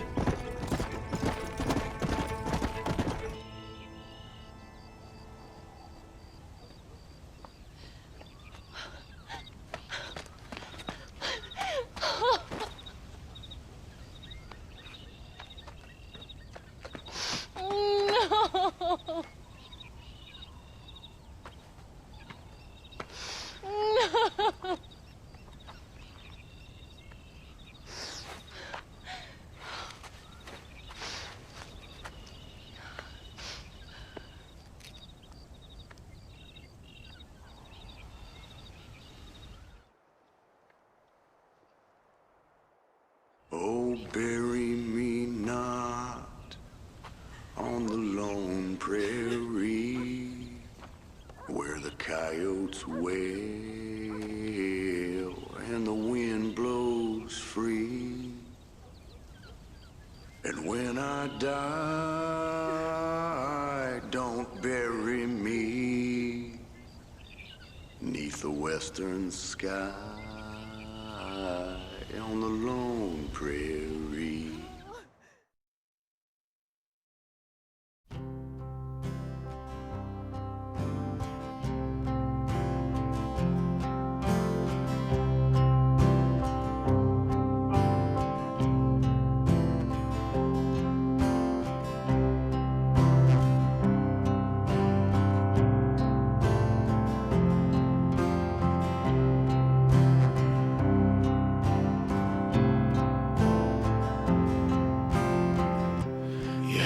hands upon a dead man's gun, and you're looking down the sights.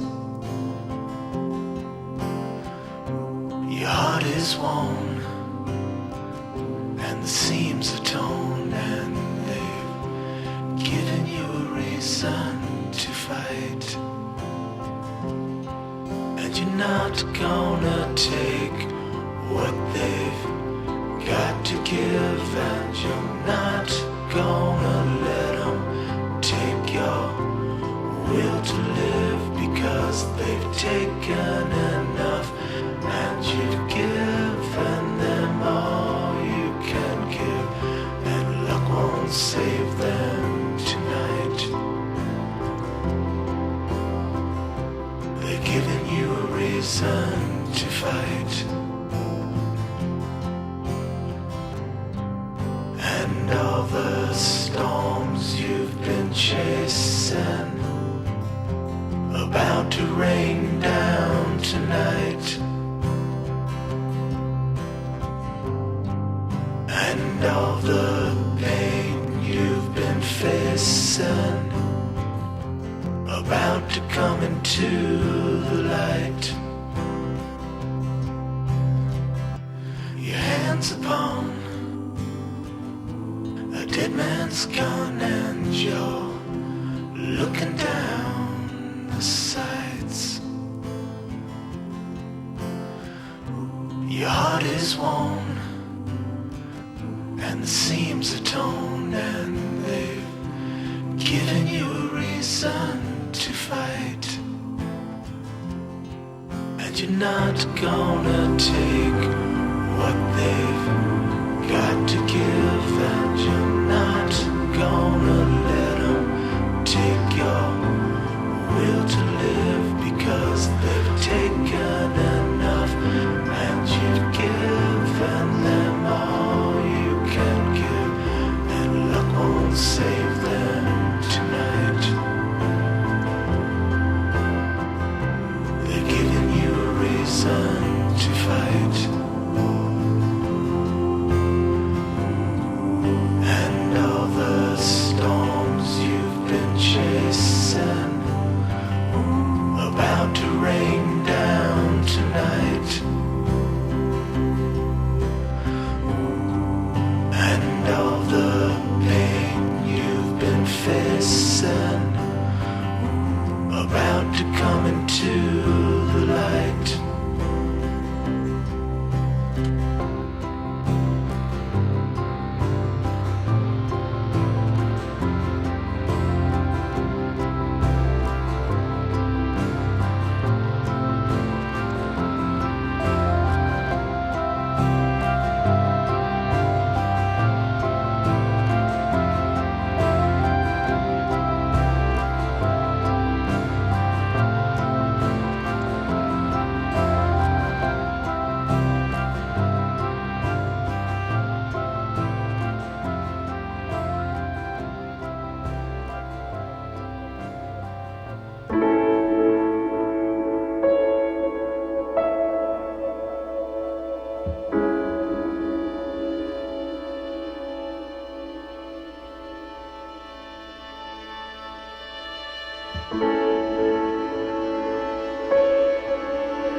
Hello, sir. You work with the government? You one of them agents? Sure, son. Why you ask? Did you work with a man named Edgar Ross? I have something for him. Edgar Ross? No, but well knew of him. A fine man if he wanted results. Won himself a chest full of medals. I think he went and retired about a year ago. Last I heard, him and his wife moved out to a cabin on Lake Don Julio. Lucky guy, getting to take it easy. He's fighting crime in this dump, that's for sure. Well, thank you for the information, mister. Excuse me, ma'am. Hello, young man. Hi. What are you doing out here? Are you out visiting the lake with your family? No, ma'am. I was looking to deliver a letter to Edgar Ross. That husband of mine. That bureau just won't get its talons out of him, even though he's retired. Edgar gave them some of the best years of his life. They ought to let him retire in peace. They'll not rest till they've killed him with worry, and he's such a sensitive man. I'm sorry, I shouldn't get so angry. I don't suppose any of this is your fault. There's no need to worry about him nowadays. Well, where is he? He and his brother Philip went hunting on the south side of the San Luis River. Be careful crossing over. They were saying it was dangerous.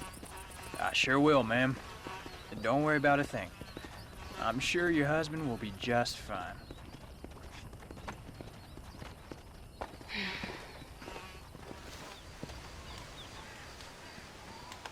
Hey there, mister. How's the hunting?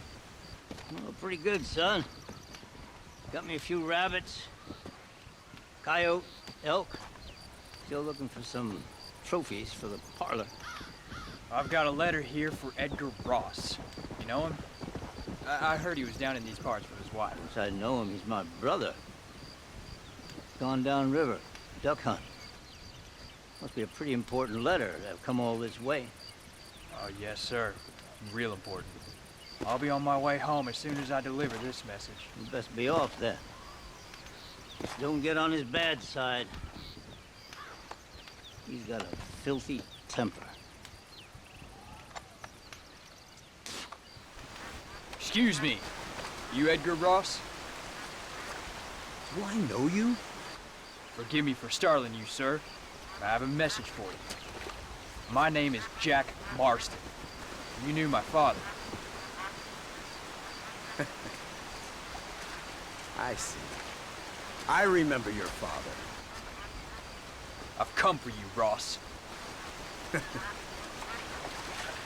you, boy, have sure as shit found me. You killed my father. Your father killed himself with the life he lived. You killed him. I saw you. You keep saying that. You sent him to do your dirty work. Then you shot him like a dog. And I'll shoot you like one too, you little piece of trash. Now get out of here before I kill you as well. I ain't going nowhere, old man.